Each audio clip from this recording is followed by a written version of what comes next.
Well, hello and welcome to one of the most special events I can remember ever being a part of, Next Gen 15 or otherwise. It is the Rugby School Under-18 International School Sevens, part of the bicentenary celebrations, 200 years of rugby football.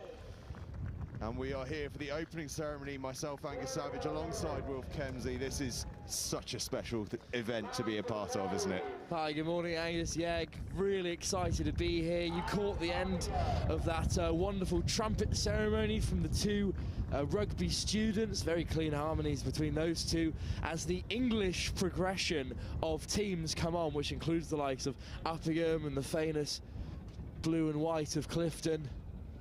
Certainly does. Jimmy Scanlon and Leo Dakin that played the fanfare to enter things.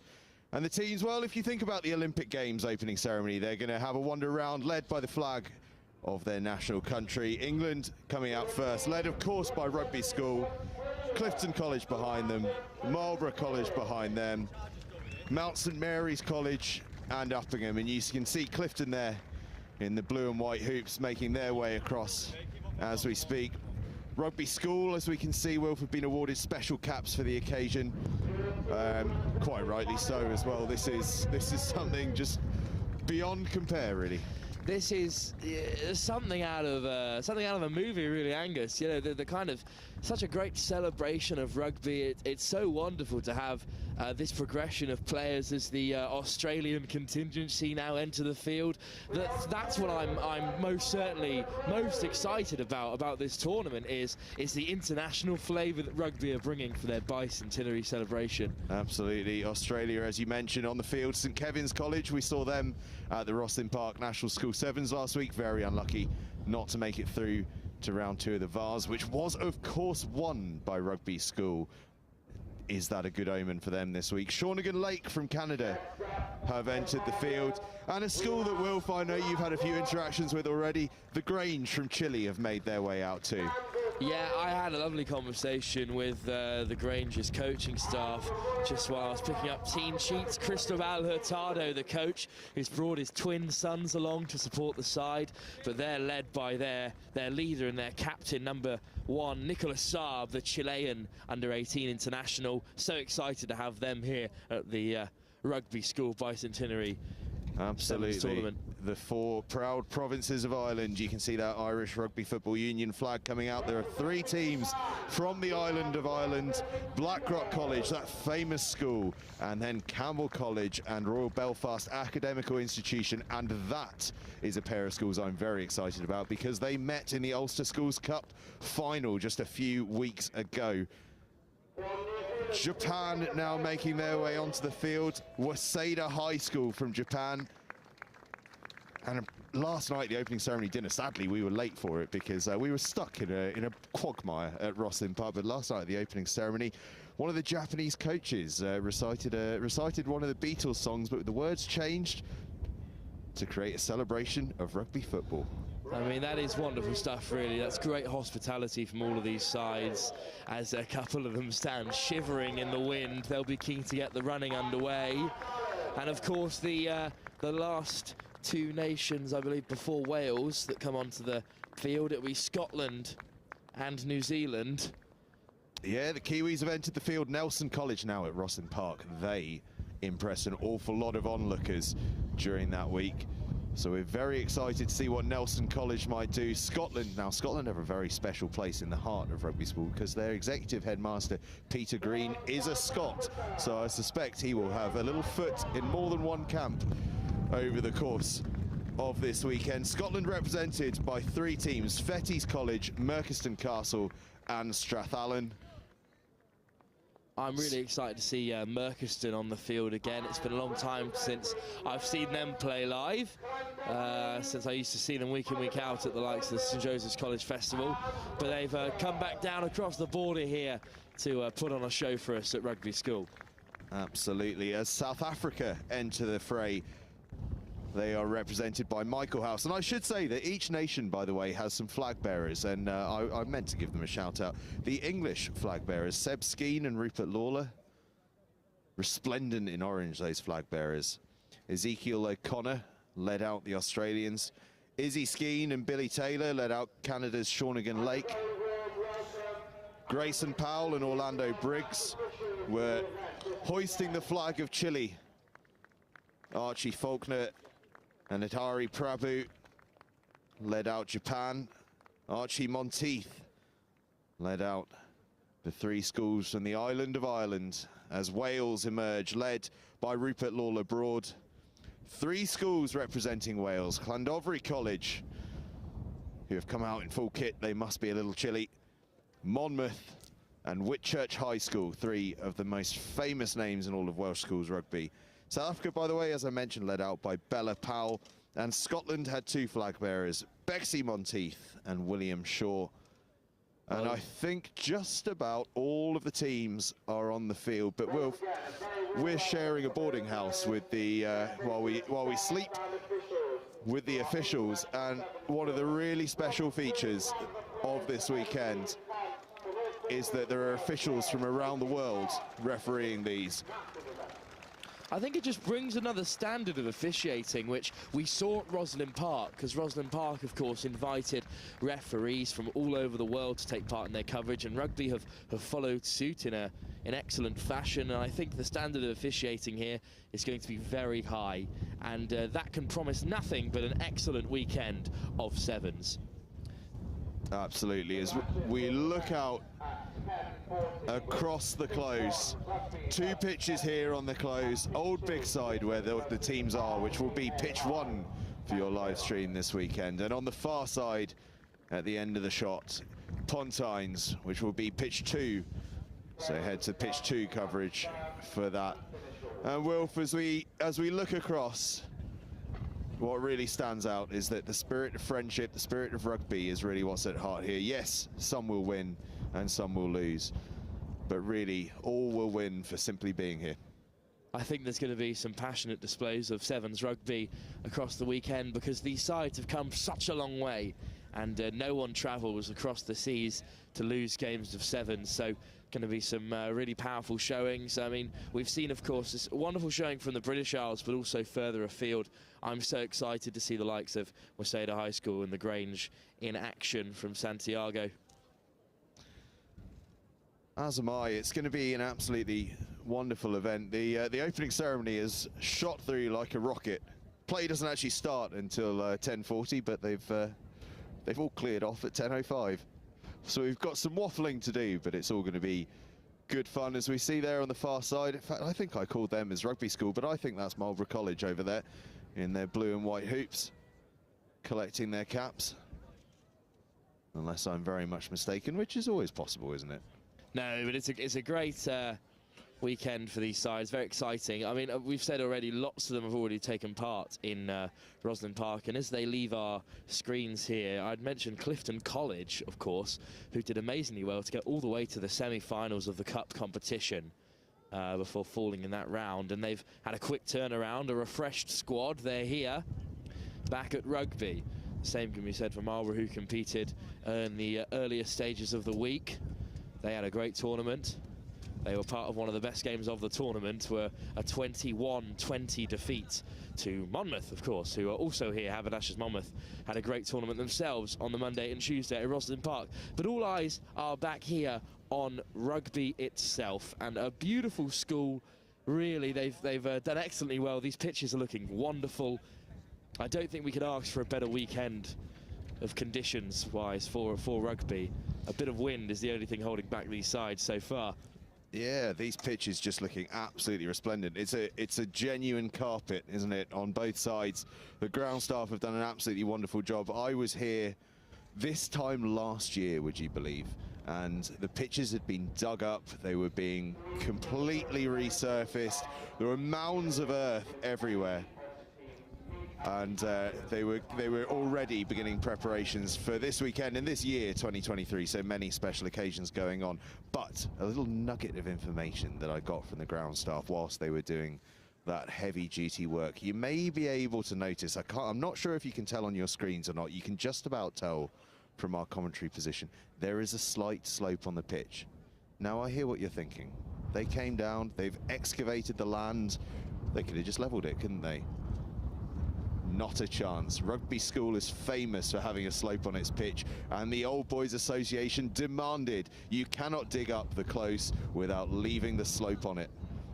Yeah, you can see that slight slope from left to right here on the main pitch at Rugby School, and I wonder if Rugby have had a quiet word with the schools or not, just letting them know that if they nudge it down to the bottom corner, no one's getting out. I'd wager not. I'd be keeping that one under wraps myself. So, Wolf, let's have a look at the groups, because we've got 4 groups of 5. It's a relatively traditional competition. Pool A, Rugby School, Fettes College, Monmouth, St Kevin's College from Australia, and the Grange. That's an exciting group. 5 different nations represented.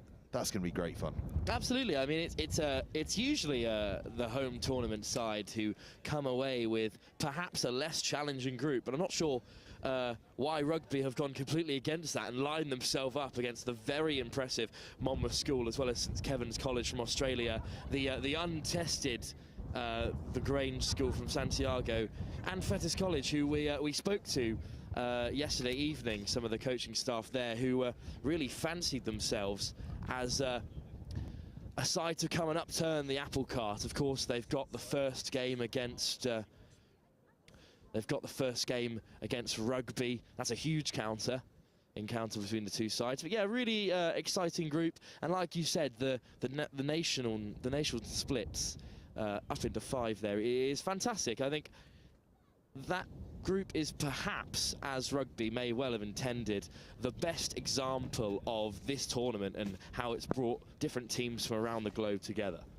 I agree entirely with you. It's going to be a fascinating one, and then on to Group B. You know, each group just fascinates me. So Group B: Clifton College, Royal Belfast Academical Institution, Merchiston Castle from Scotland, Whitchurch High School from Wales, and Shawnigan Lake from Canada. Again, a real mix of nationalities, but also in that group, I think, a real mix of competitors. Clifton College in the cup yesterday at the Rosslyn Park National School Sevens, going a long way in it. They will be absolutely blowing. But they've changed the squad up a little. They brought what's being described a little bit as a leavers squad, which I think is a fantastic thing to do, isn't it? You know, giving those upper six boys a chance to experience this, and what greater experience could there be in schools rugby? Yeah, of course. I know that Clifton College side quite well at this point. I've commentated them quite a few times in their very successful 15 season, and it'll be we'll have a look at the squad list a little bit later on. It'll be exciting to see exactly how they've rotated that squad. But Clifton College is a very large sixth form full of talent, so whoever they've brought along will be raring to go. Depending on my dexterity, I might pull that squad out in a minute. It's on my phone, so we'll see how the old pocket switch goes. But Royal Belfast Academical Institute, as I said, they were in that Ulster Schools Senior Cup final. Merchiston Castle, the Scottish Schools Cup champions. Whitchurch High School finished pretty high in the Welsh Colleges League, and Shawnigan Lake coming all the way from Canada. That's a group of such intrigue. I'm really excited about it. Yeah, Shawnigan Lake especially. I was out in Canada just last year. My brother was attending Queen's University in Kingston and playing rugby for their first team, and I had the joy of witnessing a bit of Canadian rugby. I watched British Columbia dominate in a little tri-tournament between those universities, and the standard of rugby in Canada is very high and ferocious as well. So Shawnigan Lake, of course, now presenting Canada on the 7 stage. They've been very impressive in the World Series for a long time now. So it'll be great to see how they can represent Canada here. Absolutely. And Pool C: Marlborough College, Campbell College from Ireland, Strathallan from Scotland, Nelson College from New Zealand, and Mount St Mary's College from England. 2 English schools in this group, but a whole mix of other things. Nelson College, we mentioned them very briefly when the teams came out for the opening ceremony, but I think a real sense of excitement about the possibility of what the Kiwi side could do. They had a really successful 15-a-side season in New Zealand in 2022. Yeah, a lot's been said about Southern Hemisphere rugby on the whole. which is why it's so exciting to see them travel up. It's very rare that school sides from the Southern Hemisphere come over to the UK, and to be honest, there's lots of conversation, especially within Next Gen, about the difference between South African, Australian or New Zealand schoolboy rugby and English schoolboy rugby, because that's what we're trying to do. We're trying to grow the game over here, just like it's already so popular in South Africa and New Zealand, and this is a perfect way for them to show us all exactly what Southern Hemisphere rugby is about. Absolutely. As we see some of the teams just run through their final warm-ups, we've got some boys trotting around behind the posts. I have to say, it's not just the surface out there, it's some of the artwork. The rugby school crest behind each post, absolutely fantastic. And I don't know about you, but these look like some seriously heavy-duty posts as well. There's some serious thickness to those posts. Perhaps I'm just closer than I usually get. It's been a while since I actually took to the field, owing to age and, you know, lack of ability. I'm not sure in which order. But yeah, back to Pool C. Strathallan are a side I'm very interested in as well. We've had a lot of interaction in the build-up to this with Strathallan on social media. They've got a number of Scotland internationals. I think I was just going to take a stab at how many they had in the latest Scotland squad, but it is a sizable number, including the Ferguson brothers, and I believe the Scotland skipper Jamie Ritchie, a Strathallan old boy. So real pedigree from Strathallan, and I know a growing rugby program over there. Yeah, Mount St Mary's College, one I'm also pretty interested in. They've had a really successful season. Reached the Vars final back in 2022 in the schools Vars. Yeah, I'm very excited to see Strathallan in action. They're a really talented side.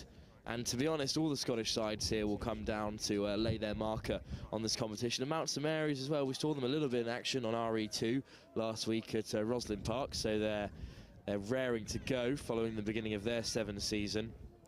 But then, of course, the very impressive and well-known Blackrock College side from Ireland.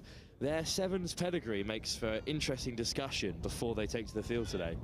Well, it really does. So, 2 days ago, we got a message on the Next Gen 15 Instagram asking about live streaming details. And just for those of you that, well, I presume if you're watching, you do have them, but do spread far and wide that all you've got to do is go to youtube.com/NextGen15 and you will be able to search and find exactly what you need for both Pitch 1 and Pitch 2 over the course of the 2 days. But Blackrock College got in touch with us on Instagram to talk about that and where they could access those links and things. And an interesting conversation developed. We have never played 7s. And I go, oh, you mean this season? You've not played 7s? This year, your 7th season hasn't started yet. It's understandable. The Leinster School Senior Cup has been dominating proceedings. No 7s yet. Yeah, fair enough. Well, you know, you'll be all right. No. We have never played 7s. And you know what the most terrifying part of all that is? They're still among the favourites, I think. Just wonderful stuff. I mean, the first time, that's an exclusive here on Next Gen, the first time the Blackrock College will be playing 7s, in recent memory at least, from their coaching staff. So that's going to be wonderful to see how they adapt to what is a very different game. Certainly will be. And Blackrock College, of course, the last time that Next Gen 15 were covering an international game was Blackrock College against Clifton College on Clifton's The Close. Now, I'm sure you've picked up on the fact that both Rugby School and Clifton College have got The Close. Well, that's because it was built by the same man. But Clifton College hosted Blackrock College in what was billed as one of the top teams in England taking on one of the top teams in Ireland, and it was fascinating. Nip and tuck for the first half. I think they went in maybe a point apart. I think it was 7-5, something like that. And in the second half, Blackrock College blew Clifton College away. And the weird thing was, it could have gone either way. But Blackrock College, in a sign of just how good this Irish system is, how good the coaching at Blackrock is, how intelligent the players are, they just worked the problem out. They understood, and through half-time they talked through how do we fix the problem of beating this Clifton College defence, and they found a way. They're an intelligent bunch of rugby players. I'm really excited. I think they will adapt quickly to 7s, but I'm really excited to see what they'll do. And if we look at their group, what an exciting group. Michaelhouse from South Africa. So much is known about the South African rugby school scene. A lot of talk of size and power, etc. Michaelhouse, I think, might offer a little bit of something different. They're a big side, but they'll be very interesting. But then Uppingham from England, Llandovery College from Wales, and I think everyone's sort of secret underdog that they want to do well, Waseda High School from Japan. There's always a thing when a Japanese side plays that everyone goes, do you know what, we like the rugby they play, we like to see them go well. Yeah, absolutely. I think it's really exciting. Of course, Waseda High School from Waseda University historically is the top university side, or one of the top university sides in Japan. So I imagine there'll be connections there between higher education and the high school, and that's really exciting. But as well, Llandovery College, I'd like to touch upon, who their women's side were on RE2 on the second day of the Under-18s Cup competition for the women's, and they were very excited for this tournament on behalf of their Under-18 men's side. We had Robin Kovashev, the co-captain, on comms as well. And yeah, she was incredibly excited for Llandovery to come up to this tournament and really represent a very talented rugby institution. So it's a really exciting group, that, with yeah, impossible to call at all stages. There's absolutely no idea who could come out on top of all the groups with all the prior knowledge of their 15 success. I have no clue who's going to come out on top. And that's the real joy of this. I mean, we obviously, being based in England, we tend to have a bit of an English focus on our live broadcast coverage, because those are the schools we take in the most often. And on that circuit, everyone knows each other very well. Very rarely do you get completely shocked by a result. You tend to know what's coming from the other side because we've all seen them knocking around. The same will be true on the Irish circuit, as it is on the Kiwi circuit, as it is on the South African circuit, etc., etc. But here, every single team is coming up against something where they're going to have to work the puzzle out as they go along, because they don't know what's coming. No one does, certainly not Rugby School, who are the first side who'll be playing against Fettes College here on pitch 1. Absolutely, that is going to be your first game here on the live stream on pitch 1, old Bigside here on the close. Rugby School against Fettes College. Over on the other link on the live stream, and links are available across our social media channels, etc. If you're struggling to find them, but it's nextgen15.com. Sorry, it's youtube.com/nextgen15, nextgenxv, that is, and you'll find links for everything. Over on Pontines on pitch 2, Clifton College against Royal Belfast Academical Institution. 2 rip-roaring fixtures to start off with, and I think, you know, as we mentioned, so many links between Rugby School and Clifton College. Fitting that those two have started start this tournament on each respective pitch. Yeah, absolutely. I'm very excited to see Royal Belfast in action. It's going to be a wonderful tournament. 2 days of rugby, of course, and tomorrow, as things heat up even further beyond the group stages when we go into the cup competition, it's just going to be such a wonderful exhibition of rugby sevens, which is what we have for you here live on Next Gen across the next 2 days. Absolutely, and just to give you a run through on the format of the competition, so we've obviously got those 4 groups of 5 teams each.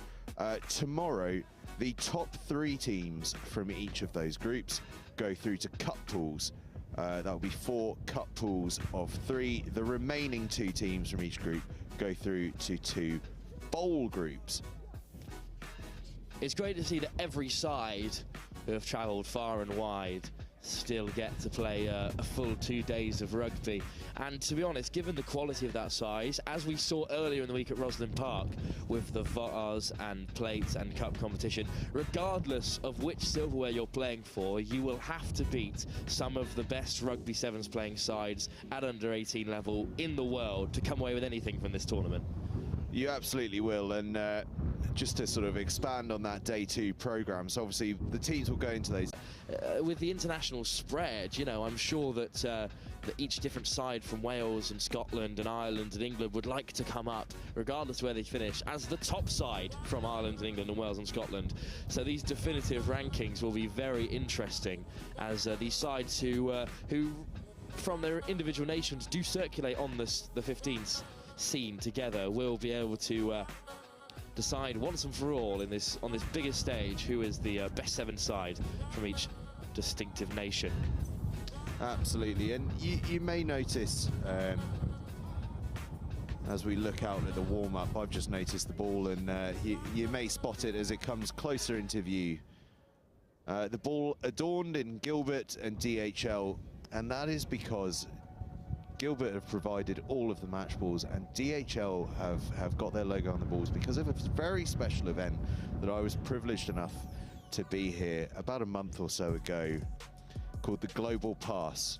200 of us gathered here on the close to pass one of those DHL balls from one to the other. 200 passes for 200 years. That ball was then packed up into a DHL van, taken to the border, and is now on its way around the world, where it will have the exact same thing happen. It will be passed around the world, and eventually at the end of 2023, for the final event here at Rugby School, it will arrive back, and that ball will have been passed around the world in a sort of symbolic gesture of the way that this sport has gone around the world, starting here at Rugby School and reaching all corners. It's wonderful as we look ahead to, you know, the professional events coming up, like the Rugby World Cup in France, where the likes of Chile will be competing in their first World Cup. It's things like that remind you of just how incredible it is that the game of rugby has spread so wide across all corners of the globe, and this tournament is another reminder of that. And it's so impressive that Rugby have been able to bring this together to celebrate the bicentenary of the invention and the solidifying of the rules of rugby. Certainly is, and that gives me an opportunity, Wolf, to bring in a phrase that I have been training, correcting, getting wrong, correcting again, and that is that we are at the very place where William Webb Ellis first received the ball and ran with it. He didn't pick it up, he didn't gather it, he received it and ran with it, and from that moment this great game of rugby football was born. We've been training for about a week to get that word right. Everyone in the world thinks he picked it up and ran with it, but he didn't. He received it. Yeah, there's a deep and complex history to the origins of this great sport.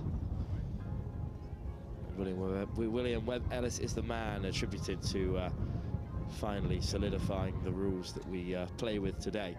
Although rugby has changed and adapted and developed over the years, the core principles of the game that make it so special still remain. They certainly do. And one of those principles is a good warm-up. And Fettes College have been out there for ages. They're going to be out of puff by the time this first game starts, are they not? Well, Rugby are also warming up just off screen. They are behind the barrage of tents where the sides have been placed for the weekend. It's just that Fettes College, I feel, getting to know the turf as a turf that Rugby School know better than anybody here.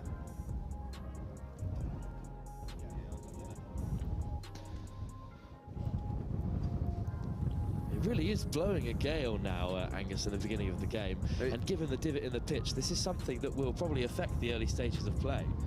It certainly will. It will certainly affect our commentary, because holding on to our notes is an absolute nightmare.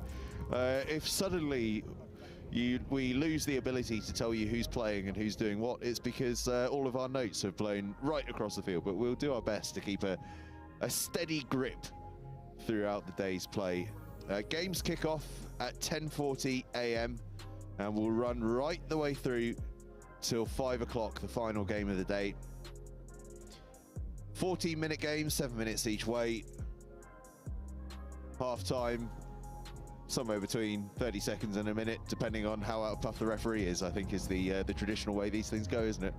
Oh yeah, absolutely. But given the standard of refereeing we have, I think they may be able to power through quite convincingly, having come from across each corner of the globe to referee here at Rugby School. Well, indeed, and speaking of the standard of refereeing, you may be able to, very eagle-eyed viewers, may be able to spot on the far field here on this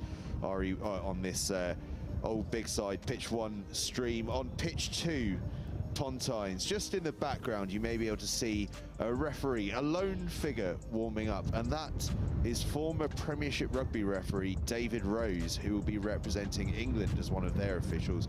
We have international referees from all over. We've been sharing, as I mentioned earlier, living quarters with those referees, resplendent in their national kit. I've been hearing tales this morning over breakfast of referees that have been to World Cups, that have refereed in high-profile events like Heineken Cups and Premierships and all sorts. It's been an absolutely fascinating discussion with them, and I think it'll be an interesting one for the players, because of course we're so used to within a nation a certain style of referee, but also a certain level of refereeing at schoolboy level. Funnily enough, you tend not to get the best at schoolboy level, which is not to knock the referees, but the very best are obviously refereeing at elite level. That's kind of how meritocracy works. They're going to be being refereed by an incredibly high standard of referee over the course of the next 2 days, but also a standard of referee that they're not used to because of the different approach to refereeing nation by nation. So a big challenge for a lot of players, how they quickly adapt to what the referees are telling them and understanding what each referee from what each nation is looking for. Yeah, absolutely. I think in the game of sevens, discipline is so often the deciding factor between two sides, because opportunities can be so rare and attacking sets can be so difficult to build. So I think it is absolutely the case that poor discipline, 2 or 3 phases in a row, will absolutely lead to a try. Any decent seven side, of which there are plenty on field today, will punish mistakes. And if the referees, who are of a certain standard, are able to control the game the way they want to and keep the game flowing, then great. But if sides are going to go against the rules of the law and are going to give away these penalties, then they will lose games of sevens. And it's rather reductive for me to say, but sometimes it can be as simple as that. Okay, Wilf, I'm going to give you 30 seconds to mull this one over. And I know we've said it's not about results, and it's not about results, but at the same time, they're fun, aren't they? They're fun. That's what, you know, if you're not keeping a score, are you playing sport? I want to know your favourites. I'm going to give you a little bit of time to think it through, because it's a tough question. I'm going to run through some of the runners and riders that I think could be options. I think the host rugby school are going to be a side to look out for. Clifton College are very dangerous, but we've got to look beyond England as well. I think all 3 Irish sides very much in the mix. I think Nelson College and St Kevin's College from New Zealand and Australia respectively give big options. Could there be a surprise from Scotland or Wales? Could Japan or Canada or Chile even spring us a surprise? There are lots and lots of options, but I've given you a little bit of time with my waffling to pick out a favourite. Who are you going for? Here are my group winners. All right, from A through D. Bottled it already. And then I will run you through my favourites from them. My Pool A favourites, the host rugby school. A good choice. From Pool B, Royal Belfast. I like it. I think from Ireland. From Pool C, I can't look beyond Nelson's College of New Zealand, who have had a great warm-up with their excellent showing at Rosslyn Park earlier in the week. And from Pool D I think is the hardest pool to call. Uppingham are very talented, Llandovery are very talented, Michaelhouse and Waseda are really unknown quantities. Blackrock College, who have never played sevens before, but I'm still going to put them as top of Pool D, because Blackrock are a rugbying institution after all. I like that. So we've got, what have we got there? England, Northern Ireland, New Zealand and the Republic of Ireland. A lovely spread around the group, around the globe. And now the killer question. There's your 4. Who's coming out overall? I think, as uninspired as some may call this is, Rugby School, off the back of their wonderful victory in a competition that already included the likes of Nelson College, Shawnigan Lake and Monmouth School. Having won that Vars competition, I think Rugby School come into this competition as favourites on a home turf with home supporters.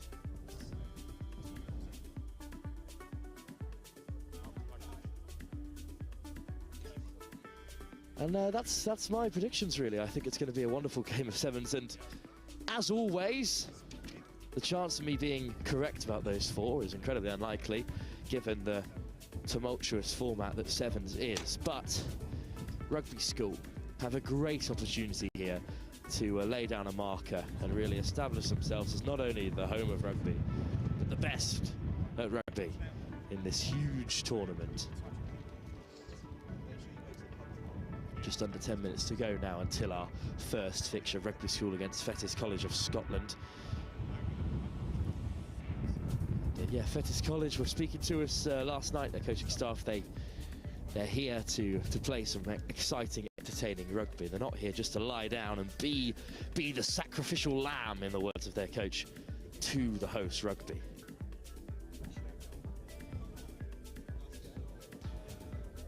Sorry, I was in a complete fuzz there, just trying to work out some details. But as things crash and bang around us. It's all go here at Next Gen. It's a place to be. Preparation of these first games. To return to our earlier conversation, though. So you've picked out Rugby School as your favourites. I can't ask you the question without putting my own neck on the line, can I? And you've taken the hosts, haven't you? So you're a company man. You know what side your bread's buttered on. I'm going to go international, but not too far international. I am looking across to the Emerald Isle, and I actually think any one of three could do it. But I have an inkling for Royal Belfast Academical Institute. RBAI, or INST, as I'm told they like to call themselves. I have a feeling. I have a feeling, and I don't know why.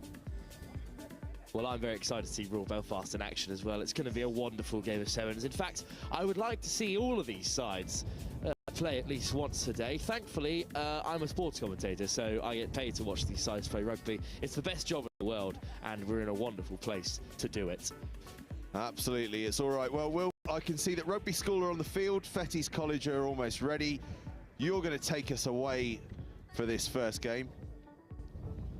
In fact, we may be joined by Hamish for this first game. So I'm going to hop down, and we will be underway very shortly. Just to let you all know again, kickoff in 4 minutes' time here on Old Bigside, pitch 1, which will be Rugby School against Fettes College. Over on the other live stream, pitch 2, Pontines, we will begin with Clifton College against the Royal Belfast Academical Institute. Who would have thought? Wilf and I have picked out a favourite each, and both of them are kicking things off in just under 4 minutes' time. Hamish will be with you very shortly to lead you through this one.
Yeah, sure. Hello everyone and welcome along to Rugby School's Under-18s International Sevens Tournament. 200 years ago, rugby was invented here in 1823. Right now we've got Fettes College from Scotland against Rugby School, the hosts. I'm joined by Riley from Mount St Mary's. Riley, what do you think about this whole tournament? What do you think about today, this game? I feel like it's a great experience for people to come all the way over here from South Africa, New Zealand, Australia, the teams from Japan. So I feel it's a good experience for people to get and a good opportunity for people to show how good they are at Rugby Sevens. Yeah.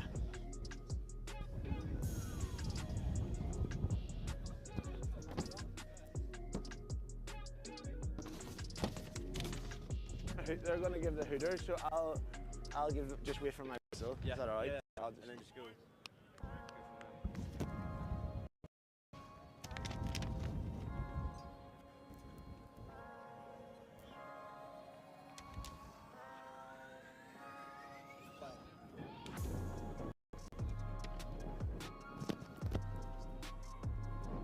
Sorry, I can't hear you.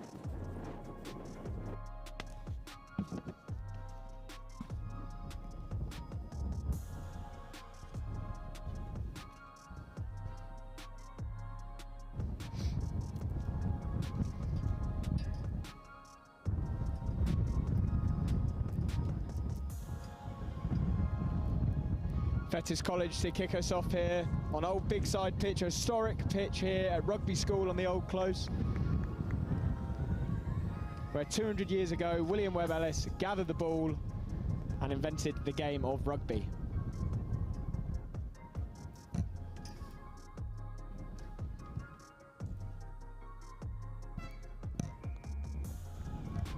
Here we go. Good take there, Rugby School in the white. Oh, good feet there, good feet.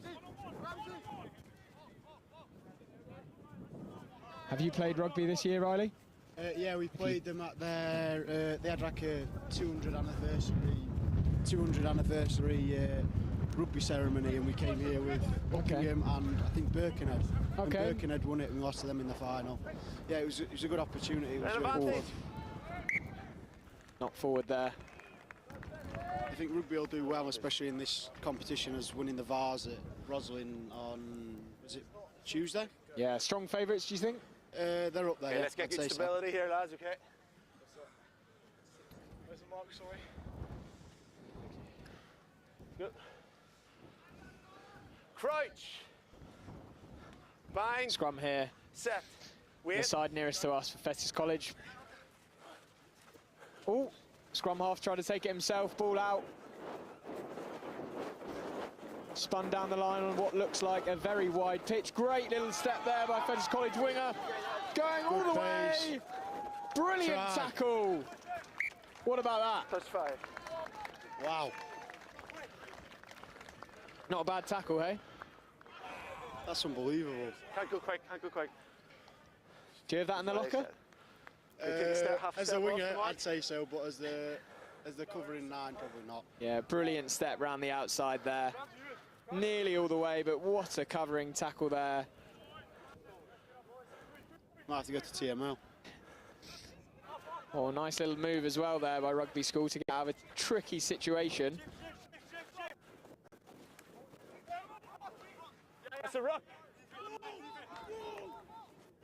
Out. It's a ruck, no hands.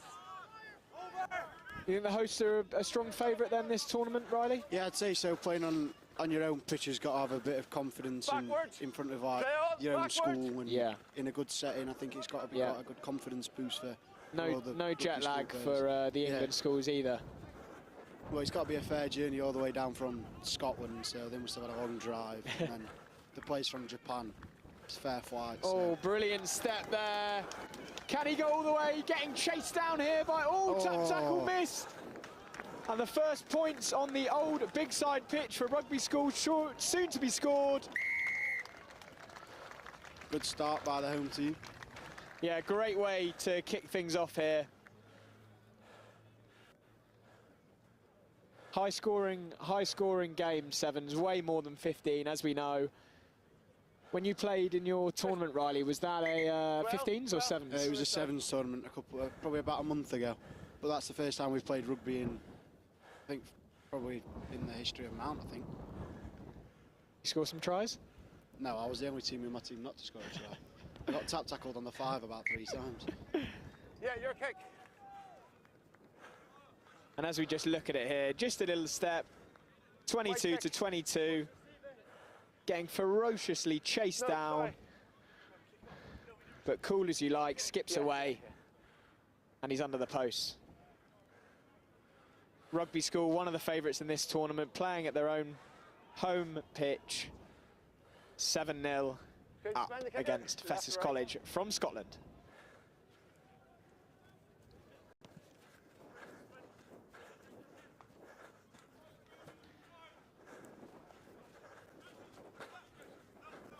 Ooh. Just moving the ball. Oh, good shot there by Rugby. Keeping the ball alive though, Fettes College well. Trying to create a bit of space here, 2-on-1.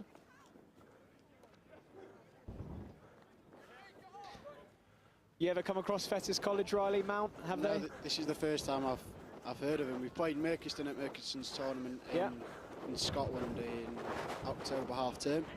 And they came second to Ipswich. We lost to them in the semi-final. They're a good team, to be fair. How did that go? Yeah, we were all right. I think we were like the underdogs. We'd just been invited as like a backup team, and ended up coming third and beating Bournemouth in the third and fourth playoffs. Oh, great little spot of a gap there by Fettes College. He's going to try and go all the way. He's got support. Looks like he's gone. Oh, yeah. Great try. Great try. Is that what sevens is all about? Kind of picking out those gaps, those lines, and then just turn a pace straight through, and then the whole pitch is yours. Yeah, with the less players on the pitch, there's always bigger gaps between each player. So yeah, I'd say usually in between the last second and last man, there's always a big gap on the defensive drift. So the 6 has picked out the gap and just gone for it. Yeah, good score there. He's backed his pace against the sweeping 9 and got some points for Fettes. Oh, good looking kick, although it's just short. So the scores now, Rugby School 7, Fettes College from Scotland 5.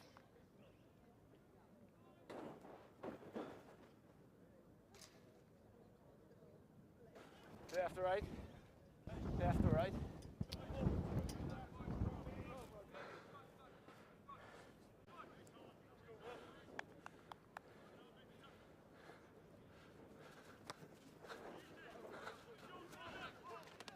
Backwards play on. Oh, almost the intercept, but the ball's still alive here. Getting kicked about a bit. Rugby had gathered the ball back. Thought they'd intercept it.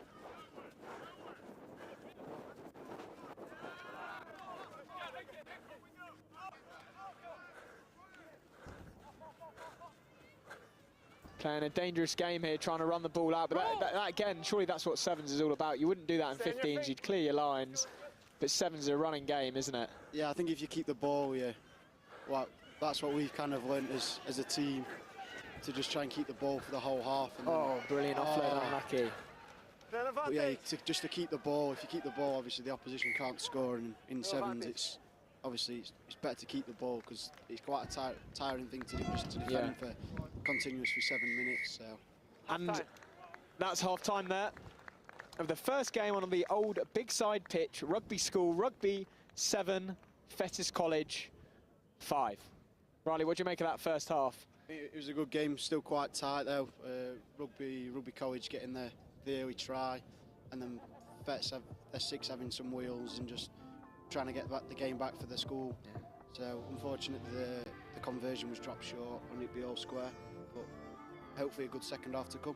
Is that another thing which is completely, well, obviously it's completely different in the game of sevens, such short halves?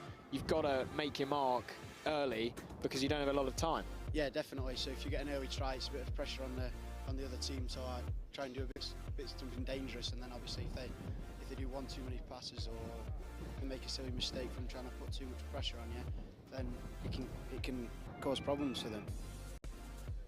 And I think that the conversions are obviously, it's a lot harder with the drop kick to try and go through the post. Obviously, I think the 2 points there, like in this game, clearly make the difference. And it's a extremely windy day here today. How much does that affect the game? Does it mean that you're more or less likely to kick, or yeah, what does the wind do to the game of sevens? I think it depends on the type of team that you are. If you've got a lot of kicking ability from your 10s and your centres and stuff, then I feel like it's quite a good day to kick and put the sweeper under some pressure. But I feel like the conversion today, you're going to have a pretty decent kicker to slot them through the posts. Yeah. Second half about to resume now. Old Bigside pitch here at Rugby School. Pool A, Rugby School from England, the hosts, against Fettes College from Scotland.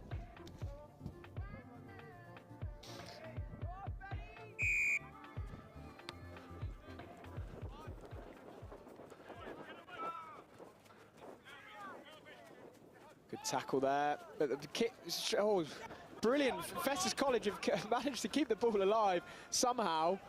These offloads constantly. Is this another thing, Riley, like sevens is a game of offloads, keeping that ball alive? Yeah, definitely. Obviously, people try and go for the legs as a tackle, and then obviously the line break, there's always a chance to get a cheeky offload to just like that. through the line. Yeah. But it doesn't always work, does it?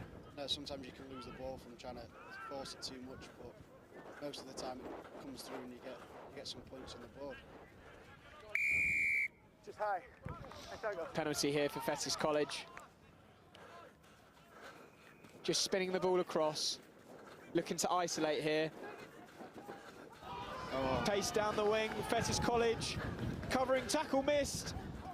Offload, oh, and unfortunately it's been lost forward by Fettes College, but used their numbers well, spinning it down to the wing. Unfortunately lose the chance to take the lead here at Rugby against the home team. Yeah.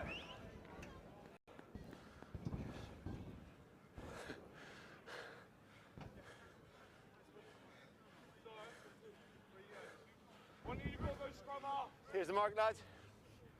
Here's the mark, here's the mark.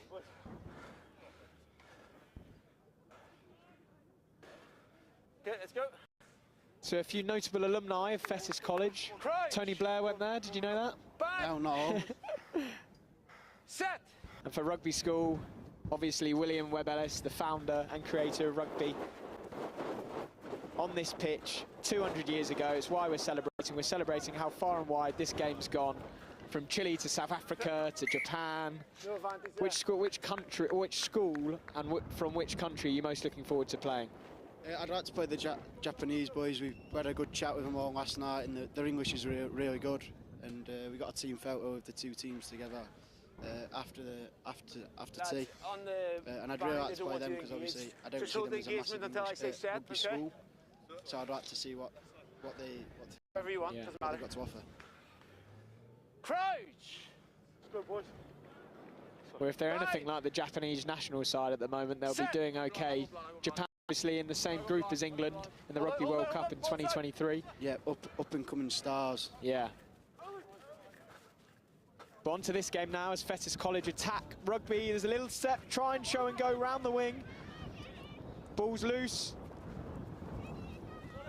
Is this something that, is this a wind, or is this just this game of sevens? The ball seems to be all over the place today. I think it's a bit of both. Obviously the wind doesn't help with obviously trying to force longer passes with less players, and then it just, things like that, silly little knock-ons and handling issues. Hacked away, but gathered by Fettes College. Penalty coming here. Penalty to Rugby ball.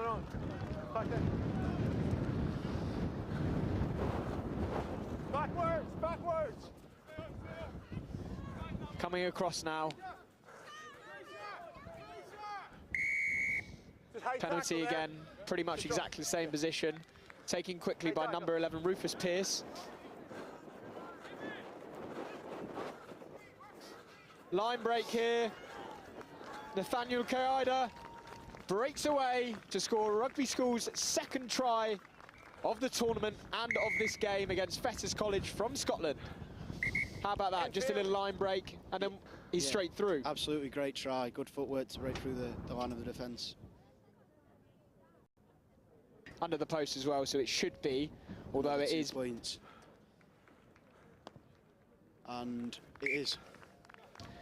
Rugby School here, 14, Fettes College 5. The favourites, or one of the favourites, Rugby School, taking an early lead in their first game. Nathaniel Kaida just skipping through, breaking the line, and then once he's through, there's no cover. Okay, behind the kicker. And he's under the posts. Let's go. Great start from Rugby. This is what you expected though, right? Yeah. Come out of the blocks, show the away teams what they've got to offer.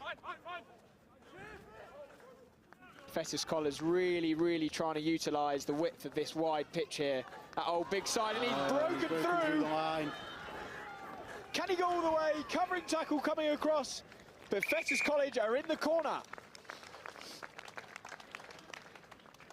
Good try. Good use of gas from the winger. Yeah, it was brilliantly executed. Fettes College trying to utilise the width of this pitch, breaking around the corner. This is the problem now, though, obviously. Both tries from Fettes College being scored in the corner isn't made it quite hard for the 10 to make the kick up to the windy day. And that makes the difference of 4 to Rugby School. Yeah, you can see there the ball just getting taken in the wind. Unfortunate for Fettes College, but the score now, Rugby School 14, Fettes College 10. 2 brilliant tries from the school from Scotland. Yeah, good break down the outside for both tries for Fettes College. Rugby having a bit of difference, breaking through, going around the outside and then breaking through the middle for their 2 tries. So do you talk tactics before you go in? Do you say, I want to try and break through the middle? Do you say, I want to try and break down the wing? What happens? I think it's utilising the space. So obviously, like now, Fettes College don't have a space, so you probably look for like maybe a little grubber through, or it just depends. Oh, that's brilliant hands. Brilliant hands from Rugby School there. Great try. Fantastic offloads. Under the post again. Under the posts. So how about that? Is that tactics or is that just brilliant rugby ability? Yeah, absolutely. I think it's just comms from each player, just telling each other where you are. I think, especially in sevens, as there's so much room, you've got to keep up the chat. Because obviously, if you're drifting and there's no chat between the players, I think it's just a recipe for disaster, really. And that's full time here. The first game on Old Bigside pitch. Rugby School 21, the hosts. Fettes College, the school from Scotland, 10. Riley, what do you make of that game and the result? Really good, great result for Rugby on the home ground as a first opening game on pitch 1. Some great tries from both teams. Just a good overall game. So Rugby winning their first game in Pool A. As we said earlier, one of the favourites of this tournament, and showing everyone in the first game on Old Bigside pitch in this historic venue why they are one of the favourites. Yeah, clearly a good team, obviously winning the Vars at Roslin on Tuesday. So they've come to show the quality, and that's what they've done in the first game against Fettes. Who's your first game against? It's against... I can't remember, to be totally honest. It's at 12:20 on pitch 2. Well, we'll look out for that one. If it wasn't so windy, I'd try and find. But on this game, Rugby School 21, Fettes College 10. I think it's Marlborough College off the top of my head.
boy, Eddie.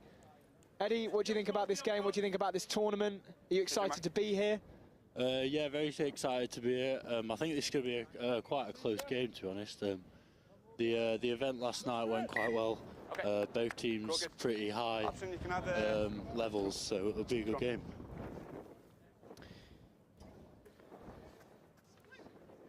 Okay, let's go. Campbell College in the black, Marlborough College in the blue and white. Crouch. Okay. A Pool C clash. Bind. Set. So the win today, Eddie, how much of a factor is that in the game of sevens? It's quite a big factor, to be honest. Oh! Sorry to cut you off there, Eddie, but there's been a first try straight away. 50 seconds in by Campbell College, the school from Northern Ireland. Straight under the post as well. Number 12, Charlie Brook. Yeah. Oh, apologies. Conversion's good as well. Number 12, James McConnell. Conversion's good. 7-0. Just a little show and go there. Broken tackle and then straight under the posts. Sorry, Eddie, I cut you off. You were saying about the wind. What do you think? Yeah, it's quite heavy today, so I reckon most teams are going to try to tighten up. Not gone offside. Maybe look for a kick over the top or on the ground into the corner, put pressure on the sweeper. And the offloading game already showing in this game. Is that just sevens all over? Trying to keep that ball alive, not taking it to ground. Yeah, it kind of depends. Different teams play different ways, but it is quite a big factor, you know, when the player's carrying, supporting that player and offloading. Oh, cheers. I don't think that's mine, actually. I'll keep it anyway. Yeah. Okay, here we go. Did you mark? Okay, there you go. Campbell College have produced a Bind. lot of rugby stars in the past. Set. Chris Farrell, one of them. Knocked back by Blue. Just knocked down by you in the tackle. Tom O'Toole, Ulster player, another. Yeah. And Marlborough College, Just in the tackle, not well, comedian Jack Whitehall went there. Did you know that? I didn't know that. No. Got all the facts here. Don't know if he was that good at rugby though. I doubt he played in the sevens team. No, maybe not. Okay. Crouch. Bind. Set. Another aspect of this game that must seem important is using the width of the pitch. Is that something that you guys look to do, especially here with such a wide, big pitch and only 7 players? Yeah, definitely, especially here at Rugby, the pitches are much bigger, so at Roslin Park and other tournaments like North of England we were at, the pitches tend to be quite small, so you change your game plan for the size of the pitch we do. Oh, brilliant little step there by Marlborough College as somebody's gone out of play.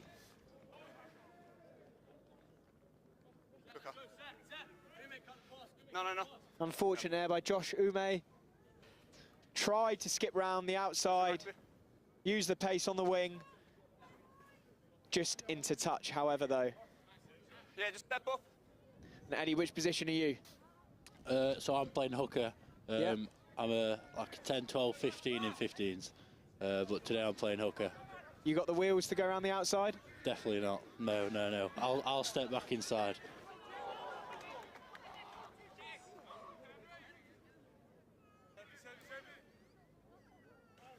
Campbell College here, trying to get through, straight through the middle. Steps to go round the outside. Unfortunately, he gets taken down. Ball alive, though. Crashed up into the middle. Release. Ball is out. Release tackle. Penalty coming for Campbell College, Northern Ireland. No, he is on the floor. Release tackle. Quick tap, spread wide to the winger. Callum McKinney. Callum McKinney off to Harry Raston, who's taken down. Campbell trying to go around the outside, but they've kept it alive very well to not go out of play here. Look on advantage. Last 40. That scrambling on the floor as well, the hacking, the football skills, is that something that you try and do when you're getting in the ruck? You're trying to disrupt it by just trying to kick it? Yeah, you kind of do whatever you can, really. You want to do whatever you can to slow the ball down.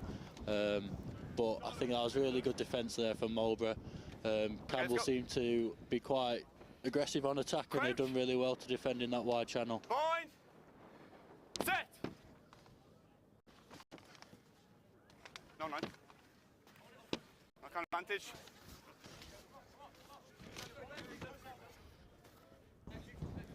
Advantage over for the knock. No hand, Campbell no College here breaking forward, but they've lost the ball there. Penalty coming though. Quick tap taken by number 9, Cameron Faith. Cameron Faith for the line. Just stopped short, presented it back though. Good defence here by Marlborough. Holding it up, creating them all.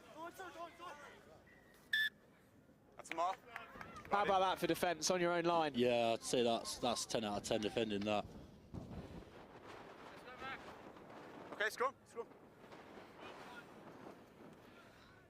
Again, Ray. So Campbell College, Let's make sure you stay behind the bar. the school from Northern Ireland, recently lost the Ulster Schools Cup final to another team playing in this tournament, RBAI.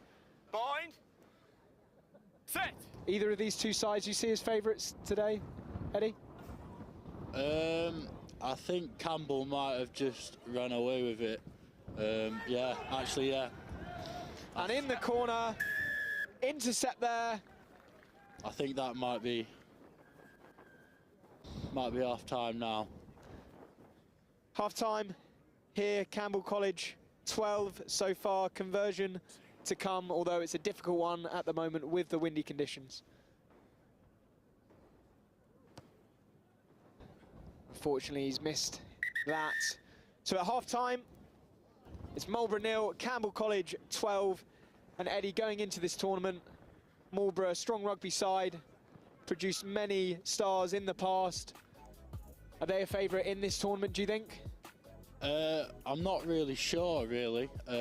We've heard of the school, and I've watched in the cup against Blundell School in the 15s Cup, and they seem like a very strong side. They are in our group, so I think we're just going to try our best against them. And Marlborough this season played 19 and 15s, won 8, drawn 2, lost 9. They've lost against a few of the teams in this competition, including Rugby School, Strathallan and Clifton. Now, Eddie, in terms of the tournament favourite, who do you think, which schools do you think have a strong chance? I know you haven't played all of them and there's international schools, but what are your thoughts there? I reckon it will be quite close, to be honest. I think there's a lot of good schools here. I reckon Rugby have quite a good chance because they just won the Vars at Roslin. And also Nelson and some of the schools from South Africa and New Zealand, I think they're going to be very hard to play against, especially as in the normal 15 season you don't really play schools from the other sides. So it will be a big challenge for us. Yeah, for sure. Marlborough College then, to get this second half of the Pool C clash underway, trailing by 12 points to 0 against Campbell College, the school from Northern Ireland. How great is it as well we're here celebrating obviously 200 years of rugby. We're showing how far and wide the game's gone, from Chile to Japan to New Zealand, South Africa, Ireland. How great is that? I think it's absolutely amazing, and I think it's great how there's so many different cultures here today. A brilliant tournament to showcase how far and wide the game has gone since 200 years ago, its creation. Brilliant spin there by Campbell College's number 9, Cameron Faith, as he makes some serious meters. He's still going, Cameron Faith. Marlborough player down. Pulled down with the broken tackle there. Daniel Harkin to score Campbell College's third try. They're running away with it here. Yeah, definitely. Stay, yeah. Again, using the offloads, keep the ball alive. Yeah. And he's got the conversion too. Great, that was all started by Cameron Faith. Just injury. Line break from his own half, kept going, pumping the legs. And a big bump, offload. And Marlborough College can't get back. Campbell College here. The school from Northern Ireland. Okay. 19, Yeah. Marlborough College 0.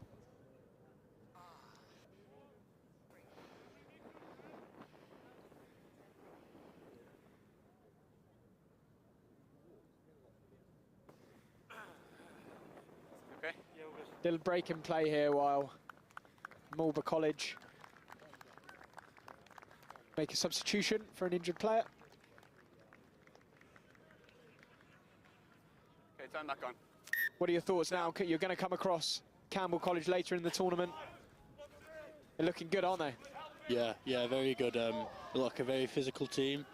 So I think when we play different teams, we're going to change up our tactics slightly. Back on advantage. Lost forward there by Marlborough College. So tactics-wise, is it a case of choosing whether to try and crash it through the middle, keep those offloads going, or spread it wide like Marlborough College just tried to do there and take the risk with the wind and the long passes and the potential intercepts? Yeah, I think many teams play differently, so we try to crash up the middle a bit and use the physicality that we've got in our team. And then we have got some spaces on the wing, so we can go out wide if we need to. Perfect mix. Always back. Campbell College here, still going with an attack. Trying to spot some gaps, but Marlborough College defending well in their own half. But the ball's lost forward there. Marlborough College have a lot of numbers out here on the wing as they spread it wide. Going for the corner, trying to use the pace. Great covering tackle there. Jay Davis there, Campbell College. Came across, brilliant cover tackle. Line out ball, Campbell College. Mark, thank you. What did he do well there? Oh, he just tracked him down, chopped him low. Really good tackle there. Time off. Maybe I think there was a bit of feet there from the Marlborough 15, but the Campbell sweeper did really well there to chop him down and get him out. Yeah, Will Cook-Priest, the Marlborough 15 there, trying to get Marlborough on the score sheet in their first game in Pool C on the old Bigside pitch. Rugby school. Crooked on the outside arm. Scrum line it. Have you ever played here before? Yeah, we came here, I'd say a month or a bit ago. There was like a mini tournament celebrating the 200 years again. But before that, I've never been here now. Campbell College going, Marlborough College trying to formulate an attack, going on their own. Yeah, they've got numbers out wide. Numbers wide here for the corner. Just stopped short again. Brilliant defence by Campbell College. Still going. Hammering Marlborough College back as they try to ruck it over. Brilliant scrap defence here. Still going, Marlborough looking for the attack. Numbers again. But they're over this time. Ed Betts, Marlborough 13, get Marlborough on the score sheet. Nine.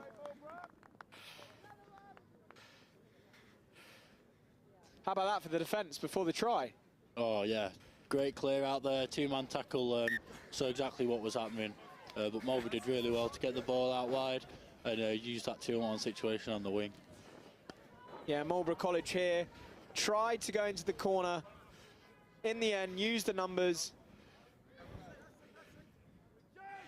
And Ed Betts gets Marlborough on the score sheet, securing their first points in this brilliant bicentenary tournament, celebrating 200 years of rugby at Rugby School on the historic old Bigside pitch. Campbell really making meters every single time they get into a tackle. They make meters, pumping the legs. Little show and go there, Marlborough College taken down.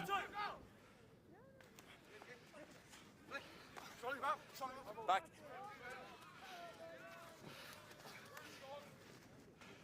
Campbell College still Backwards, bustling through the backwards, middle, but it's been backwards, lost forward to Marlborough. Penalty coming for Marlborough, Over there, taken no. quickly. Okay. It seems to happen every time in sevens. I don't think I've ever seen a penalty not as a quick tap. Is that just because it's the spirit of the game? You want to keep taking it quick? Yeah, I think so, and I think you can go quick. So a lot of the tournaments we've been playing recently, if you're not 10, you get a yellow straight away. So I think that's part of the tactics. You want to go quick and potentially get another penalty. Here we go for Marlborough College. Second try of the afternoon. Josh Ume. They're coming back here, there's still 1 time. minute, we had the injury. Yeah.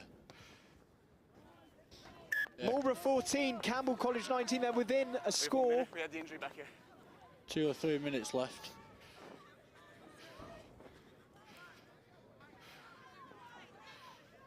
Marlborough College with the kickoff. How important is it right now for them to will secure be it back? 1 minute. Oh, very, very important.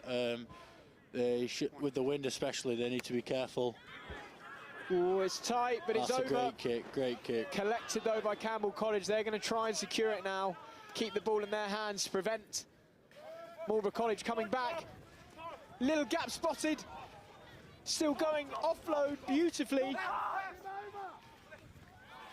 And Campbell College to secure the win in this Pool C clash, their first game of the tournament. Humphrey Braxton goes over.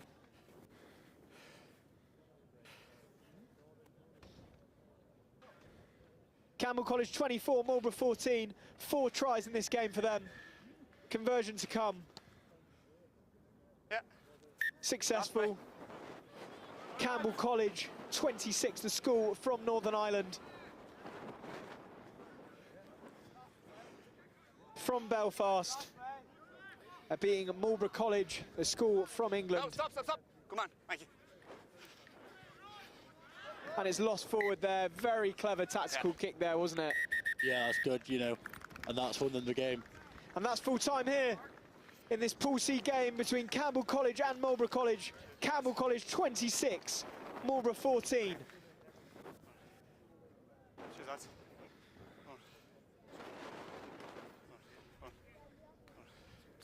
Hold on. Thank you. Hold on.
Well, here we are, the second Pool A clash of the day.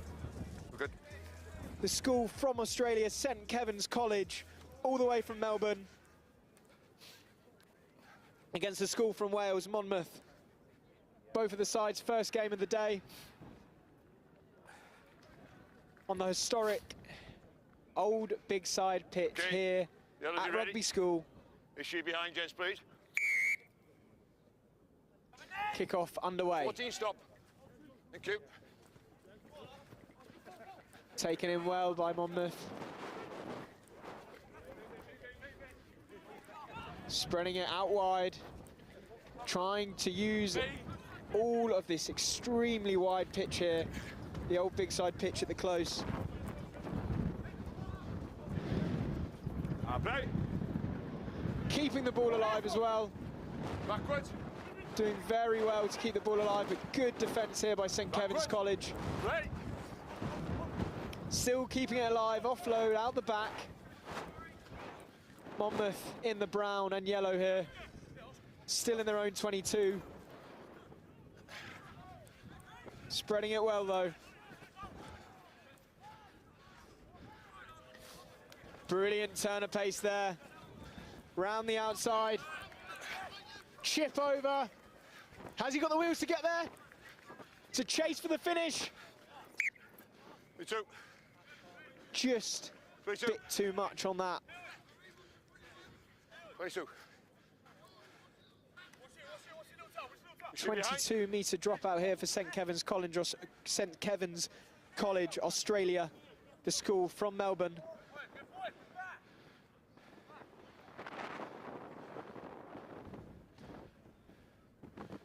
Looking to send it long, use the wind.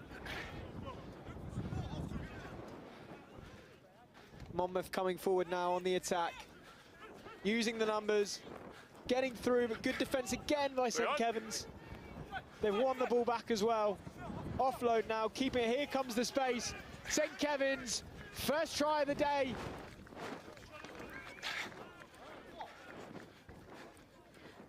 Under the post too, and that's what this game of sevens can do. Defence to attack, especially on such a big pitch like the one we're being played on today, Old Bigside. Historic pitch here at Rugby School. You're only 18, man.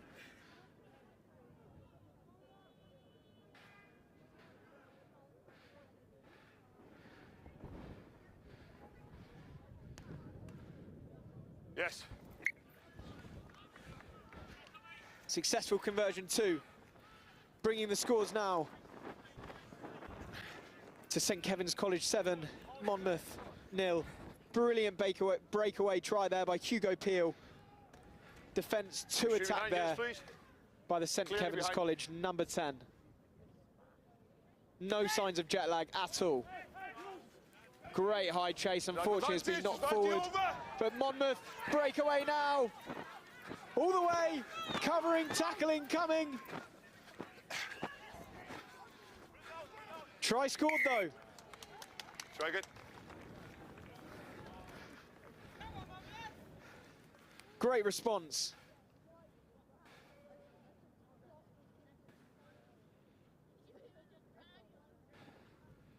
Oscar Watkins, the captain there. Dragons Academy too. Gents, don't be in line of sight, please. Now this is the thing that's been difficult and will be difficult all day. Extremely windy day here in Rugby in Warwickshire. Conversion kicks from the corners of this wide pitch seeming impossible. Not a single one has been successful so far today. So the scores now, St Kevin's College, Australia, the school from Melbourne, 7, Monmouth 5. Change. Time off. As we have a quick change over here, the captain, Oscar Watkins, the try scorer, substituted off. Are you ready?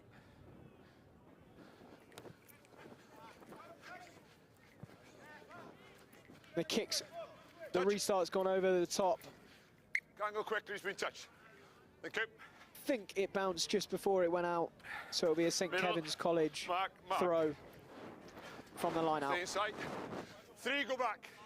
Go back. Big Lineouts and here in sevens always tricky. Get in the middle. Small numbers,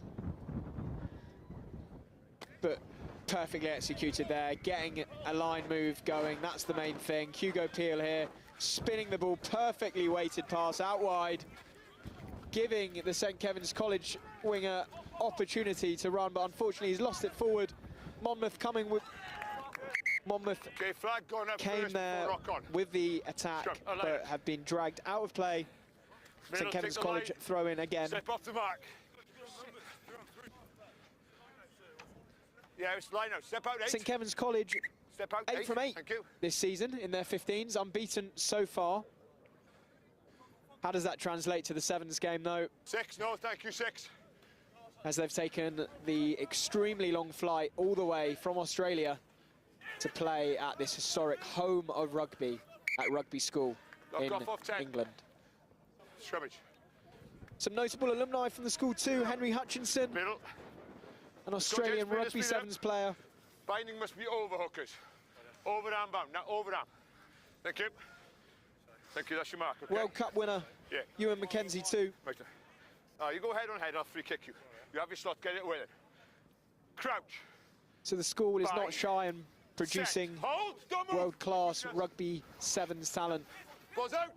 St Kevin's have got that from the scrum though. Great take there by the number 10, Hugo Peel. Little line move, breaking through. Oh, lost forward there. Almost. On the floor. Almost through there by Will Smith-Roberts. St Kevin's College centre. Okay. Let's hold until the ball. It'll be another scrum. Please, okay? Play, aborted. Okay, let's go. A brilliant occasion here today. The bicentenary of rugby in 1823. William Webb Ellis gathering the ball, creating the beautiful game of rugby, and it's showcased in this game. It's gone all the way to Australia. Get behind. And back. Going round, stripe straight. Penalty here coming from Monmouth though, from the scrum. Tap the mark through it, that's fine. Taken quickly, as always in sevens, trying to keep the ball alive. Monmouth in the brown and yellow, trying to build an attack. Another penalty there. Again, taken quickly.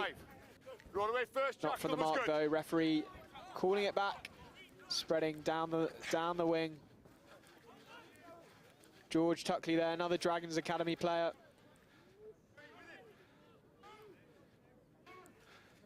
Brilliant offload there to Harry Judd. Forward, play. Unfortunately lost there. And that's half-time. St Kevin's College 7, the school from Melbourne, Australia, showing no signs of jet lag against Monmouth School, the school from Wales, who trail 5 points to 7. Jackal was good. Guy didn't roll away. Okay, so he interfered with the contact area. Guy coming through first. Guy, can I have a drink, mate?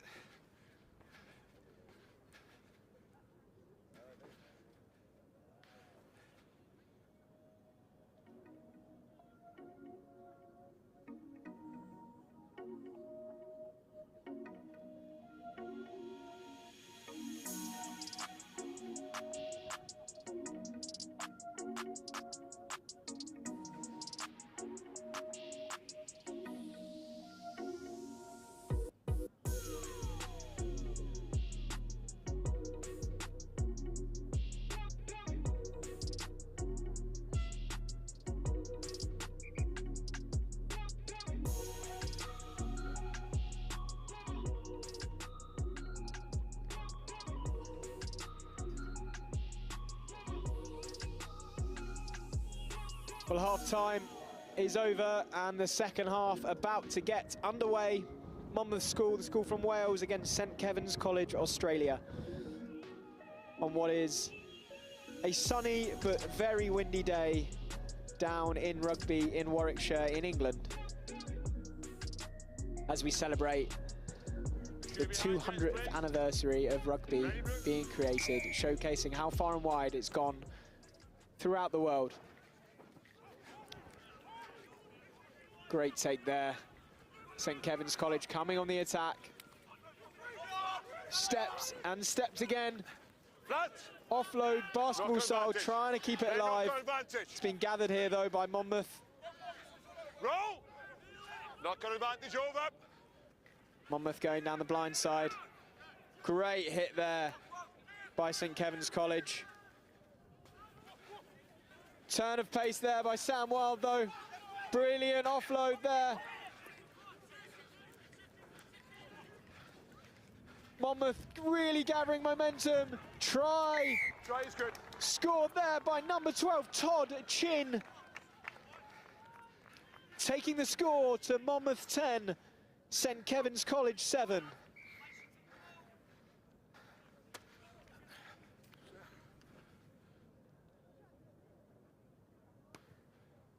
Nope. Unsuccessful conversion, however, on what is a wide pitch and a windy day. Try scored in the corner Heel kick. You go left will again. rarely lead to successful Yeah, make sure conversions. behind. That's why it's even more important to try and score under the posts.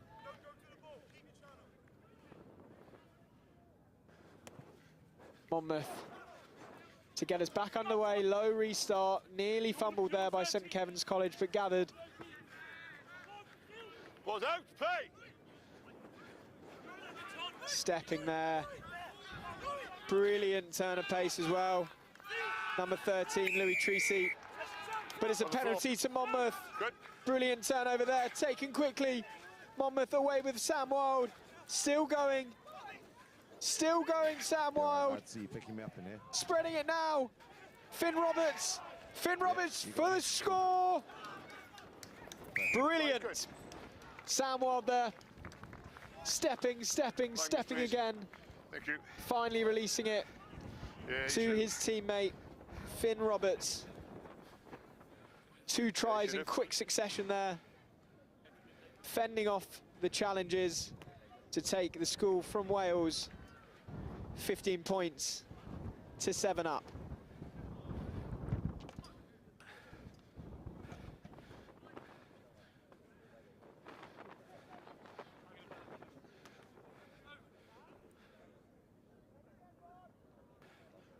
Monmouth to get us back underway now after scoring 2 tries in very quick succession there in this second half of this Pool A clash. In the group with one of the favourites and the host of this tournament, Rugby School. Have we made a change, gents? You have. Playing on the old Bigside pitch. Famous venue, historic.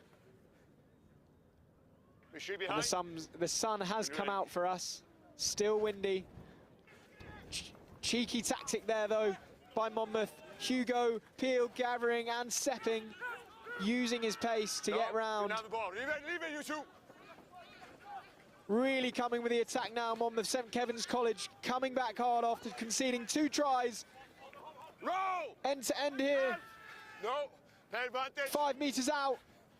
Great step there and score Try is good. Hands floor first. by Pierre Davis. Brilliant try. Show and go. Step off the right foot. And over the line. Important kick now. Wait, hey, get away from it. This side. 2 right to wait, please.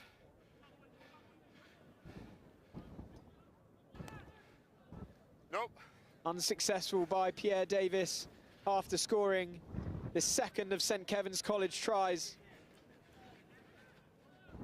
Brilliant work here by number 13, Louis Treacy, to gain so much ground. And finished off Yellows. by 2 brilliant steps off the right foot by their scrum half, Pierre Davis. Hasn't gone 10 though, that kick. Their restart. Free kick, not 10. And it'll be a line-out Monmouth ball taken On the quickly. 10. Make sure you leaves your hand. Correction, No, it won't. It'll be way to a go, Nick. You haven't touched it yet. restart for Monmouth, Keep it ready. or a penalty even. Free kick on the halfway line.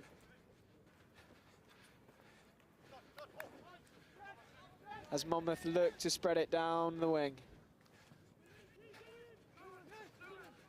Dragons Academy player here, Roll 7. and captain Oscar Watkins. Spreading it across the wing, using the full width of the pitch here. Still offloading, brilliant offload there to keep the ball alive as we bring it forward through George Tuckley, another Dragons Academy player in this Monmouth side. Brilliant step there by Kane Davis. And we're going down the blind side. Todd Chin, so close to the line.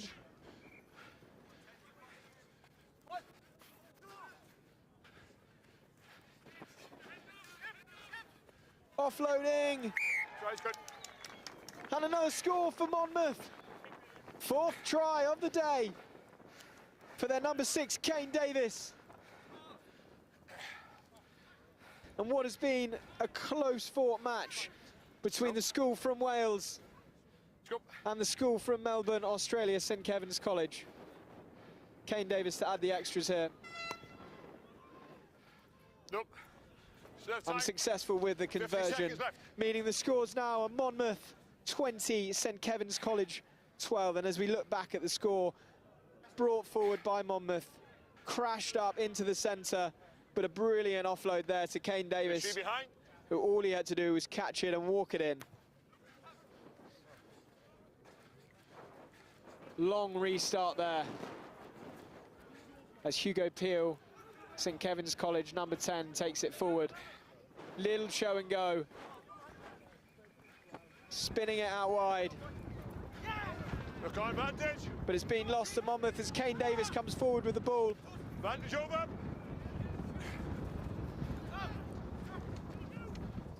George Tudd bringing it forward. George Tuckley, rather. Hands away. Unlucky. And it's another penalty for Monmouth. You have to maintain your balance. With 1 second left. That's time if you want it. But they're still coming forward. Kane Davis, try scorer earlier, George Tuckley. Captain Oscar Watkins, Advantage, lock on. losing it forward there to St Kevin's College. Backwards. It's a bit of a scrap here as the ball's falling around. But that is full time. The second game in Pool A. Monmouth School 20, the school from Wales, against St Kevin's College, Australia 12.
Well, hello, and you join us at the most spectacular location in all of Rugby School.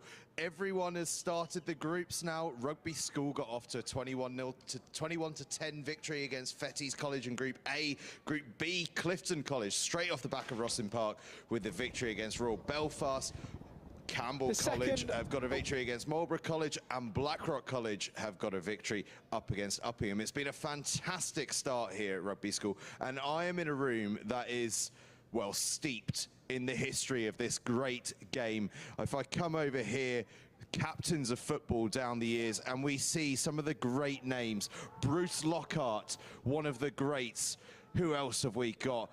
Harry Mallender, Ben Muncaster, Sam Poynton, Steele Bodger, of Barbarians fames, this school, this tournament is steeped in history. It has been a wonderful start to the day. Every group is up and running, and we have a hacker over on old Bigside, so I will throw over to that hacker because it is looking feisty over there.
Well, a brilliant way to start off the second of the Pool C matches between Strathallan, the school from Scotland, and Nelson's College from New Zealand. I'm joined in the commentary box by Murray, Strathallan, a rugby player, but injured at the moment with shoulder surgery. Murray, how's it going? Yeah, it's going great. It's really good to be down here for the tournament today, and hopefully there'll be some great rugby. Some of the games so far have been really good, so hopefully it continues here.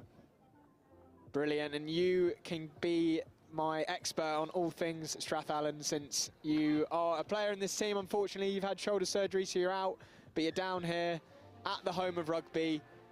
Your side, your friends, taking on a school from New Zealand, highlighting how far this game has come in 200 years as we are underway now in the second of these Pool C games. So Strathallan, what sort of side are you? We'd like to say we've usually got quite a big pack and some backs that like to run. So hopefully we get to see that, because seven's a great game for this to be showcased. So, and as you can see there, Colby Taylor with the turnover. The breakdown is a big area that we really like to go after against teams. Perfect, and a big shot there as well, forcing that turnover.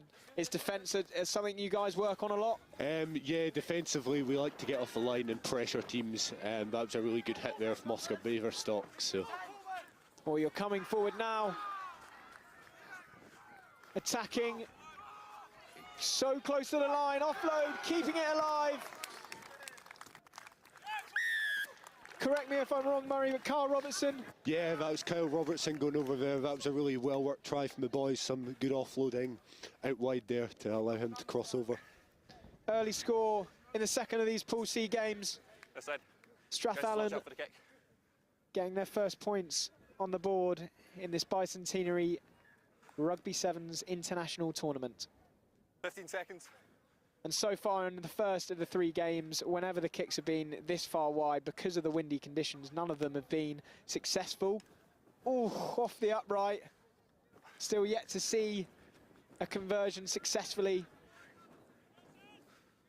But great offloading there by Strathallan. Keeping it alive, that's something you guys want to do? Yeah, definitely. As you can probably see, we aren't the biggest team, so we want to keep the ball alive and try and move teams about a lot and really pressure them in defence and try and force them into a mistake to allow us to make ground. Good start there. Unfortunately, a high tackle there. Nelson's College going quickly. The school from New Zealand travelled a long way to get here, probably just as far as they come. Thousands of miles, but they're here now at the historic home of rugby, the old Bigside pitch at the Close at Rugby School. Little stop there, taking it the other way, unfortunately fumbled. Line out ball, Strathallan Murray, we were just talking there, my stats, or my facts. Xander Fagerson, an old Strathallan boy. Rugby is something you guys are big on at your school, and you produce players like Xander, a British and Irish Lion. Yeah, rugby's been a massive thing at the school. We've had the likes of Xander Fagerson, as you just mentioned, George Horn, Matt Fagerson, Jamie Ritchie, so some notable names that came through the school. And I think a lot of it comes down to our director of rugby, Andrew Henderson, who works very hard with all these players to produce such a fine crop of players coming through the school. And your season so far? Played 16, won 6, lost 10 in 10s. You've beaten Fettes College, another team in this tournament. You've beaten Marlborough. However, you've lost to Merchiston twice, 12-33 and 14-19. How did those games go? Is it nice that you've played some of the teams so you know a bit about them going into this, albeit that's 15s and this is 7s? Yeah, it's good to have a kind of understanding, because it's obviously it's the same players playing in both those games with a couple of changes here and there. So it's good to have a kind of idea of what teams will be like when they get out on the pitch. Nelson's College here in the white, trying to go around the outside. Just a little tap tackle there by Strathallan as they're trying to force the turnover. Playing very deep here, Nelson's College, on what is an extremely wide pitch here. But they're making ground. Throwing it wide, Mikey Morrison here. Mikey Morrison round the outside and under the posts to get Nelson College on the score sheet. I think that passage of play, very good from Nelson's College. They really worked that blind side a couple of times over on the far side to stretch the Strath defence, and then when it came back across, the turn and go, obviously off-put the defender for them to cross over. Yeah, but a successful conversion too. Okay. As you see, Mikey Morrison here turned his back to the defender, but a lovely turn of pace to get Nelson's College first score of the tournament. And that restart's gone straight out, bringing it all the way back for a free kick on the halfway line. The wind has sort of died down here, so does that change the game of 7s? Earlier it was really windy the first couple of games, the ball was flying everywhere. Does it change your tactics going into it? I think slightly, because obviously you're wanting to really stretch the defence with your quality of passing, but the wind can affect that a wee bit, so allowing the wind dying down a wee bit allows you to kind of range your passes a bit longer, which means you can open up more of the pitch. As you've mentioned, it's a really wide pitch we have at rugby. Oh, what a break here. Turn of pace there, all the way under the post for the second try for Strathallan. Number 15, Oscar Baberstock. Yep, that's right. That was a really good turn of pace there from him to beat the defender and cross under the sticks and put Strath in a very good place for the kick here. Yeah, important kick here, but straight through. That's 30 seconds, guys. Brilliant turn of pace here. Keep playing. Where does he play in 15s? He's usually a winger or a fullback, so he does have a lot of gas. When there's that space, he'll take it, and he's pretty ruthless once he gets into good positions. Brilliant restart here, forcing Nelson's College all the way back into their own 22, near their try line. And it's been turned over. Lost forward there by Nelson's College. But that's half-time in the second of these Pool C games. Strathallan leading by 12 points to 7 against the New Zealand school, Nelson's College. Murray, what do you make of that first half? That was a really good first half. Both teams had their chances. Nelson College had a couple of times where they had good passages of possession, but just that wee bit of execution let them down.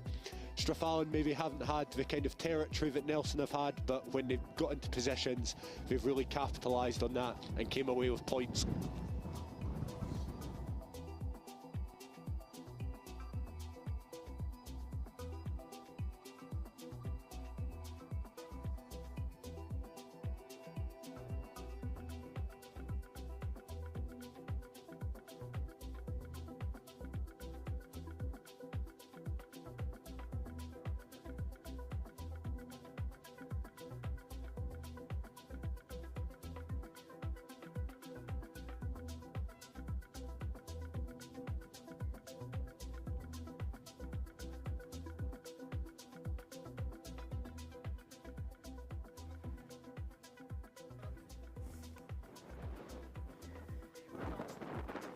It's all good so far.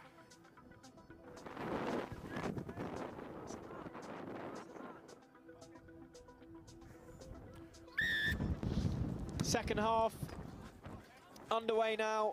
Nelson's College kicking off to Strathallan, the school from Scotland.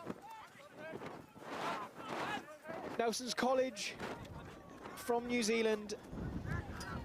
Very notable alumni. James Lowe, the Ireland just recently Grand Slam winning winger, went to this school. He would have been handy in a tournament like this. Definitely, and I think that showed with his try-scoring exploits in the recent Six Nations. They produced 23 All Blacks, so it's a school that has rugby ingrained in it. As well as that, recently winners of the 2022 Miles Toyota Championship.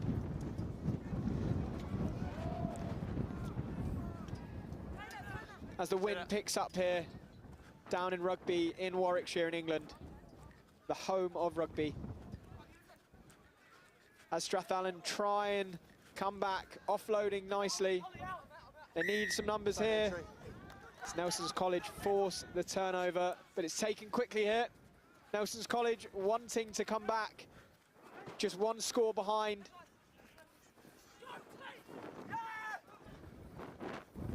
What was out? As the wind really picks up here. Leave it now, 13. Can't tackle the 9. Drop, drop. Keep Taken dropping. quickly here by Taylor.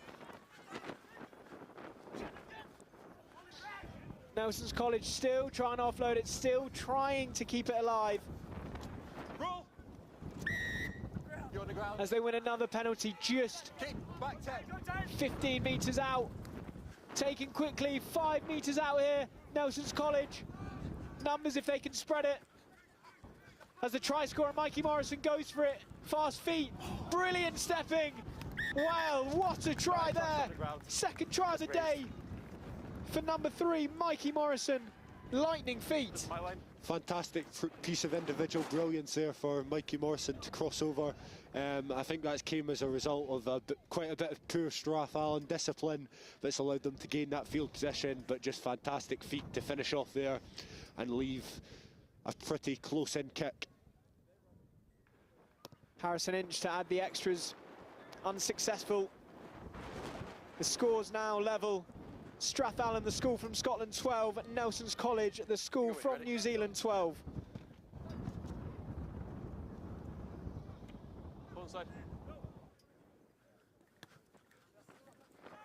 How often at Strathallan do you work on sevens? So for the past couple of months we've been training Tuesday, Thursday since our 15s season finished in early January. We've spent a lot of time working on it since then. Still there.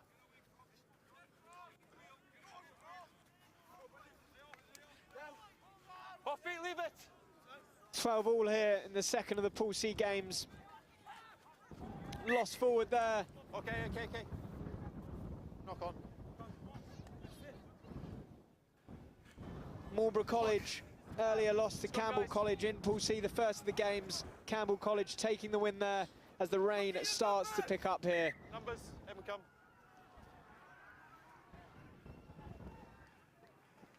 That's your mark. How about Ready? number 3 though for Nelson's College, Mikey Morrison? He reminds me of a young Damien McKenzie with feet like that. Yeah, he's had a very good game so far, really putting the Strath defence under pressure and not allowing them to rest. And another brilliant bit of individual work by Nelson's College. Number 2, Finn Kilworth.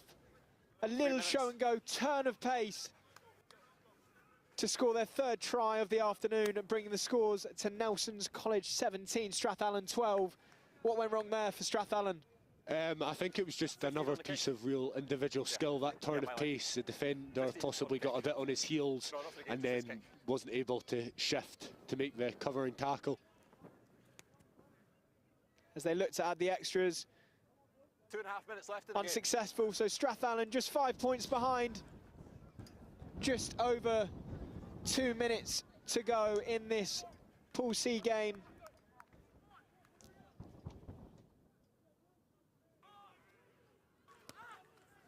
high restart there, hanging in the air. Taken well, though, by Strathallan as they look to attack now from the inside their own 22. That offload game, is that something you're coached to do, keeping that ball alive? Yeah, definitely. Obviously, with a bit of a smaller side compared to some of the teams here, if we can keep the ball moving and try and stress the defences that way.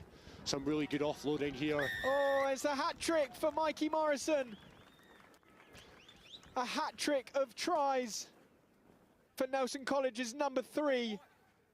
That's the easiest of them all, though, just to pick from 5 metres out. But I think it's a very well-crafted try from Nelson's College there. Some of that offloading that Strath have been trying to do, that's possibly got them into a bit of bother. And then the mistake and the penalties allowed Nelson's to capitalise on it and come away with points. And the extras added, meaning that Strathallan are now a converted try and a try behind Nelson's College at this bicentenary under-18 international rugby tournament at Rugby School, celebrating 200 years of rugby and showcasing how far and wide this brilliant game has come. Nelson's College, the school from New Zealand, 24 points up to Strathallan, the school from Scotland, 12. What's gone wrong then so far for Strathallan in this game? What do you think you can do to improve for next time? I think some of it's we've just allowed the opposition a wee bit too much space and then been caught flat-footed, and that hasn't allowed us to move away and caused us to miss a couple of tackles. Penalty here for Strathallan. It's not all over yet, although the clock ticks down. There's room for one more try here as the wind picks up here. Strathallan have numbers.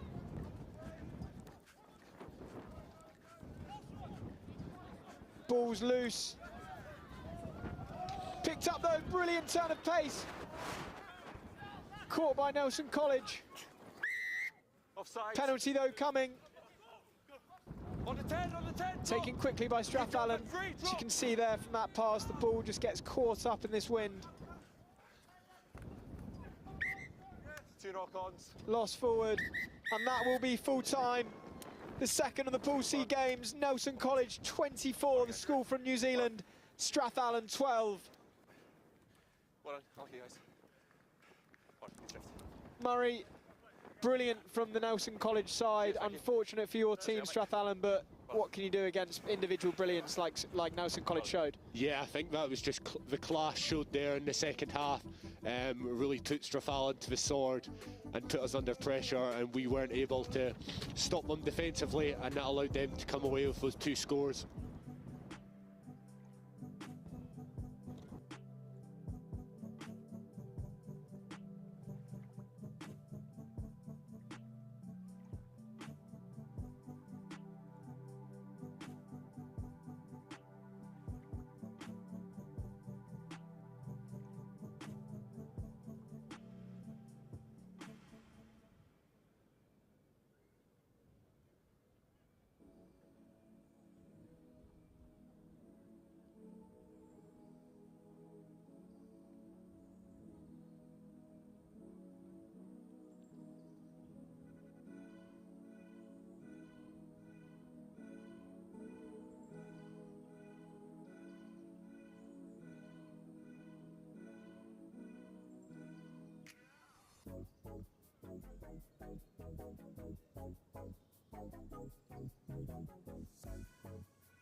Okay, time your run then.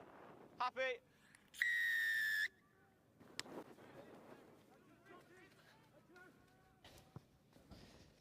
Good afternoon, and thank you for joining us for this celebration of the game that we all know and love right here at Rugby College, the place where it all began.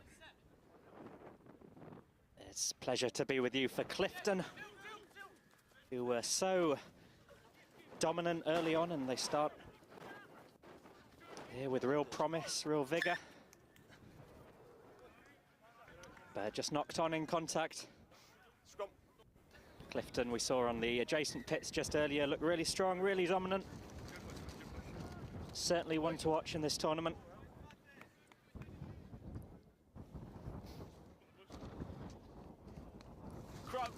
And today they face Shawnigan Lake School from Canada. Real international flavour to this tournament. Oh, it's a good steal from Shawnigan. Earlier today, had a gentleman from Shawnigan just alongside me. Said how excited he was to be playing in the UK, home of the game that we love. 200 years ago, William Webb Ellis received the ball and ran with it. And there's a bit of running going on here. Josh Paulin heading for the line, and the first score of the match from Clifton.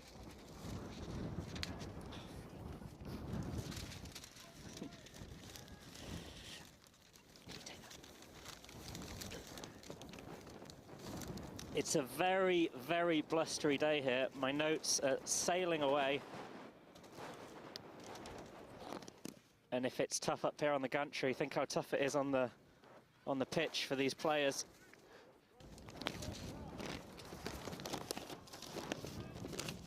It's a bit of a recovery mission going on, but thank you for your patience, but certainly worth sticking with it. Despite the blustery conditions, they've put on a real feast of rugby for us here. Advantage over! And here we go with Shawnigan. Tackle, release!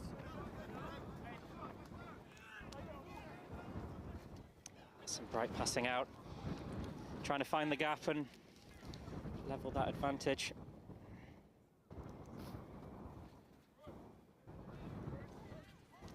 That's really lovely. Strong tackle from Josh Paulin. He didn't quite roll away, so he got pinged. Shawnigan out wide. One of many international teams gracing this exhibition of rugby. Far afield as Canada, South Africa, Japan.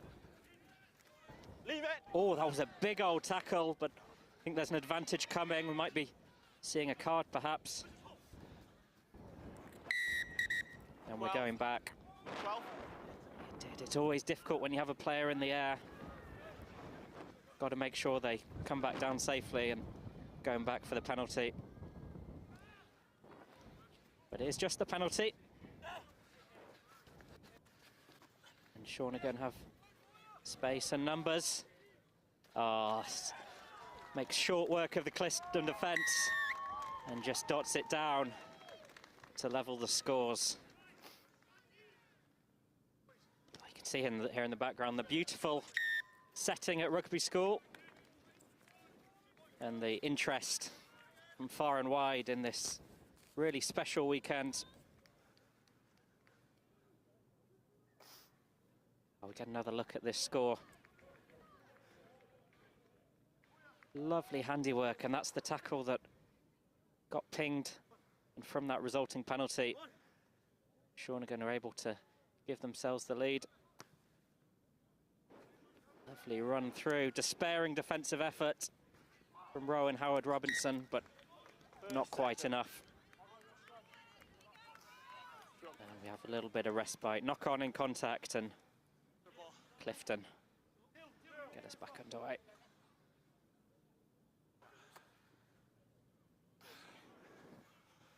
Clifton, a team with no shortage of rugby history. Bind, The oldest inter-school match in England was between Clifton and Marlborough. Marlborough also here in an adjacent pool. 1846 that match was. And this weekend really highlights the extensive history and heritage of this sport.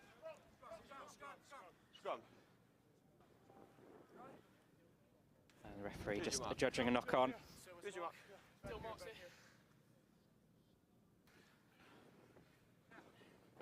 Crouch, bind. Free kick, infringement in the scrum. Shawnigan surging forward. They've produced several members of the Canada national team. Oh, and he's lost his shirt. They really are giving everything, including their outfits. It's definitely far too cold and windy to be playing shirtless. Clear space. Just a minute left of this first half. It's been very even. Anglo-Canadian encounter, some really interesting matchups. Spoke to a Shawnigan player earlier, said he'd really looking forward to playing Clifton and that he'd never encountered them before. Some of these English teams will encounter each other on the circuit, but real sense of intrigue as to what these international teams will bring. Out and around. Oh, it's penalty and chance for Shawnigan to finish this first half in style. Well, good footwork, good quick thinking. Pass wasn't quite where he would have wanted it, but able to adapt quickly. It is so blustery here. It's amazing. Able to produce any free-flowing rugby at all. Back 10. My papers are just swirling across the vast fields here. Really is tricky conditions for everyone, but still lots of enthusiasm, lots of energy. See on the pitch behind, we've got two pitches here, both of which available to watch here with Next Gen. So whoever you're supporting, it will be covered.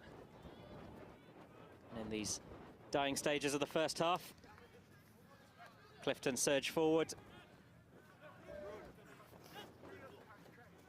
Through Josh Paulin. Here's Oscar Green. Oh, but Green just held on for it for too long. Another chance for Shawnigan to get on the score sheet. Time's yours.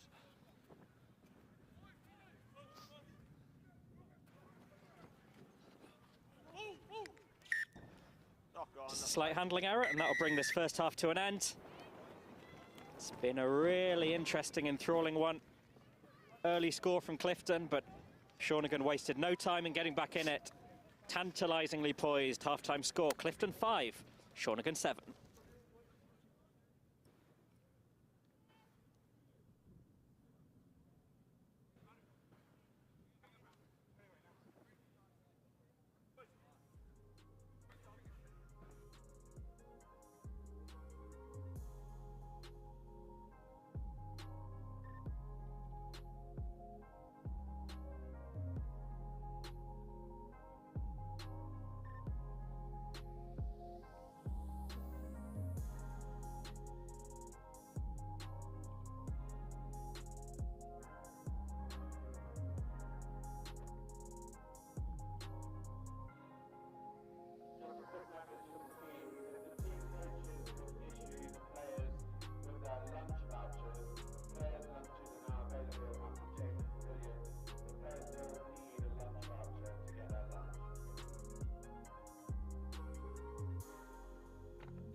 Welcome back, up close and personal with the two teams. Lots to talk about at half-time, lots to think about. The scoreline very finely balanced, the smallest of margins. Be interested to see what this second half has in store. Shawnigan looking so bright on the ball. See the conditions, the blustery conditions, ball blowing all over the place, but did well to gather. But promising attack cut short. It's pinged, I think, offside.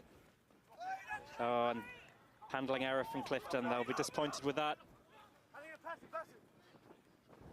Trying to bring the ball quickly back into play, but just spilled it forward. Advantage is over.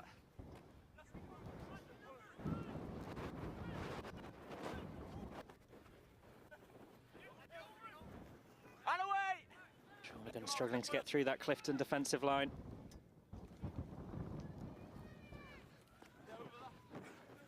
Combination of Finn Fielder, Oscar Green, just forming that defensive wall. And slightly scrappy start to the second half. Tackle on away. Not surprising considering the conditions. Ball swirling around.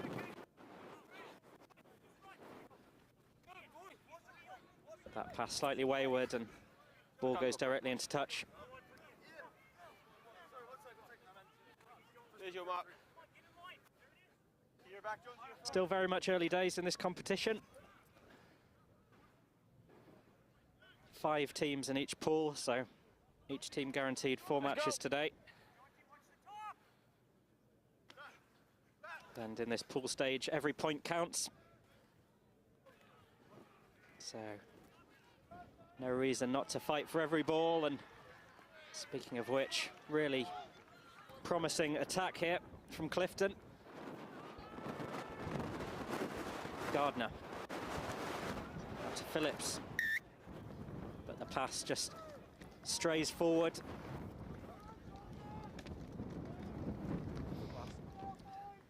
And really is no surprise to see some errors creeping in. The conditions are certainly not easy,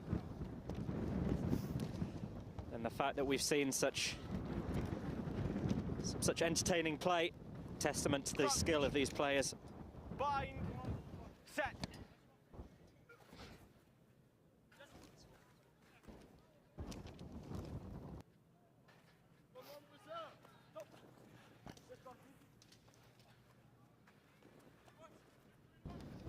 Just 4 minutes left. Really is nothing between these two sides.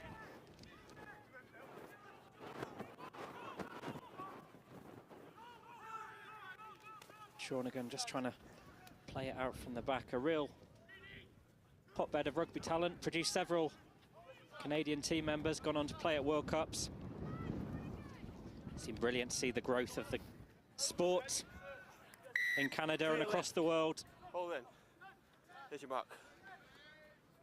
We'll see representatives from all 4 corners over the course of this weekend, including Japan on the pitch shortly.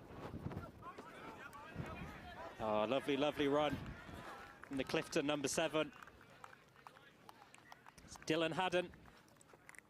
Learned his rugby trade in the south of France. Such composure and such execution to put Clifton back in the lead.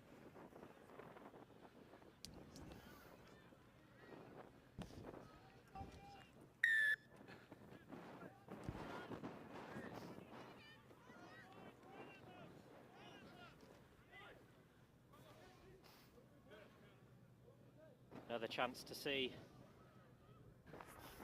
really clever bit of rugby play from Dylan Haddon. Used to slightly sunnier shores, playing in the south of France, but wind and rain of rugby, he's a prodigious young talent. And the Canadians store their advantage. Just 2 minutes left. And move! And obviously to Clifton, not rolling away.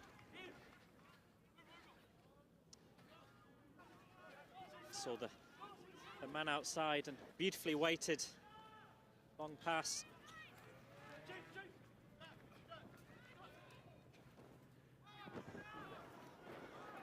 It's Tom Gardner. Lovely little grubber kick. Causing a bit of mischief in the Canadian back line.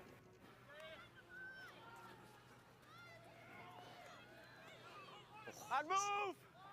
Clever No flare, hands, but is pursued by the Clifton number 7. And see an opportunity here. They surge forward. Pursued valiantly, and it's knocked on in the process. It was a brilliant tackle from Tom Murray, just dislodged the ball. Put the Canadians under real pressure, and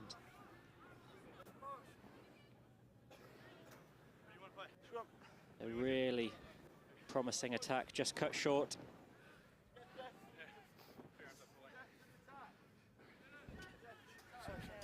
Yeah, okay, time off.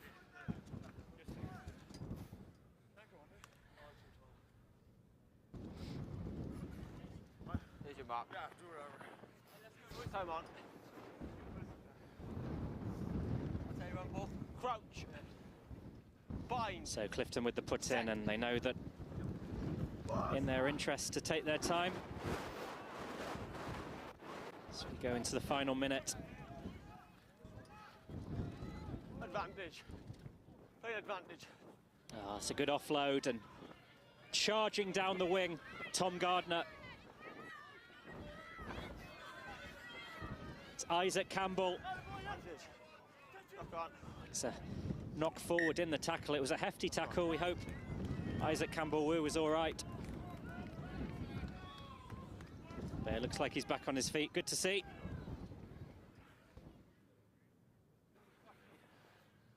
Some really big hits over the course of the weekend. But oh, well, he passed it. great to see Campbell-Wu back up and running. On Monday. Last play. Huh? You can go whichever side you want. Let's go. Boys, let's go. Birthplace of the game, and the referee's back. Set. That is why we're here, after all, this weekend. Ball is out. 200 years since that momentous moment at Rugby School.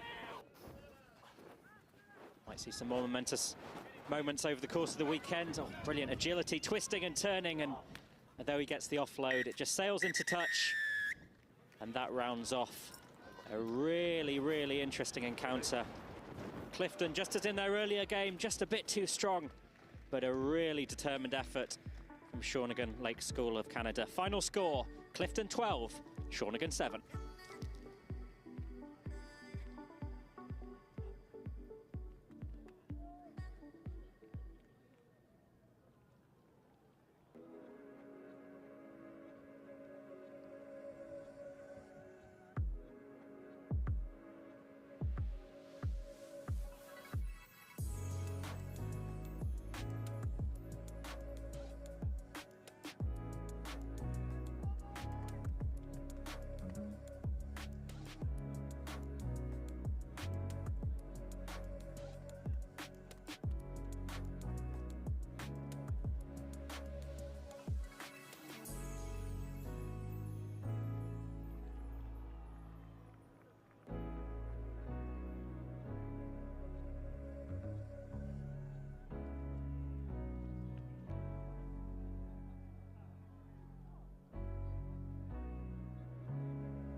I'm with Kevin Culliver and Simon Davis from Australia. How exciting is that? And that is the beauty of this incredible tournament here at Rugby School.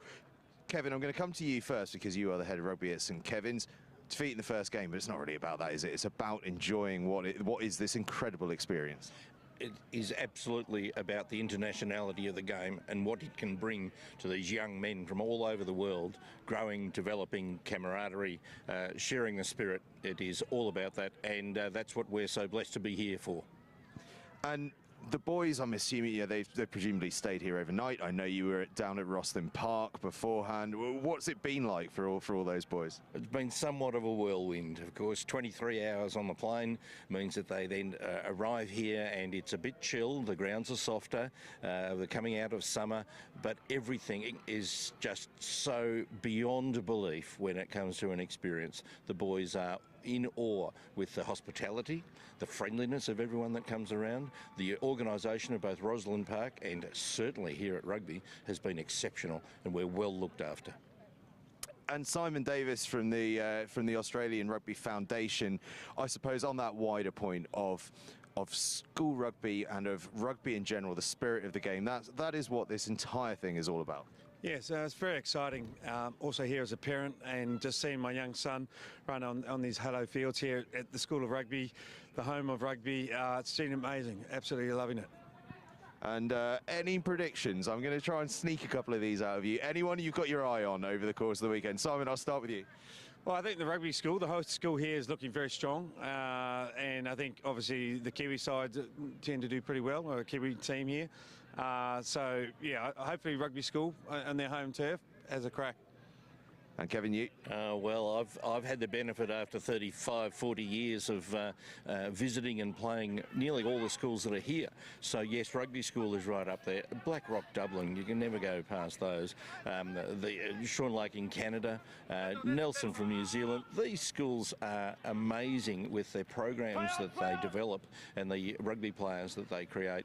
And therefore, these young men, any of them in a sevens tournament, because of the flair of sevens, could get up and win. It's going to be an exciting tournament, so I much look forward to it. It certainly is going to be exciting. We're going to throw back over now to old Bigside, where we've got Uppingham and Waseda High School from Japan. That is the magic of this tournament. Let go, tackle!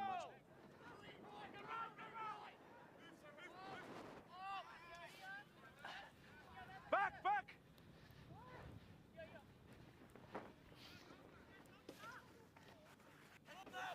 Joining us, Anglo-Japanese affair today in Pool D. Uppingham against Waseda High School.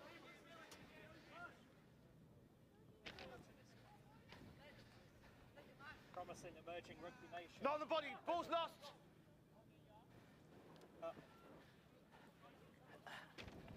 Exciting side here. 14 years Sakurai. Too long! Hey Tanaka. Break the space. Lost. Miyashita. It's Miyashita over the line. And a bright start. The red and black of Waseda. Wasted no time getting the board.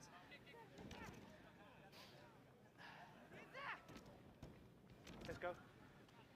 Very impressive start.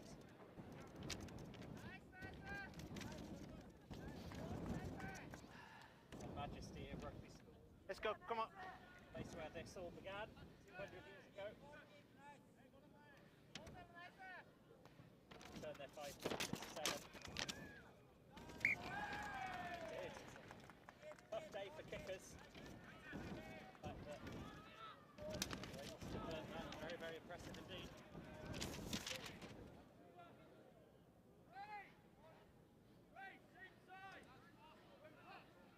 Oh, they had a tough day in the office earlier in the day.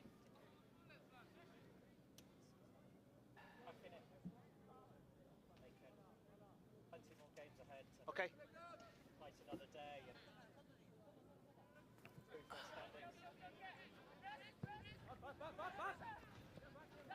Bouncing ball. Gathered. Oh, lovely, lovely pace and agility. Looked for the gap, he found it.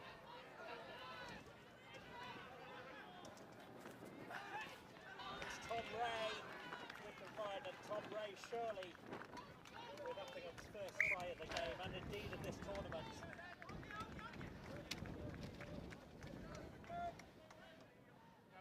Was a really clever bit of offensive work.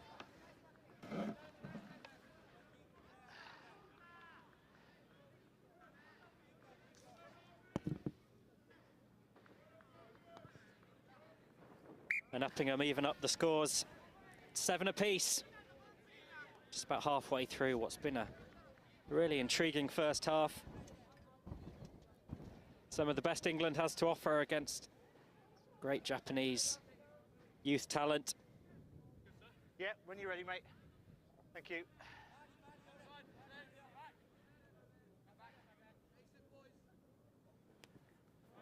And what can Uppingham do here? See from the kickoff the force of the wind. It's very blustery conditions. Vantage. And just knocked forward on the floor, and Uppingham have another chance to get themselves into the lead, and they do. Evades the tackle of Daito Tanaka. And Uppingham have got their mojo back after a tricky first game. They're in the lead. Yeah, it's fine, mate. They've shown real flair and execution to recover from that early Waseda shock.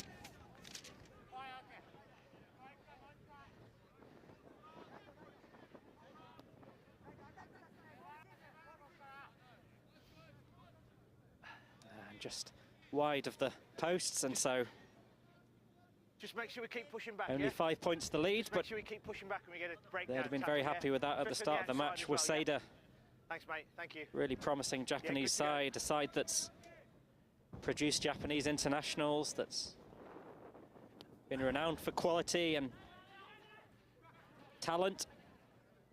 They did well to keep it in there, but they may have presented an opportunity for Uppingham.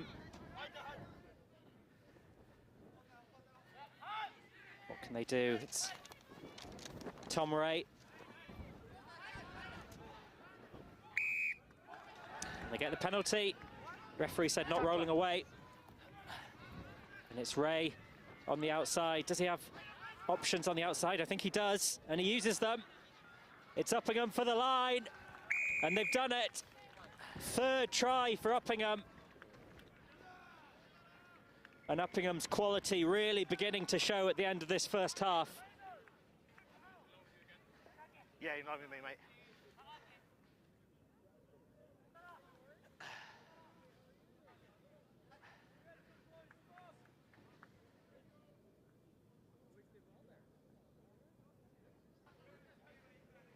It's not an easy conversion, this one. And indeed, just sails wide of the posts.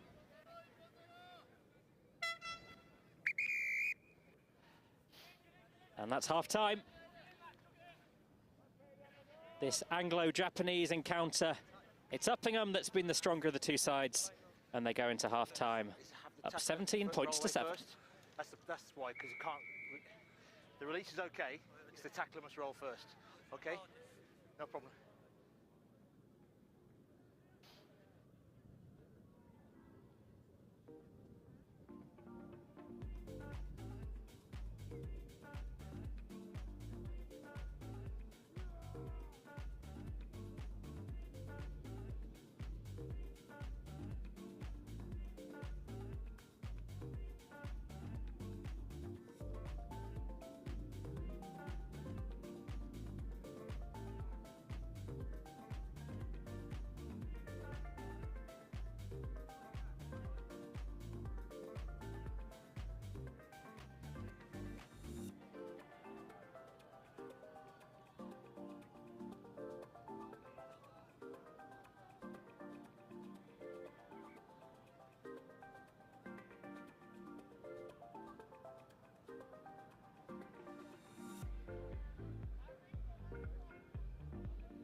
Ready, Waseda?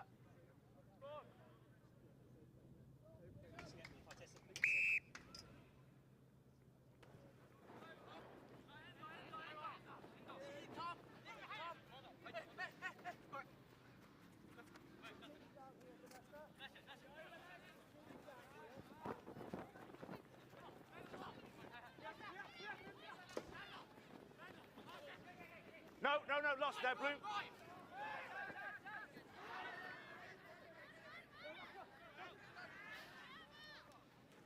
Vantage over. Tackle! No! It's okay, it's okay.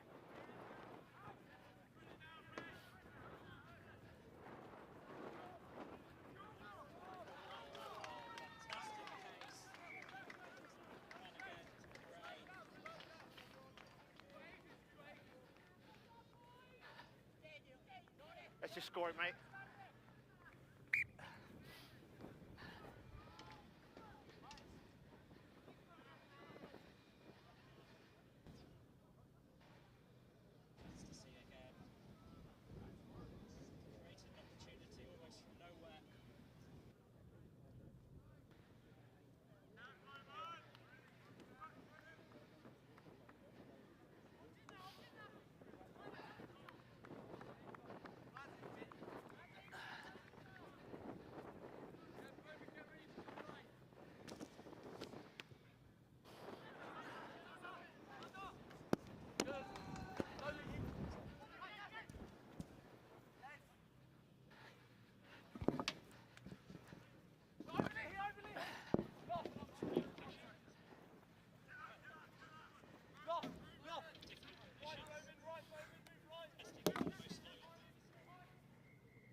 Backwards, play on.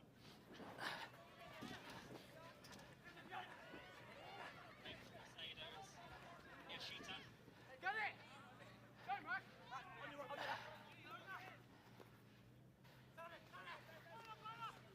Get out! What's that? Reset. Pull out!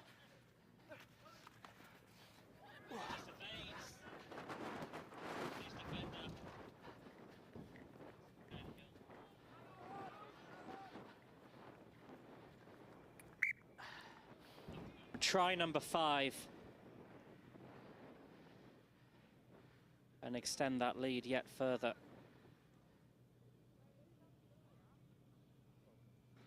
Four minutes remain and Uppingham in a commanding position.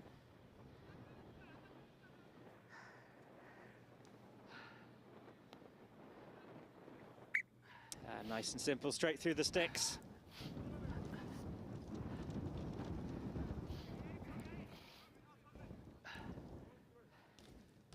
And Uppingham, one of the regular fixtures on the English school circuit. Looking very impressive against a spirited Japanese side. Well, the ball's come loose. Japan forced into their own in-goal area. Not where they want to be. They're trying to break through.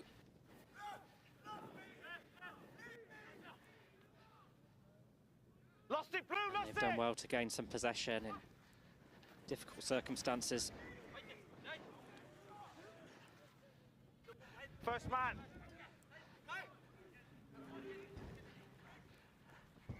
And there's space and numbers on the outside, and once again that now familiar sight of Uppingham streaming over the line.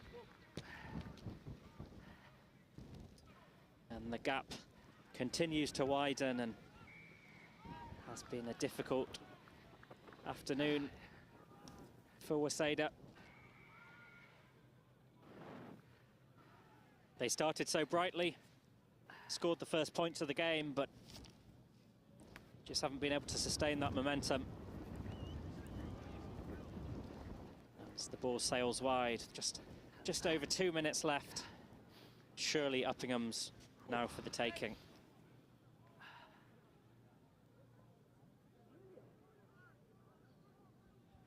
I don't want to bang on about the conditions, but it's really started raining here. I'm sure you can see it on your stream. And it really creates a challenging environment. Adding to the wind and the list of challenges that they'll have to deal with. Challenges for our poor camera people too, who are braving the elements. Vantage over from the knock-on. So can Waseda produce a final flourish? Lost it now, Blue. Leave it, Blue. Leave it. Miyashita. Too long. Too long, Blue. 10. Well, penalty for Waseda. Chance for them to finish this match the way they started with a try.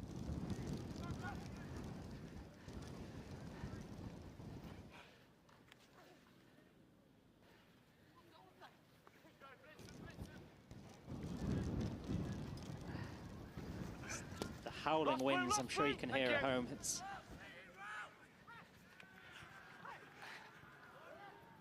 a testament to the spirit and the support of the many fans and coaches we've got here, that they're still braving it out on the touchline.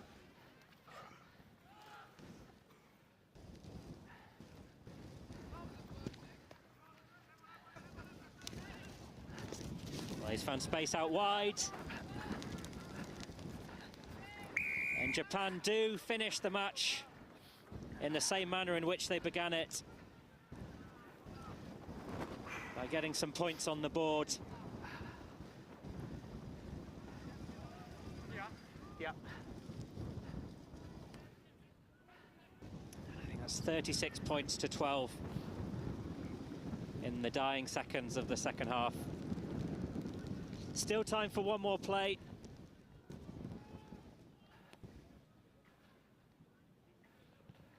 I'm sure both sides will be happy for go somewhere warm and dry after this. It's been a real test of all stripes. But it's been a really entertaining match. We've loved every second. So the last play of this Pool D match.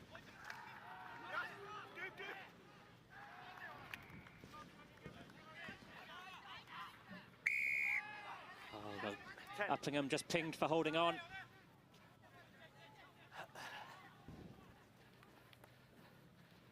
Credit to both sides for playing on and trying to produce something extra special at the end. Leave it. Be forgiven for booting it into touch and heading for a cup of something warm, but we're still going. And how will this Pool D match end? Not held. It's number 12, Tepai Achida. Oh, lovely little kick, but is there just too much on it? I think there is. And that will be that. A really engrossing match. But it's Uppingham that just emerged too strong. And in this Pool D match, the final score, Uppingham 36, Waseda 12. Thank you, mate. Thank you. What do you mean by too long? Because you haven't got your weight on your feet. So you're over. So if you don't lift it the first time you do it, you've effectively gone off your feet.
Hello and thank you for joining us.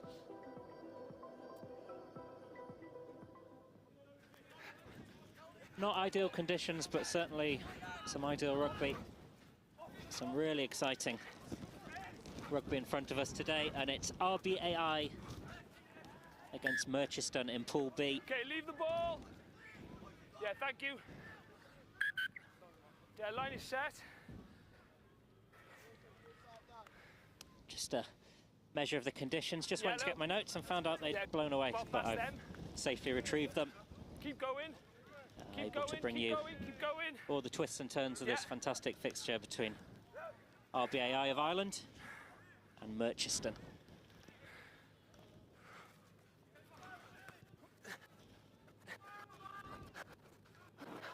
It's early kick. We haven't seen much kicking today, perhaps on account of the wind, but certainly really exciting element of sevens. Knock forward from blue. Scrum yellow. And RBAI in the yellow and black. Merchiston in the blue. Stay yellow. Blue, come forward. Caught a glimpse of RBAI on the adjacent pitch just a bit earlier, and set. Really impressive side. Lots of energy and physicality, but also pace, and stepping around in the contest. Really are an all-round package. Yes.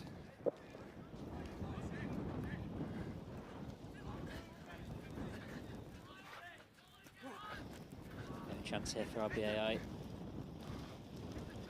Just trying to forge your way through, and lovely offload, but handling just didn't quite go to plan. And Merchiston have the advantage, and they easily win the foot race. Yards and yards to spare, and Merchiston will dot it down for the first points of this match.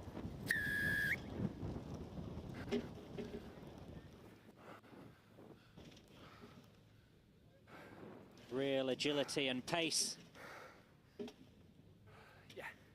to give us the first try of this Pool B encounter. Yeah. And they make good the conversion too, so that's 7 points to 0. Just over 2 minutes on the clock. Well, a reminder of why we're here. Rugby school, 200 years ago. The birthplace of this wonderful game. Time it. Where William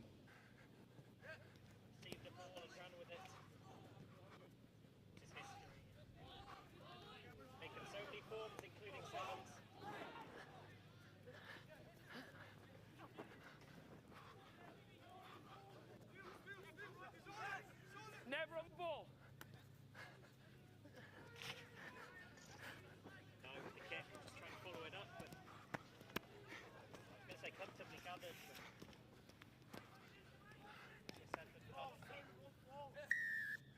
Straight off feet.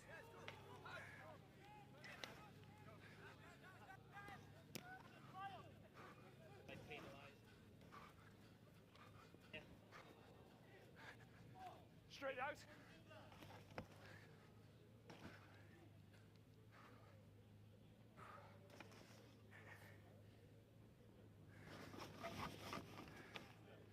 Yeah, thank you.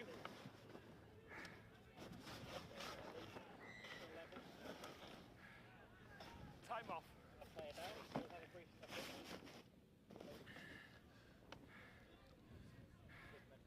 Hey, he's taking a bump.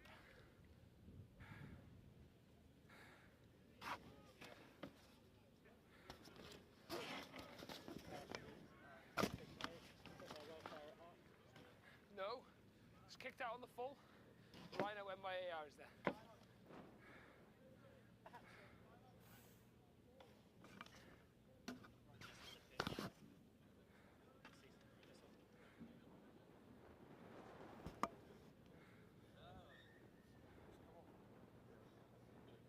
Making a sub.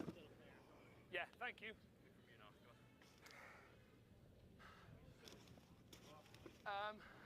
Marks here. Marks here for blue. Marks here for blue. Yellow step off. Have we made the sub, guys? Yeah, so we'll wait because he's still on the pitch. If you go wide now, you'll go straight into him. No, not yet, not yet. Look, he's still on the pitch. Time on.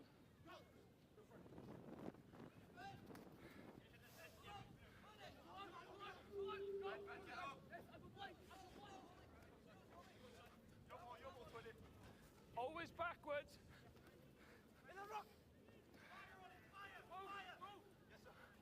Never on the ball.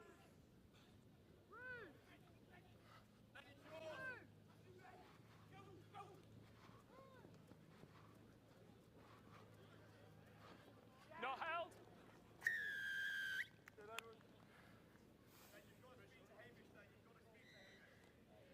19 in line with me, please.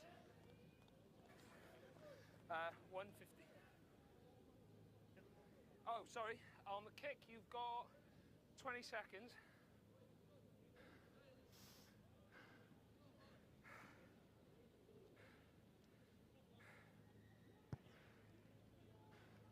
No.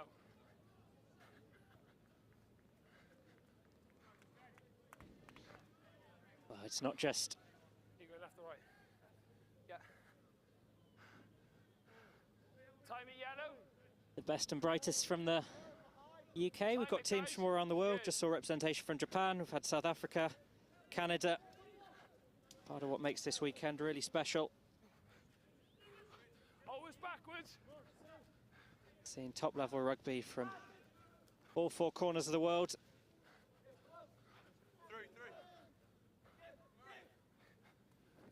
Just taking their time, trying to find a way through. Oh, that's a lovely run, but just hauled back before he's able to offload it. Oh, he's found the gap. This looks very promising indeed. But just penalised for holding on. And Murchiston will have another bite at the cherry.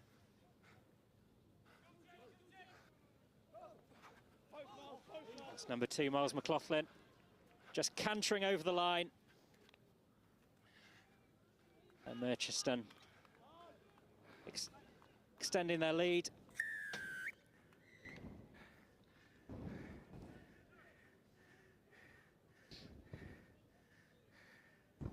The lovely view of Rugby School, place where it all began, Yeah. and a really brilliant host for this weekend.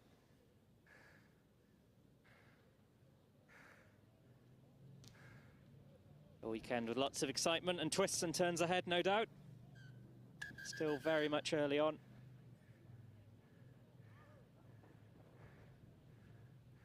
And that's the half-time whistle. This Pool B match. Lots of top talent on display and some great moments. Let's see what the second half has in store. But for now, it's RBAI 5, Murchiston 14.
Welcome back for the second half. Murchison had the better of the first 7 minutes, but let's see what the second half has in store.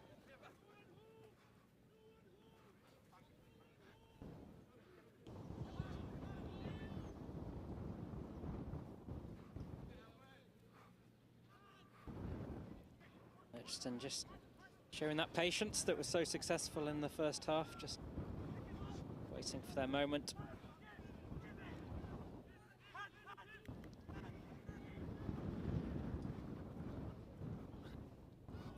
Murchison of Scotland boasts lots of international talent amongst their alumni. Zach Mercer, England caps to his name. He went to Murchison Castle. RBAI, really prestigious rugby school as well. They won the Ulster Schools Cup this year. Oh, that's a lovely, lovely run. And Murchison making it look easy as they give themselves the best possible chance of the conversion. Make the score 19-5.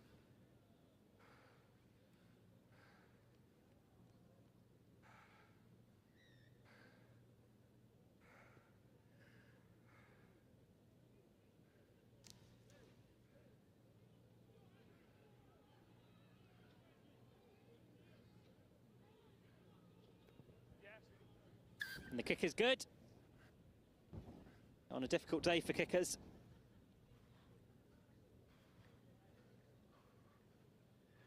And RBAI with lots to think about.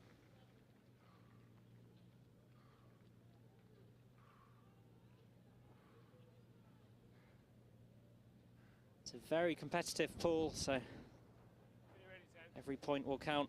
Always the chance it will come down to points difference. So plenty for RBAI to play for. That's the kick. Going to see a foot race. Oh, it's brilliant follow-up kick. Real footballing ability. And beautiful work following up his own ingenuity with the kick. And RBAI have something to smile about.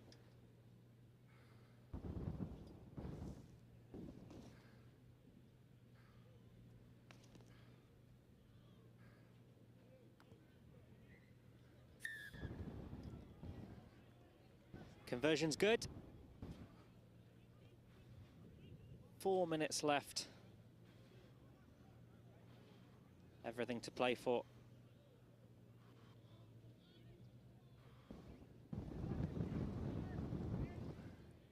That camera angle kind of gives you a sense of the scale of what's going on here. We've got 2 pitches, both of which available to view on Next Gen. And all the kind of paraphernalia that comes with a rugby festival. Lots of spectators, coaches, parents. Makes for a really good atmosphere, both on and off the pitch.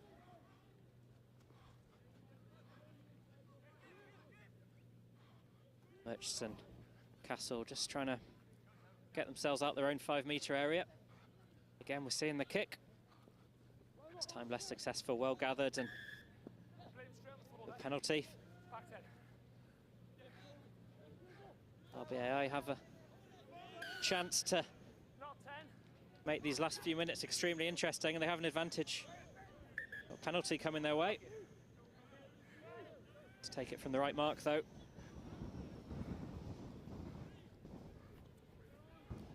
Lovely handiwork. He needs to be careful with that tackle. You've got a player in the air, got to be careful how you put them down, but no infringement.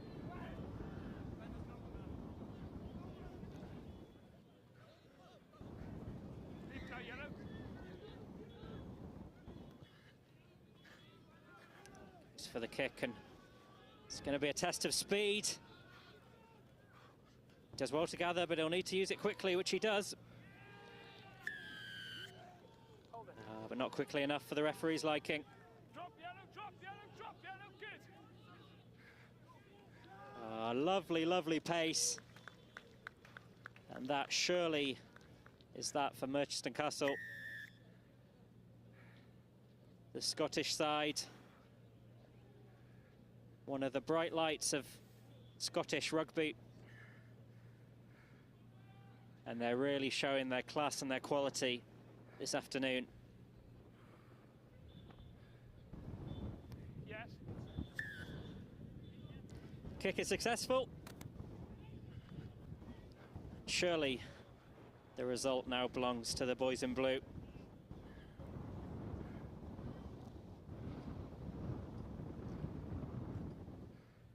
Time it. Slightly brighter skies now, but the wind's still very much a factor. Feel it rattling around the gantry, and lovely agility. Once again, we see the kick. Can he follow up his own handiwork? And he does. Was he taken out off the ball? I think he was. We might see a yellow card, and we do. Wait. Can't tackle a player if he's not in possession with the ball. And so an interesting final few exchanges. RBAI with a one-man advantage.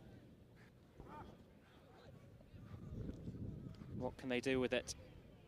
Oh, well, that is unfortunate. Opportunity begging. They had the extra number, but just knocked on. Less than 1. 45. And those 2 minutes with the extra player are so vital. We've seen how they can really swing games, but it's really unfortunate. Merchiston Castle will no doubt take the opportunity to clear their lines and end this game on a high. Never on the ball.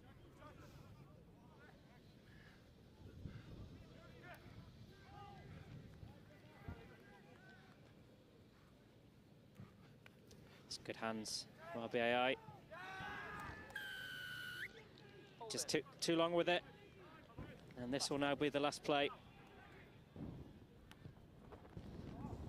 And the Scots have seen enough. Well, they tried to go for touch. And it just about made it, and that's the end of a really, really top display of rugby skill and talent. Merchiston from Scotland just too strong. Final score, RBAI 10, Merchiston 28.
Well, no time for rest here at Rugby Sevens, International Sevens.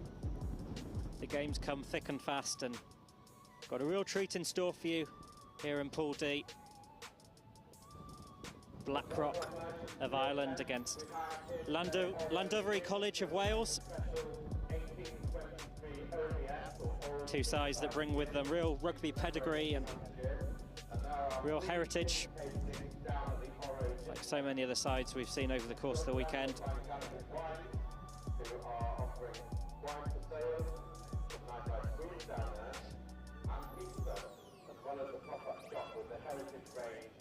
And that's why we're here. Rugby School,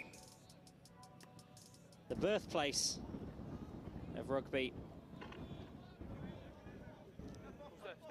200 years on from its creation, from its birth, we're here with some rugby stars from all around the world to celebrate this brilliant game. And what a festival we've seen so far, even in somewhat challenging conditions, but really excited for this one. Blackrock of Ireland won the Leinster Schools Rugby Senior Cup more than any other side, a side that synonymous with success and silverware. And they've got an early penalty with Derry Maloney. Number 3, and quick offload. And he's over the line, and that's the first try of the match.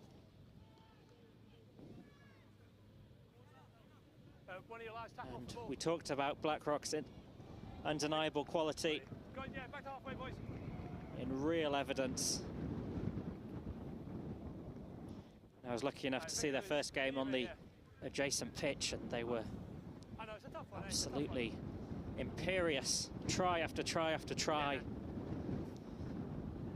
it could be a difficult afternoon in store for Llandovery of Wales.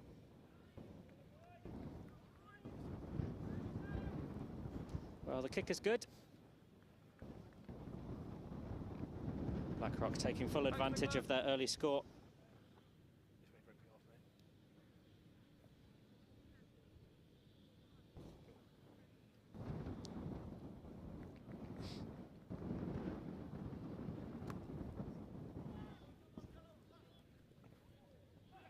Strong competition in the air. Blackrock emerge with it once again. Real agility with, oh well, recover. And we'll have a counter-attack here from half shape. Really difficult, but Blake continues. Oof, that was lost the shirt off his back. Far too cold and windy for that. Shows the force of some of these collisions.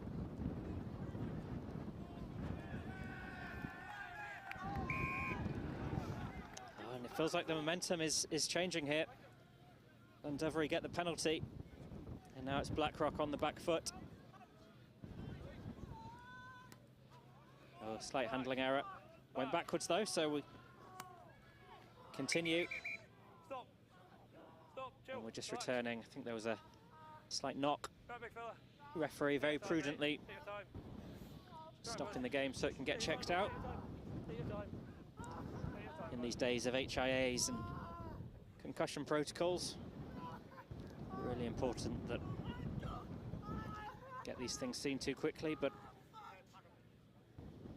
I've got no idea, mate. Let's hope the player's okay and can see him back up on his feet.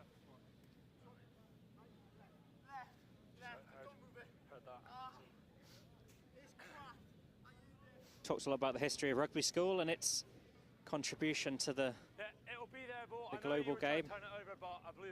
Llandovery too, one of the first teams to ever play rugby. Yeah, but it might be a while. Provided 2 players to the first ever Welsh international side. They thought it was a turnover, but blew the whistle. And wherever you look across these 2 pitches, it's all the names that litter the history of this wonderful sport.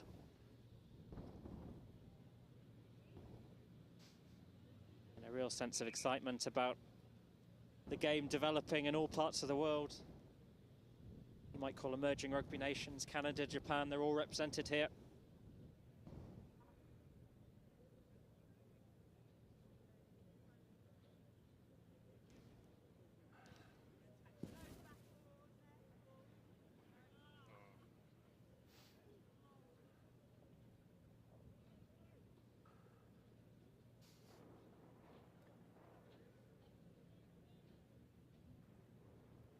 So the player is still down. He's being well attended to by the medical staff.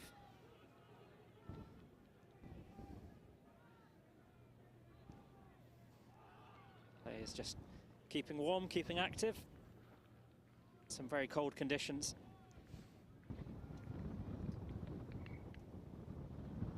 But not too cold for ice cream, clearly.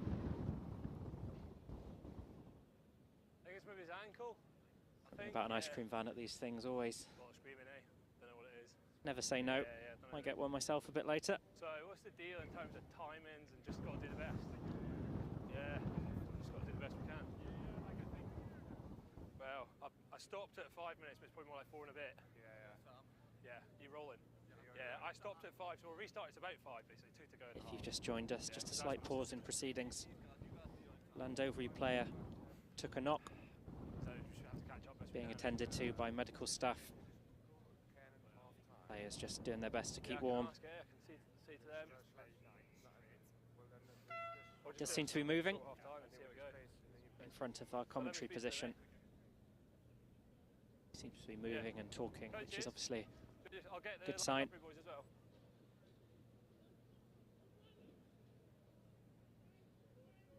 Llandovery coach, just want to have a word with the guys from Rugby. The guy from Rugby just wants a word with you. Oh, there's another one there, sorry. I think he just wants a word. Today's not the only rugby on offer. This is a weekend-long rugby festival exhibition. So basically, we're losing 2 minutes. So do tune in tomorrow, and we've got some great games ahead of us this afternoon as these pool stages take shape.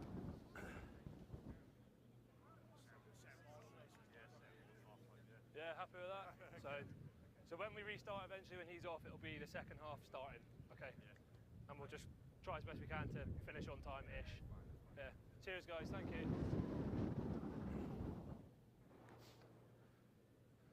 Not much more we can do, eh? Now I've got to remember which way it is. Who's kicking? Who's going where? Yeah. Yeah. I believe you. I can't remember.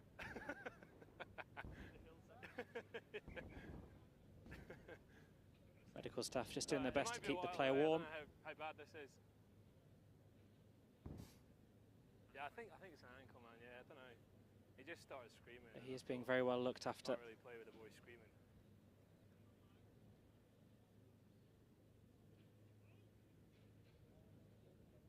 Of course, all our thoughts and well wishes are with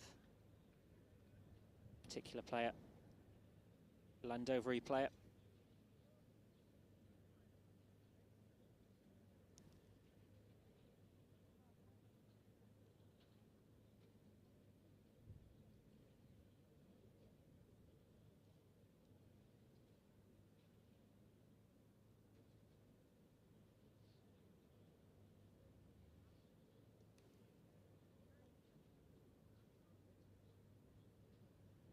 Mind you, we have both pitches here. There's 2 pitches and they're both streamed, both available through Next Gen.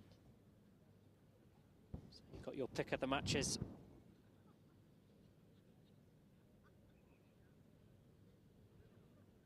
Although of course we hope that player will be safe and well and we can resume here shortly, but medical team rightly taking every precaution and giving the player the care he needs.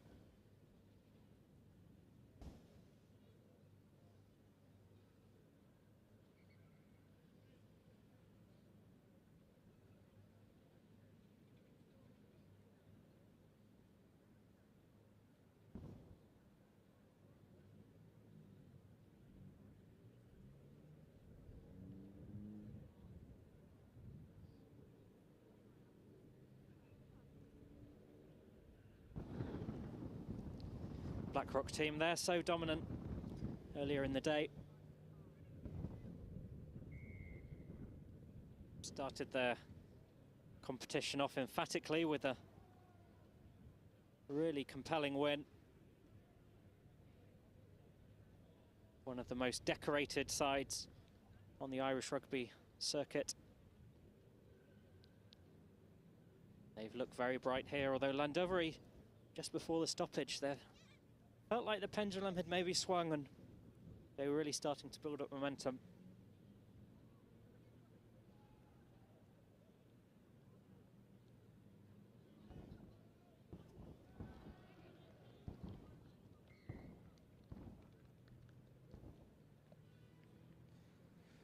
Well, since we've got a bit of an interview, since we've got a bit of an injury break, we're going to have a little bit of a wander around and a bit of a chat, and we're going to see who we can find, because what a special day. It's been absolutely hammering it down, but the sun has come back out, starting to warm up a bit, and I've just spotted an Uppingham player who I am going to intercept on my way. Let's see what we can do. They may or may not come with us. We'll find out if they'll have a chat with us. He's running away from me. He's running away. Hello, my friend. How's it going today? Are you enjoying yourself? Oh yeah, it's great fun. We had a tough game against Blackrock first, but we beat the Japanese school, which was nice. The weather's getting better, so it's good. And Uppingham School, I'm in fact an Uppingham old boy myself, so rooting for you a little bit. It's been it was a tricky 15-a-side season, but you've enjoyed yourselves out in the 7-a-side season. But this is your second time here in what, a matter of months, because you were here for the Global Pass, weren't you? Yeah, we came in for the Global Pass. That was a good day. We beat Rugby on that day. Obviously we didn't have the best time against the other teams, but yeah, it's really nice to be part of this whole sort of 200-year bicentenary thing. It's nice. Yeah. Fantastic. Well, I won't keep you too much longer. Go and enjoy the rest of the day. I'm going to go and see who else I can find for a little chat. It's a real shame to have injuries, but of course I should mention there are loads and loads of things being done nowadays to help protect players from injuries. Concussion, of course, a really major thing, and we're taking real great care of players nowadays, and our friends Return to Play actually do a wonderful job with that. But come with me, we're going to see who else we can find. I've spotted a man in a rugby shirt over here. We're going to waylay him. He doesn't know I'm coming. He doesn't know I'm coming, but he knows I'm here now. Oh. Hello, sir. You look as though you're supporting St Kevin's today. I'm indeed, yep. How are they getting along so far? Lost the first game. They're just warming up. They're supposed to be on in 5 minutes, but obviously the delay to this game, they're going to be. And have you got a son playing for them? I used to work there many moons ago. So since they're touring, I figured I'd come up and support them. Fantastic. Well, thank you very much for joining us. You see, ladies and gentlemen, people just coming to get involved, because that is how special this is. People from old boys just wanting to come and join in. Now we're going to keep walking, because it's all going on here. You saw earlier that we were down inside the pavilion. I've just been reading through some of the names that have passed through the halls of Rugby School. It's been absolutely fantastic. Getting a few nods of people who are trying to stay off the live stream. We'll see what they can do. Now, I'm going to see if we can catch a couple of these boys over here, because they are in a very official looking uniform. We've seen some lovely stuff here. The sun is shining. Now, just to let you know what's going on over on the pitch, we're just playing over on pitch 2. Pitch 1 has just got a bit of an injury delay, hence I'm having a wander around here. But we're going to see who we can find. Boys, would you be open to having a little chat with me? Yeah. Sorry. Where have you come here from? Japan. Japan. Yeah. And how's it going? You enjoying yourself? Yeah, I'm enjoying. Yeah, this is special games. Yeah, yeah. Many special games. Yeah.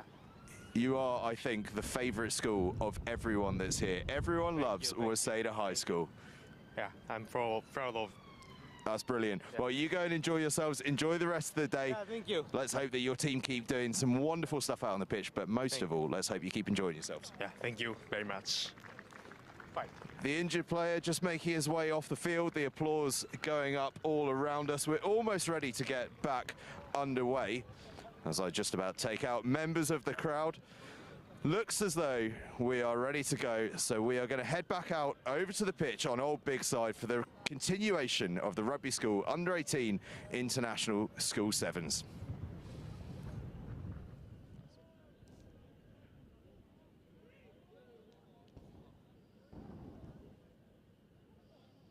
Thanks for rejoining us. I'm pleased to say the player's been safely removed from the pitch. He looks to be moving and communicating, which is good to see. Always a fear when players take a knock. I think we're still playing out a few remaining minutes of this first half.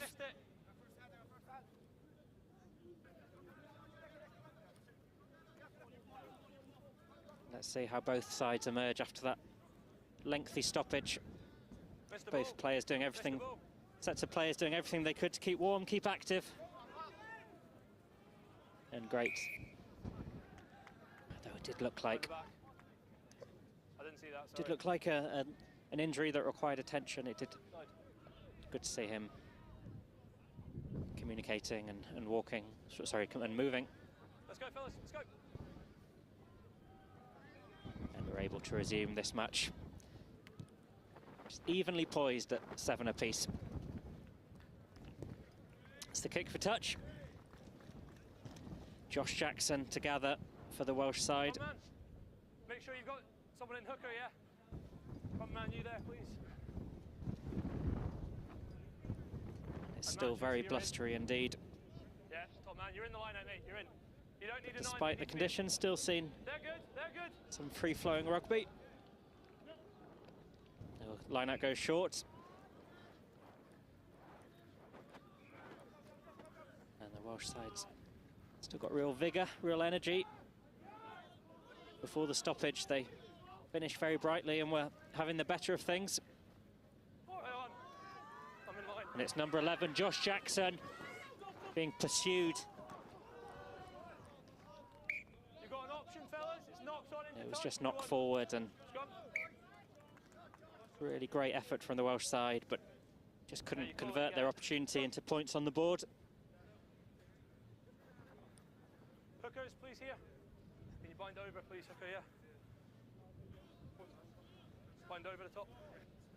That's not underneath, that's over the top, thank you. Hooker, bind over the top, please.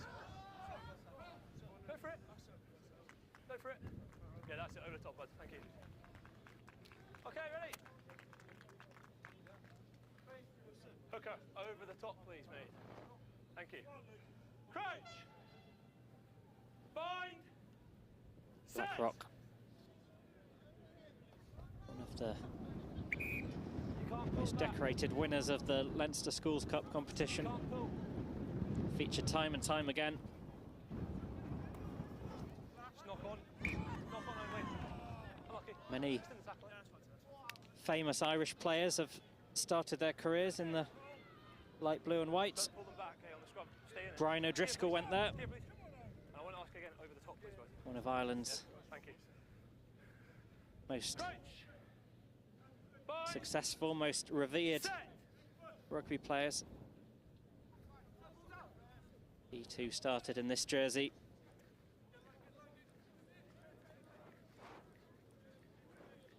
Blackrock looked to rebuild and surge forward.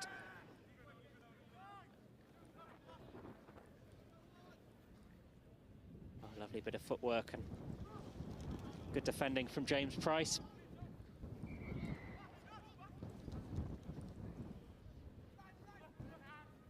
Blackrock happy to take their time, wait for the opportunity, and I think they found it.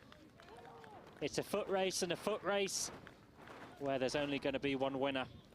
It's number 7, Derry Maloney. Puts Blackrock into the lead. He's got a real turn of pace on him, Maloney, and just able to shift up an extra gear. Get himself over to the try line. 10 seconds left.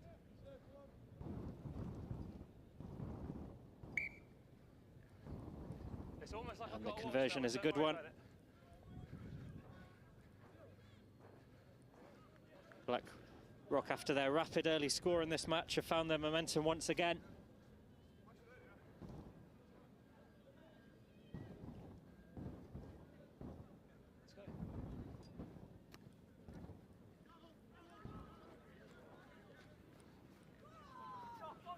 Strong pickup and a strong surge forward, but referee adjudicating that ball was held for too long, and Blackrock will have another go. Let's go now, mate. Let's go. Number 14, Paddy Clancy, goes into contact. Release. Another penalty. Slight sense of lapse of discipline from Llandovery players.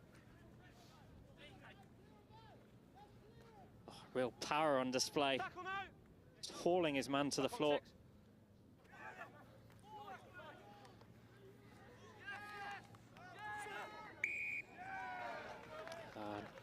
Great work from the Welsh side. Forced a penalty.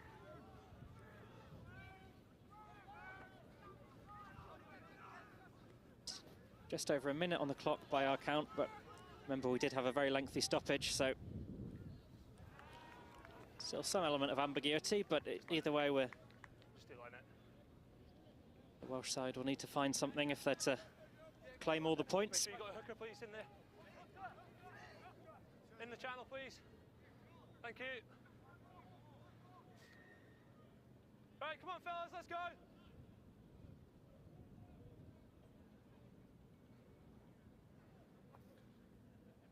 Just knocked forward in the line out. Fellas, hey. Whoa. Knock on in the line out.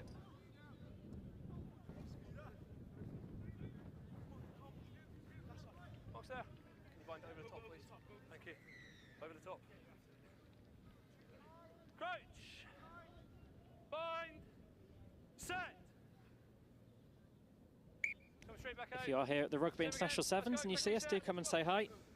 Always good to hear from spectators and fans and get the intel and the insight that only the diehards can provide.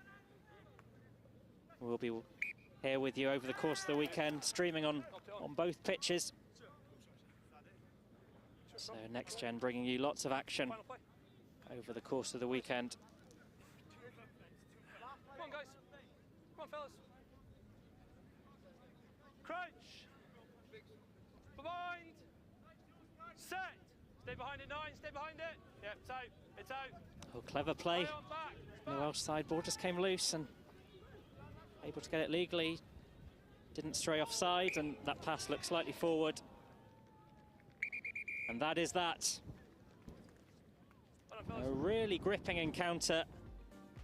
Blackrock started strongly, but Llandovery came back in it. But in the end, Blackrock just too strong for their Welsh opponents. Final score, Blackrock 14, Llandovery 7.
Here of the wonderful Rugby School International Under-18 Sevens competitions.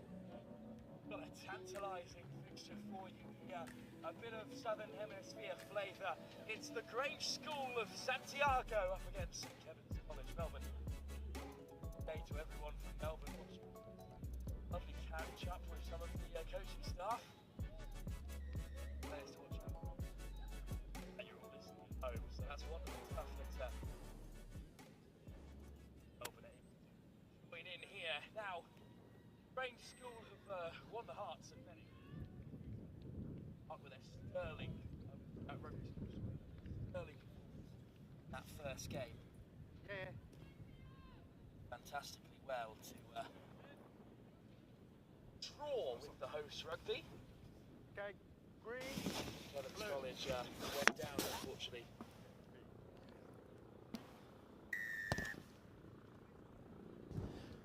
Well, welcome back, ladies and gentlemen, and everybody else to the continuation of the under-18s rugby tournament here.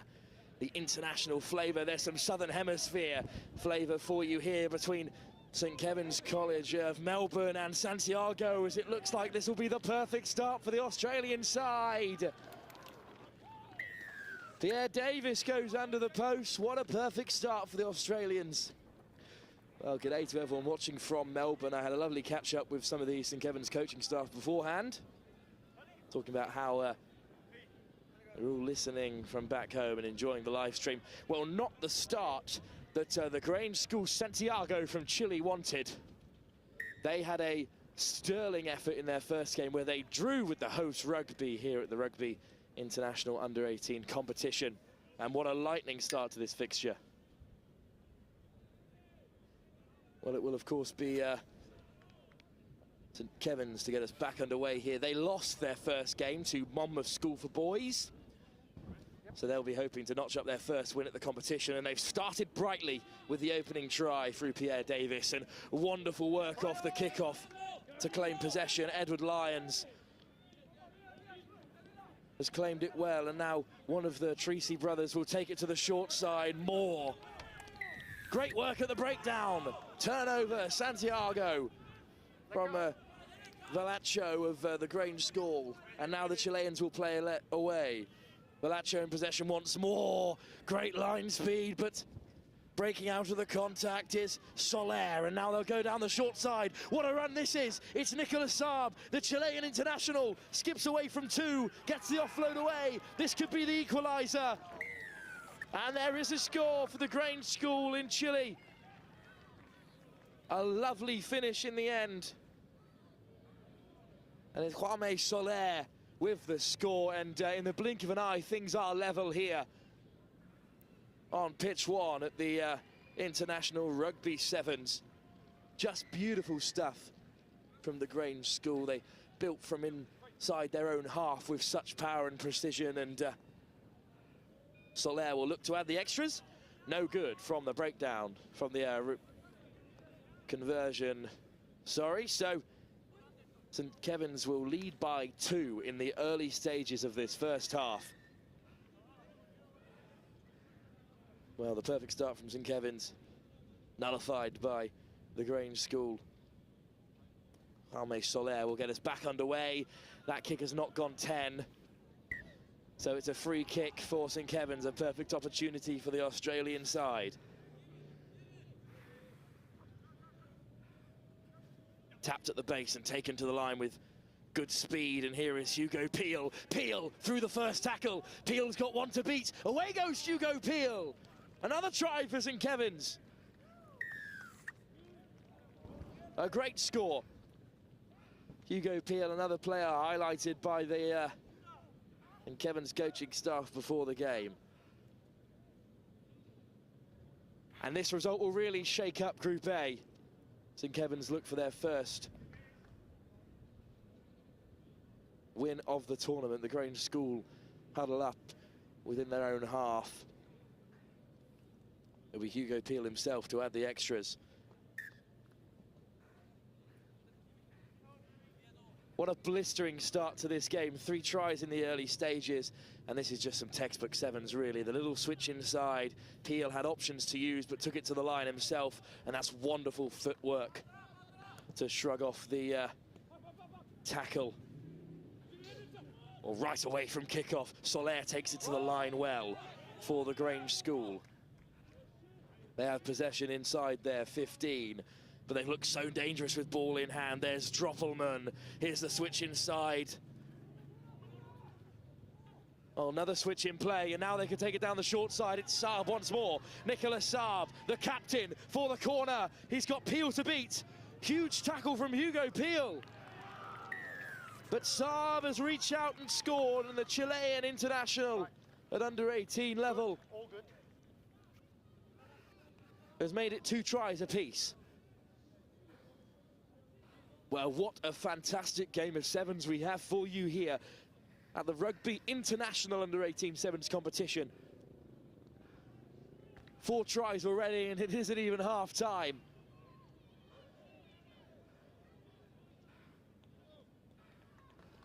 This is an outstanding game of rugby. We've seen Soler convert on the other pitch from these positions before. That's an excellent effort. Oh, but just short of the upright. 14-10, the score will remain. Again, some lovely switch in play. There was one switch to one side, and then they came back the other way. Saab spotted the gap, and despite the best efforts of Peel, Nicholas Saab drives over for the score. And Kevin still lead by 4, as the Grange School will get us underway.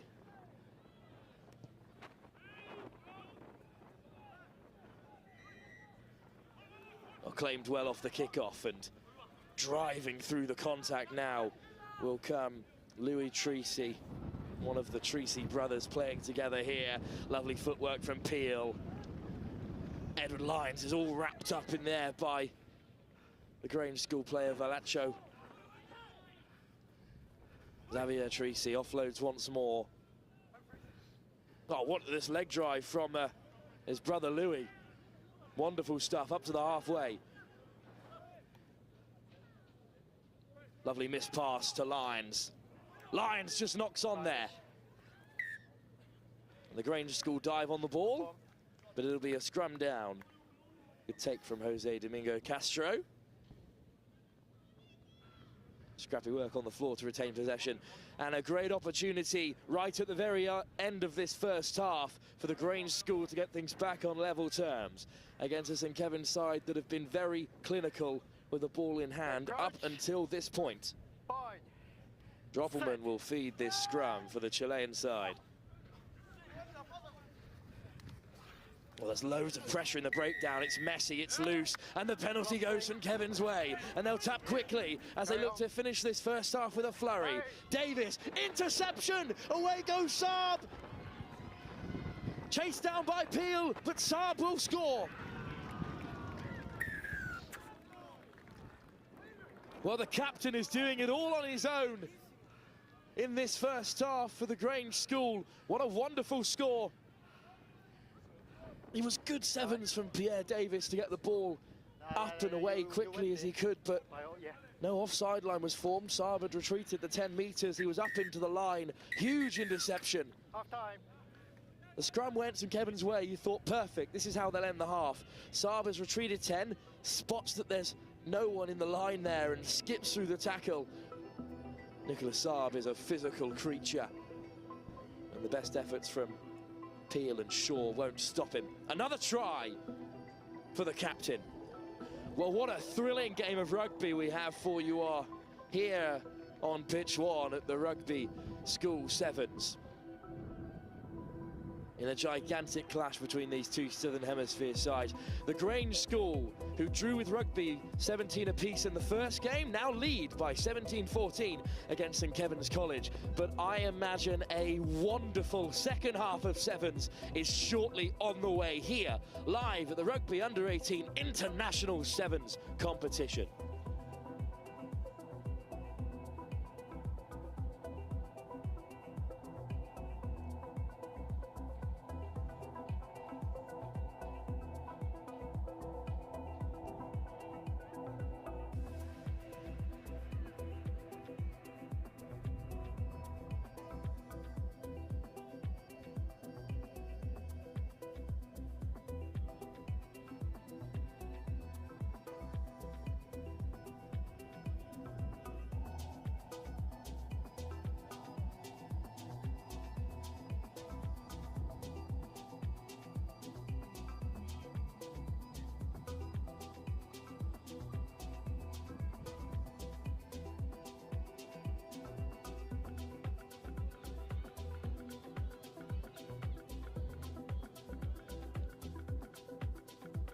Well, it will be St Kevin's to kick us off here. Pierre Davis once more, who threw that interception. Unluckily claimed really well in the end by the captain, Nicholas Saab. They only trail by 3, a huge half for both these sides. Claimed well off the kickoff. And immediately they look to go to an edge, but there's a knock on there. Well, it will be a penalty this time for not releasing on the floor, so things go from bad to worse for the Grange School in this opening half. Forward comes St Kevin's. That could be a spill, but backward says the referee. So Davis hands it off once more to Treacy. Quick ball at the breakdown. They go back to the short side. Peel, the try scorer, to Louis Treacy this time. Over in the corner they go. The perfect start for St Kevin's in this half. A huge moment for them. A lovely score in the wide channels. And they've taken the lead once more. 19-17, they lead by 2 in the early stages of this crucial Group A encounter.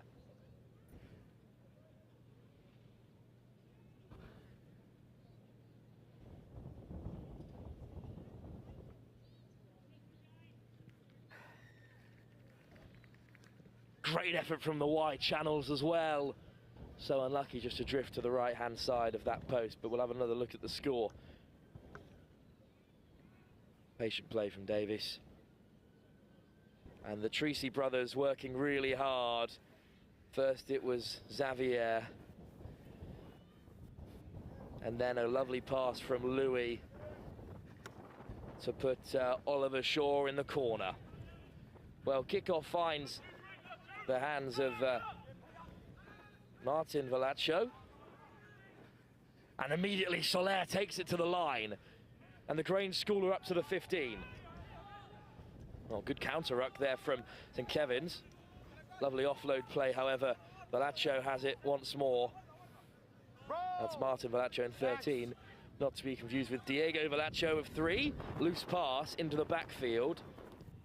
And this time the Grange School go to the boot. The wind is there to support it on. What a lovely kick this could be. It's all the way behind Peel in the 22, but Peel gathers.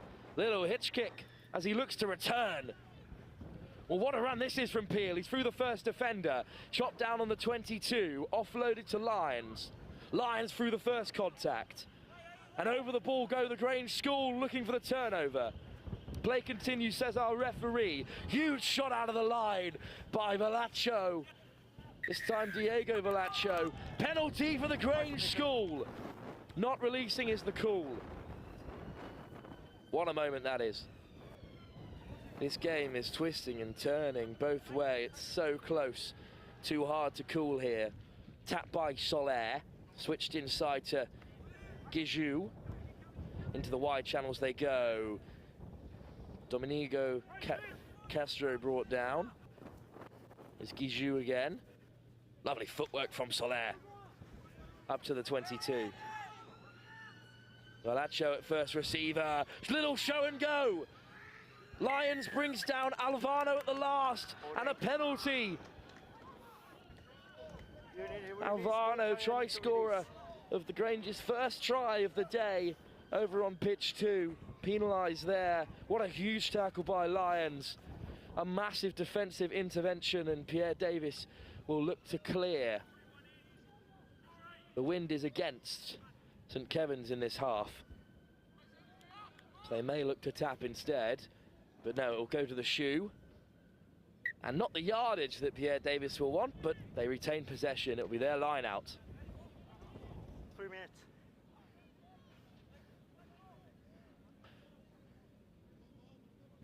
This is a huge moment for St Kevin's. They lead by 2. The Grange School are putting them under plenty of pressure. This very talented Chilean side. Stolen from the line out. St Kevin's come herring through after it. There's a battle in there. Domingo Castro might come away with it. No, it comes out St Kevin's way. Pierre Davis clears. Lovely ball from Peel into the wide channels. Alvaro shooting out of the line. Huge tackle. Trying to take on Saab. Not a good option, but Peel brushes him off. Searching for offloads. It's an advantage for St Kevin's. Oliver Shaw, the try scorer. Treacy, all the way wide they go. Offload away. St Kevin's are in behind. Pierre David takes on the last man. Wonderful tackle by Guijou. And now Peel. They look to inject some pace into this attack. All the way wide they go. On the outside, O'Callaghan brought down. Still playing St Kevin's. They're up to the Grange 22. Lofted ball from Peel. Step inside by Louis Treacy. Still going, Treacy. One man to beat. He's round Guijou. St Kevin's have another.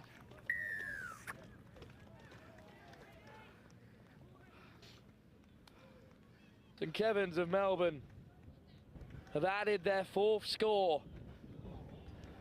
And now they hold a commanding lead of 7. With the conversion still to come. A minute left for the Grange School, who look disheartened from all their hard work.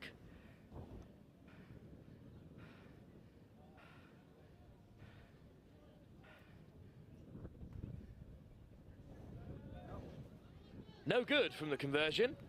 So the Grange School still very much in the game, but this is a wonderful put together score. So well to retain possession. Peel just running the show for St Kevin's. Lovely step inside from Treacy. Skips past one. Does well to beat Guijou, who's an impressive defender himself. A wonderful score. A delightful game of 7s, but it's not over yet. A minute to go. Alvano takes it to the line. Lyons is up to compete. Good ball from Valacho. Great line speed. Guijou does amazingly well to beat his man. And now they could be in behind here. Castro juggling. Well taken by Soler. Still going Soler. Castro. Shot out of the line from Pierre Davis. Soler at 9. Goes to the boot again in the wind. It might pop up here. It will pop up here for Alvano. Marco Alvano has 2 to beat. Look at his dancing footwork. Great offload. The Grange School are up to the 5 metre, brushing off defenders. Valacho is down. Could be a turnover here. Alvano is at 9. The ball is now available. Final play of the game for the Grange School. Soler goes to the boot. Who will it pop up for? They played with penalty advantage. Clever from Jaume Celeb. And now they have a penalty on the 5 metre. They trail by 7 points, looking for their 2nd draw of the tournament. So hard to beat. Valacho with the tap. Lovely line. Just 5 metres short. St Kevin's go over it to the breakdown. But they don't claim possession. The Grange School still have it. 5 metres out. They pick and go to the line. Short once more. Castro. That ball is not gone the way. Excellent tackle. It's still loose. So Kevin's have possession. They must just clear the ball. Is this a turnover here? It is a turnover. Penalty for the Grange. They've won it back. Soler! Try scored. Madness here at Rugby. And the Grange School have a huge opportunity here to level it up. Jaume Soler with the crucial conversion. He's done it! What a wonderful game of 7s. The Grange School continue to win over hearts here at Rugby. A wonderful performance, 24 all. The Grange School's 2nd draw. St Kevin's College of Melbourne can take their 1st point from this tournament, and it's well deserved from both sides. A tremendously well-fought encounter. Domingo Castro just flinging the ball out the breakdown. It may be loose, but my word does he make up for it with a lovely turnover here. And then it's just simple hands. They had the numbers wide. They hit the hard lines instead. Jaume Soler backed himself against 4 St Kevin's players. What a score for the Chilean side. What a moment for Rugby here at the Under-18s international competition. 24 all the score is. But you mustn't go anywhere, ladies and gentlemen, because there's a huge game up next. It's the host. No, sorry, not the host, apologies. It's a side for New Zealand. It's Nelson's up against Mount St Mary's, who almost mounted a huge comeback in their last game.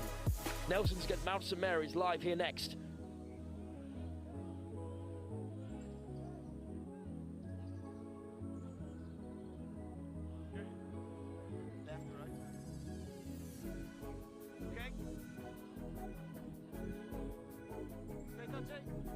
All right, Chris. Lad, captain, good to go.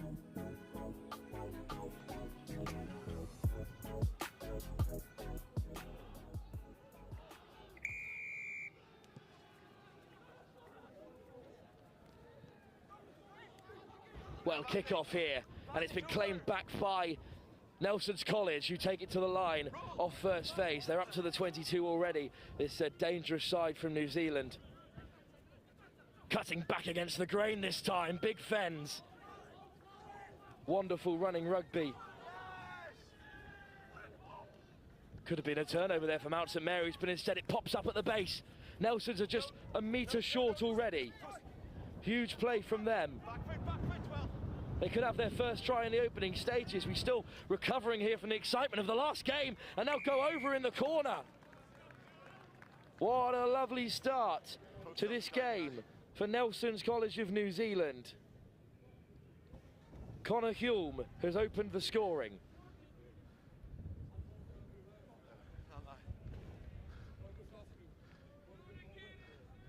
Yeah, he lost the challenge. Okay, what's it? Give kicker space.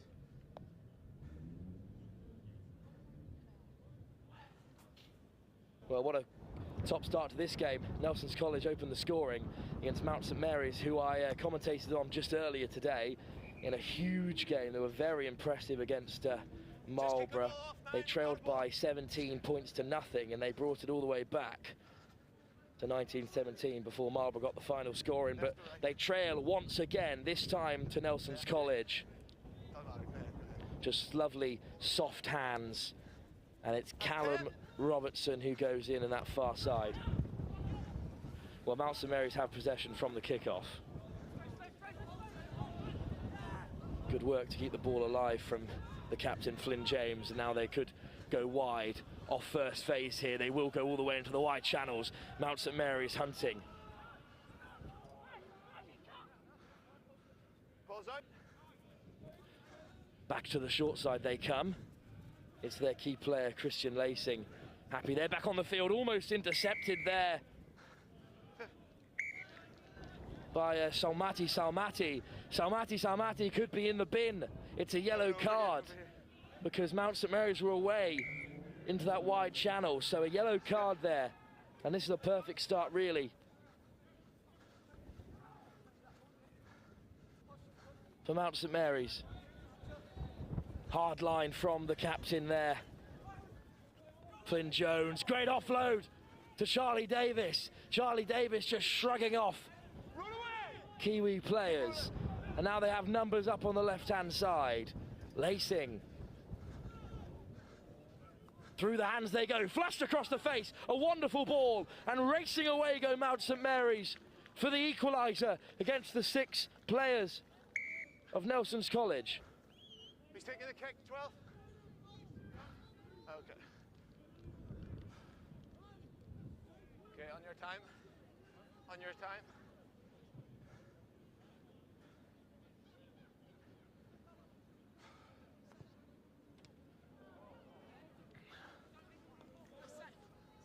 Oh, thank you.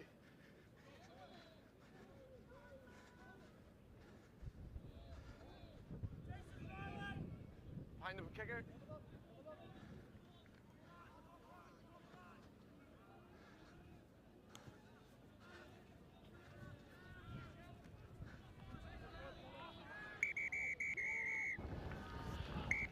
What a lovely start to the game for both these sides. The yellow, there's an injury perhaps though for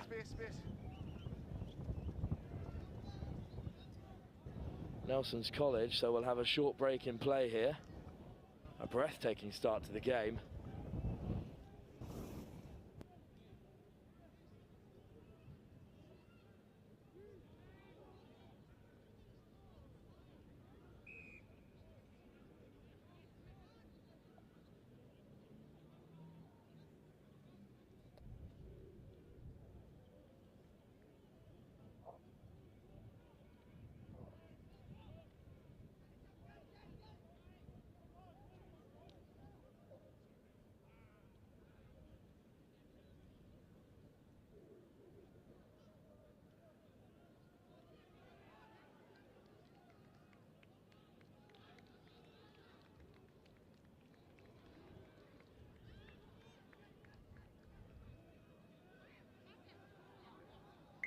They were in possession.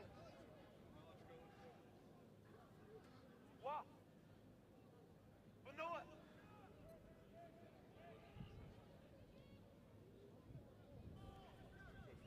Okay, stability, lads, okay? You wait until the ball's put in. Crouch! Bang! Lads, you Following that short break for injury, Nelson's College will get us underway from the scrum. All right? Okay. Crouch! Bang! Fed by Oliver Gibbons for Nelson's College. And they do have scrum ball their way as they look to play out from inside their own half. Little skipping run towards the outside channels as they look to take them into the wide spaces. Lovely footwork from Morrison. Morrison shrugs off one, puts the big fend in. Huge tackle from Bonsall. And now they might go wide. For Arve on the switch around, still using the wide channels. Driving now up to halfway. Mount St Mary's look to enact the turnover.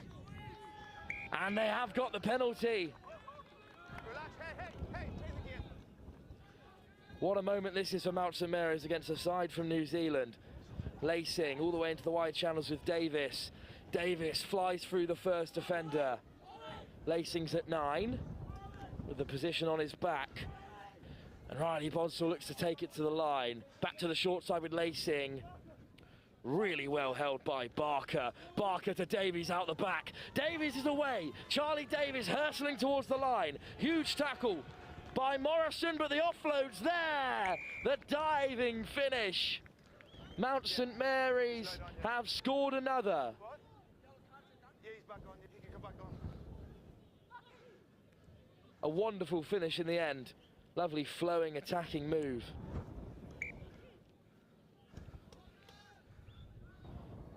A lovely finish in the end.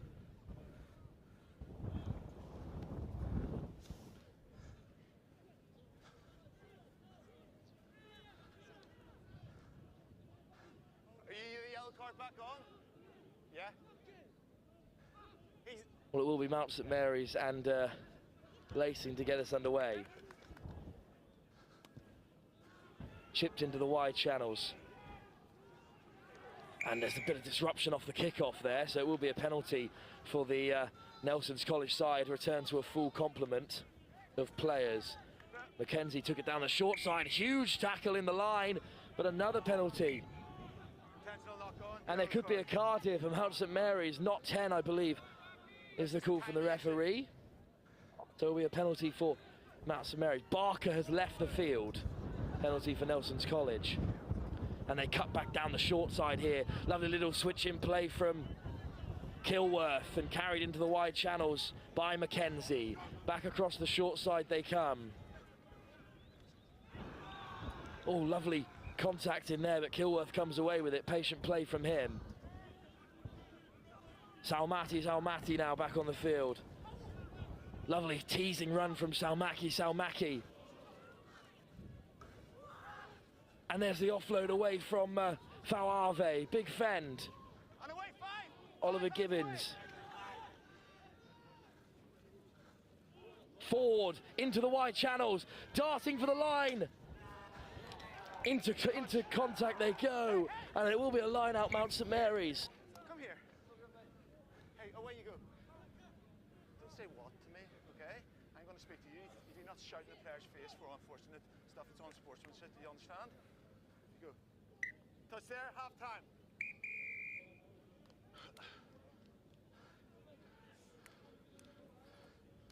Well, it's a great score in the end, great tackle in the end from Mount St Mary's, and a perfect end for the half for them. A very impressive display from the English side up against Nelson College. Well, Nelson College, the New Zealanders, they trail at the break, 12-5. What a big moment for them. Mount St Mary's take a 12-5 lead into the half. We'll be back very shortly for the second half here, live with Next Gen.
behind the kicker, lads. Behind the Well, kicker. we return here to Okay, wait. some live action from pitch 1 here at the Rugby Under-18 International Sevens. Mount St Mary's currently lead by 12-5 against Nelson's College of New Zealand, who went down to 6 in that game before Mount St Mary's were also removed to 6. They still play with 6 players in the beginning of this second half. So Nelson's College in the ascendancy perhaps, well claimed off the kickoff. Great leg drive from Ford. Gibbons wide to the almost try-scorer Kilworth. Huge tackle in the wide channels to stop him from scoring in that first half. A lovely take by Mackenzie. Mackenzie through the contact. And he offloads it to Ford. A mate well held, Gibbons. Still playing this New Zealand side. Nelson's College into the wide channels with Morrison. Morrison darting this way and that. He's past the first defender. Morrison held up at the last. Down he goes to ground. Mount St Mary's over the ball. But it comes Nelson College's way. The ball is out, and Mount St Mary's now will come away with it. Here's Lacing. From inside their own half, they look to play. Still with 6 players. Banks into the wide channel. Huge contact there from Charlie Davies. Spits out the back of the breakdown. Nelson's College pile on the pressure. Lacing gets away from the first man. Through the defence. Lovely footwork. Lacing's away. It'll be a race to the line. Lacing versus Kilworth. Kilworth gets back to the tackle. Inside to Davies. And knocked on. Huge contact by Ford.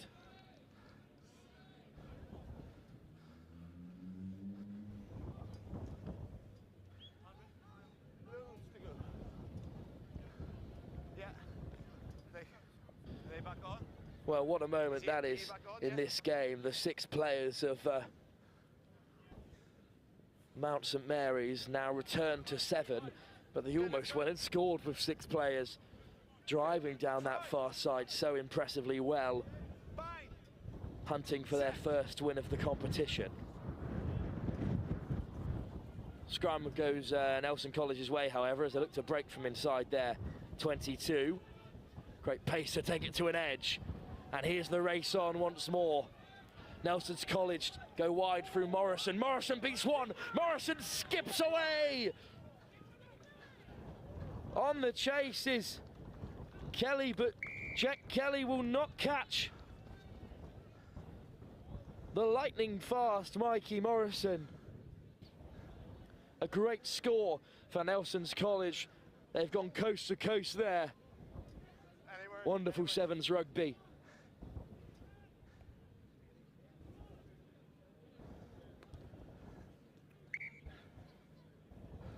Nick Tootle will add the extras, and that levels up the game here.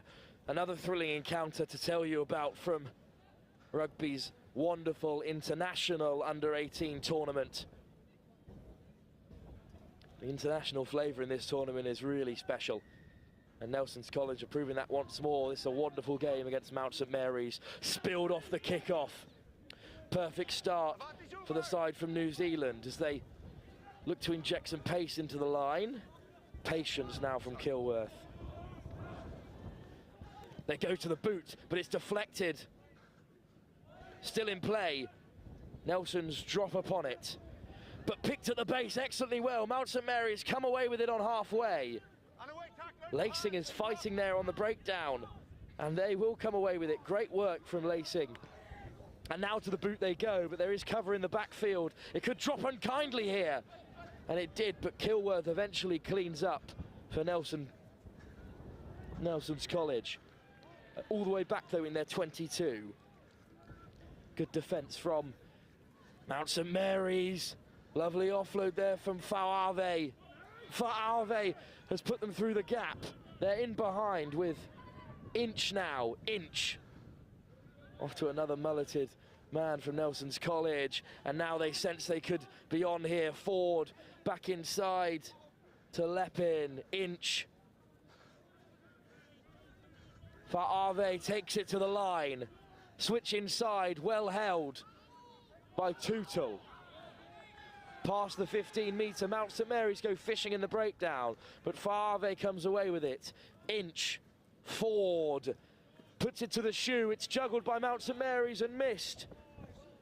Really well gathered in the end by Kelly, but stripped on the breakdown, and Nelson's College could go into the corner here. They will score. Dane Leppin. A mix-up there. Mount St Mary's and Jack Kelly did so well to cover that kickoff, but under the pressure from two players, it was turned over, and Leppin has gone under unopposed. And Nelson's College lead in the closing stages of this second half.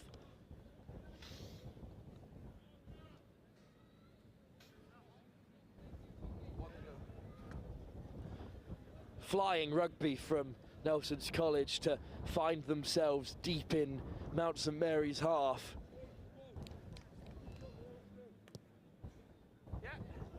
And it's an excellent effort at the conversion as well. Nick Tootle adds the extras. Well, it was just good rugby. Jack Kelly under loads of pressure, stripped on the floor by Leppin, who strolls under. Great awareness to touchdown under the sticks as well. Nelson's College get us underway, and with the help of the wind, they kick very deep. It's been spilled. Spilled again by Jack Kelly under loads of pressure. And what a moment this is. Nelson's College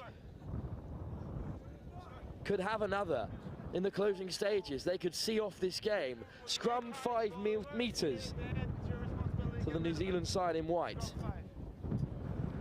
Mount St Kelly could be, or Mount St Mary, sorry, could be about to experience their second loss of the competition. Nelson's College go wide off first phase. Lovely fend by Fa'ave. Good offload to Inch. Tootle brings it back the other way. Ford, lovely stepping run. Fa'ave now. Backwards from the base, and Mount St Mary's are nudging the ball through. There's a chase on here. A chase that will be won by Nelson's College. But the penalty goes the way of the New Zealanders. And in overtime, perhaps, they will take the victory and clear possession. And that's what they do. Harrison Inch has the last say in this fixture. And once again, by the barest of margins, Mount St Mary tastes defeat here at the Rugby Under-18 International Sevens competitions. They've put in another good fight against the very talented Nelson's College, who go roaring on in this competition. They are most certainly ones to watch.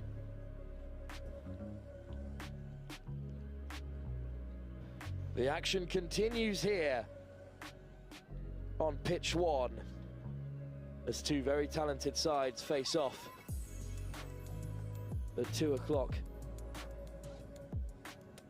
We're slightly delayed here at Rugby Sevens, but it'll be the hosts taking on Monmouth School for Boys in a huge clash that has real ramifications for Group A. We'll be back live on Next Gen here on the main pitch at the Rugby International Sevens next. It's the hosts Rugby up against Monmouth School for Boys.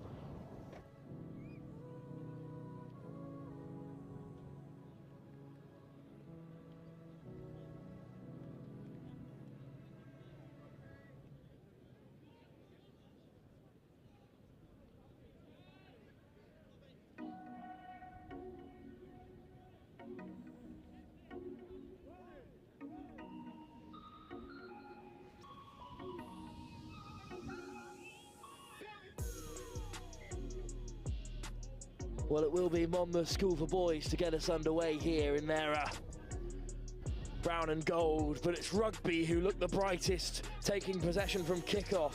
Gaffin with a lovely run, but just knocked on there on halfway.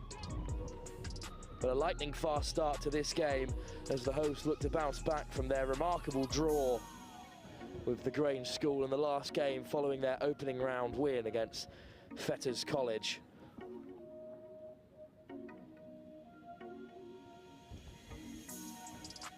Scrum time, but the penalty goes Monmouth's way, and away they come with it.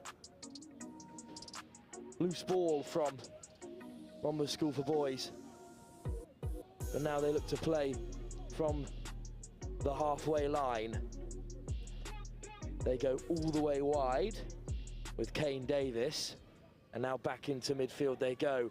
Little darting footwork trying to break away from Felipe. And they're in behind here, Monmouth School for Boys. That offload just off the foot, unfortunately, from Oscar Watkins, the captain and of Dragons, but stripped in the breakdown. Judd. Tuckley switches inside. Lovely darting footwork, great turn from the captain, Watkins.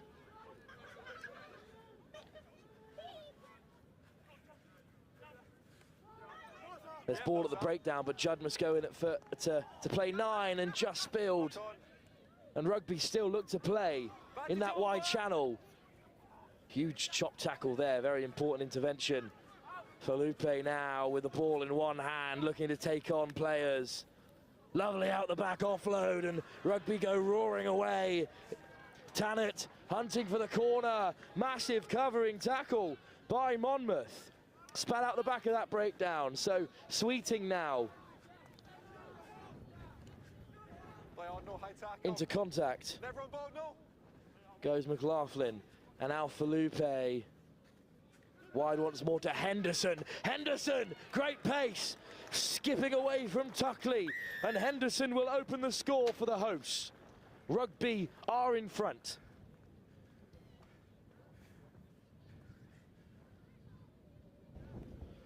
What a great start for the host side.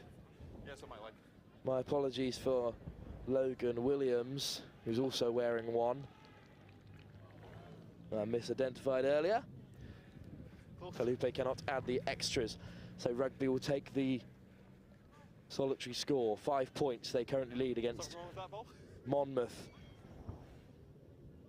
who beat St Kevin's earlier in the day. That side sits on 1 point. This is a tantalising group.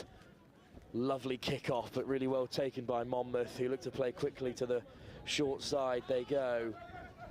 Ford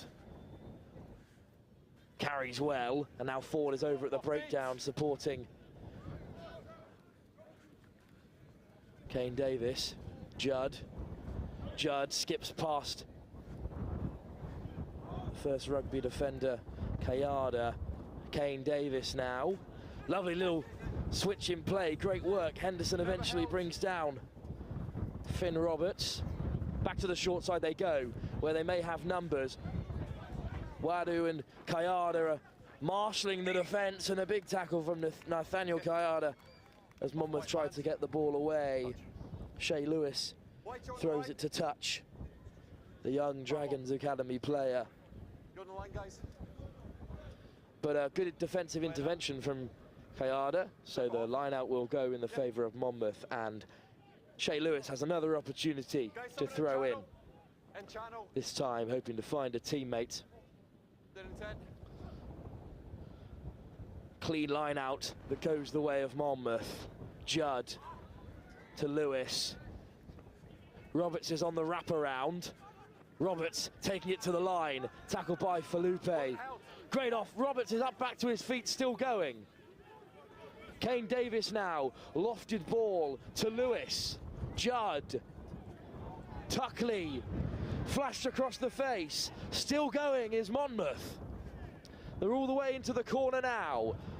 Flicked up to Judd. Huge tackle. Rugby defending hard now as Ford swings it wide.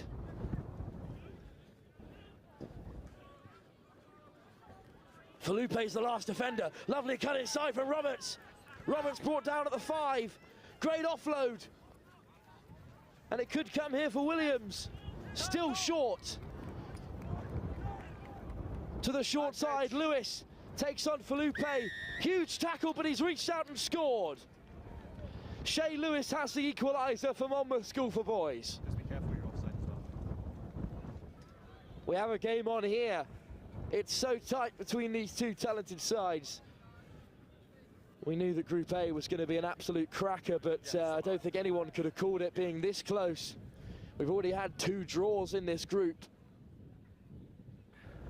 Things are tied up here 5 minutes into the first half between Rugby and Monmouth. It was a lovely finish from Shay Lewis in the end. Felipe is no slouch in defence. Reached out brilliantly well. Logan Williams will kick off. Just spilled, but only backwards, so Sweeting will come away for Rugby. Sweeting through the hole. A lovely darting run from him. Big fend on Lewis as well. Sweeting could go all the way here. Ryan Sweeting will score. And in the blink of an eye, Rugby have re-established their 5-point advantage.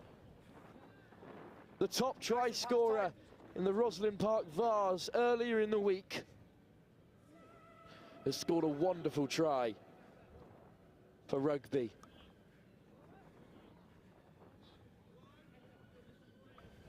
Felipe comes back to take the kick off.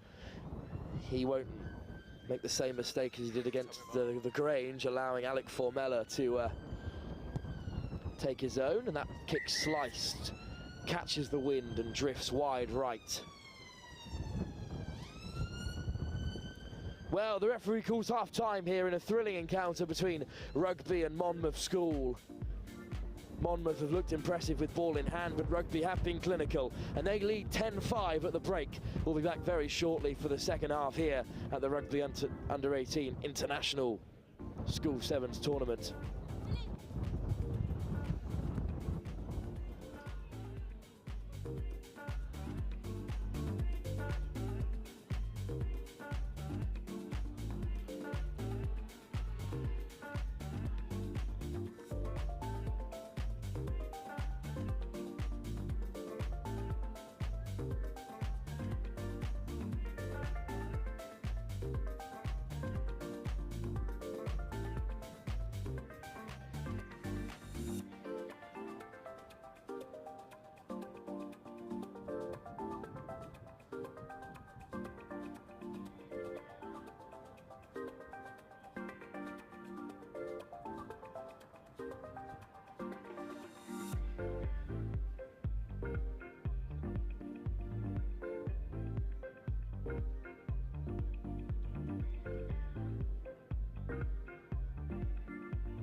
The hosts, Rugby, will kick us off here for the second half of this thrilling Group A encounter at the Under-18 International School Sevens.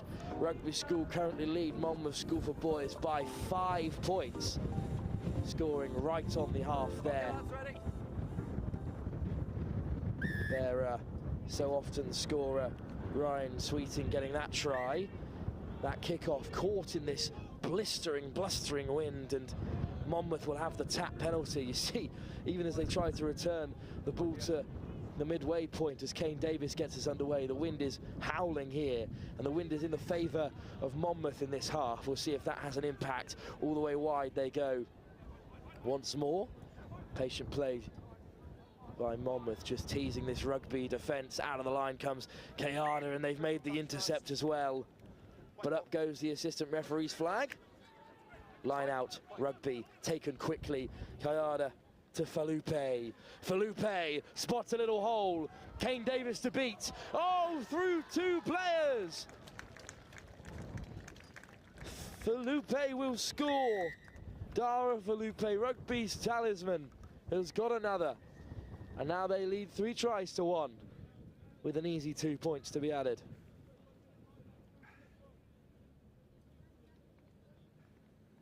Perfect start to this second half for Rugby. Clever from the quick line out. And they do, in fact, add the extras, so a bit of a mountain to climb for Monmouth, the Welsh side now. Clever play from Guy Smith at the line out to get it going. Kayada wants ball in hand. And Monmouth's defence was just not organised yet. Skips through 2 players, great pace, great power from Dara for Lupe. And he will kick Rugby off once more. This is an excellent kick-off this time into the wide channels. Contested well, eventually knocked on by Rugby.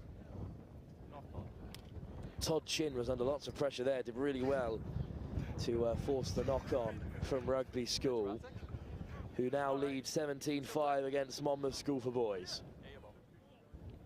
And the game may just be slipping away from Monmouth. They need a big couple of phases here. A huge attacking set to come for the Welsh side in brown and gold. The scrum does come their way, and they attack from deep. Roberts just looking for options. Finds the captain, Watkins. Lovely offload in the wide channels. Monmouth could be away here. And they will saunter through as Rugby save the legs. They don't have time to sit around here, do Monmouth, but a lovely finish in those wide channels.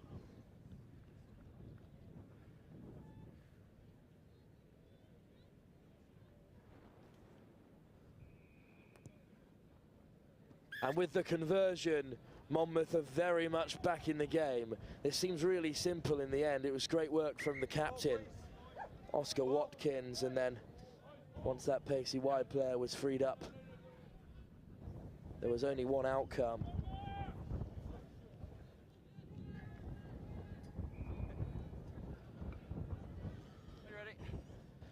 Oscar Watkins, the captain of the Dragons, will get us underway here for Monmouth, who now only trail by 5.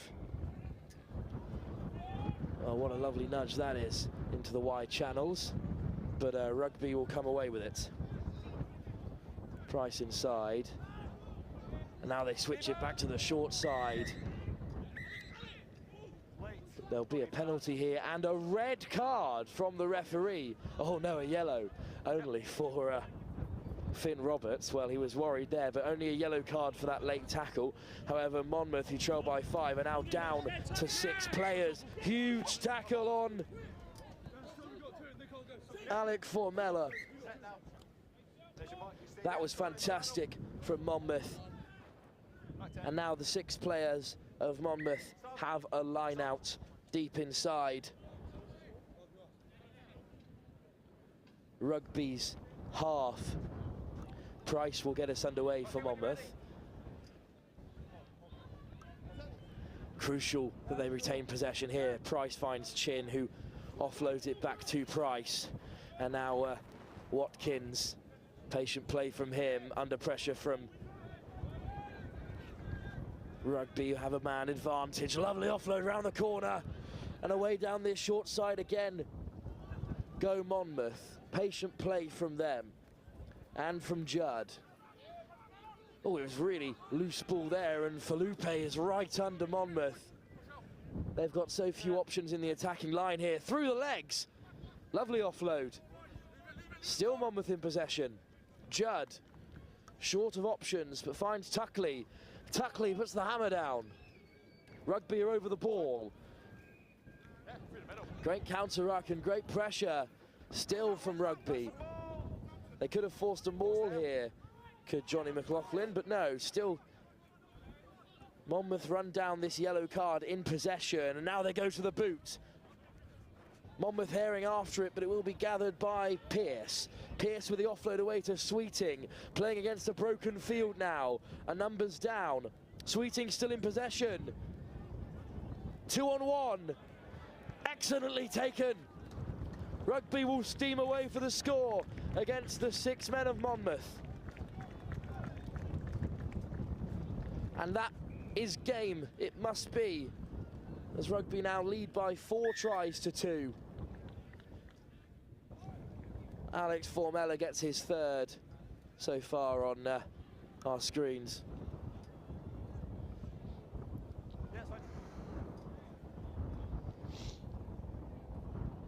Well, a really great finish, excellent execution from Sweeting as well.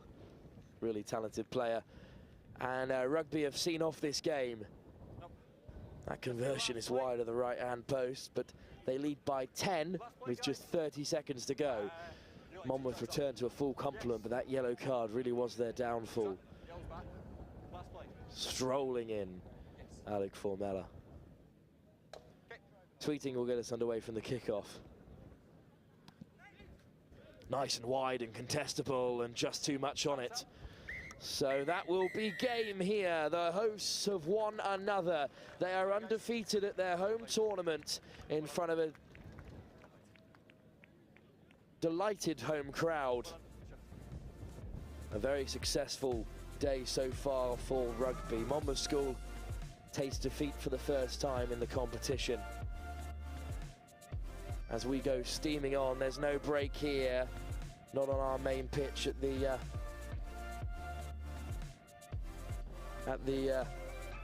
Rugby Under-18 International Sevens. Strathallan are in action next for you here, up against Marlborough in a must-win game for both sides here at the Rugby Under-18 International Sevens.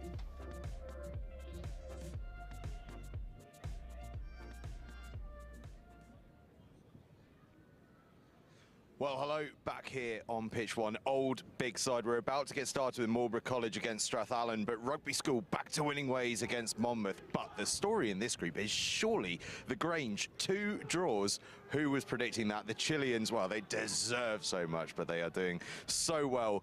But we're going to be back underway very shortly. I can see the teams actually getting out behind me. Marlborough College against Strathallan is up next, but we have had some fantastic results, and I just want to highlight Michaelhouse, who are absolutely flying the South Africans. We better clear off the pitch because we're getting started now, but we will be back over to Wilf on pitch one, Old Bigside, for commentary at Marlborough College against Strathallan.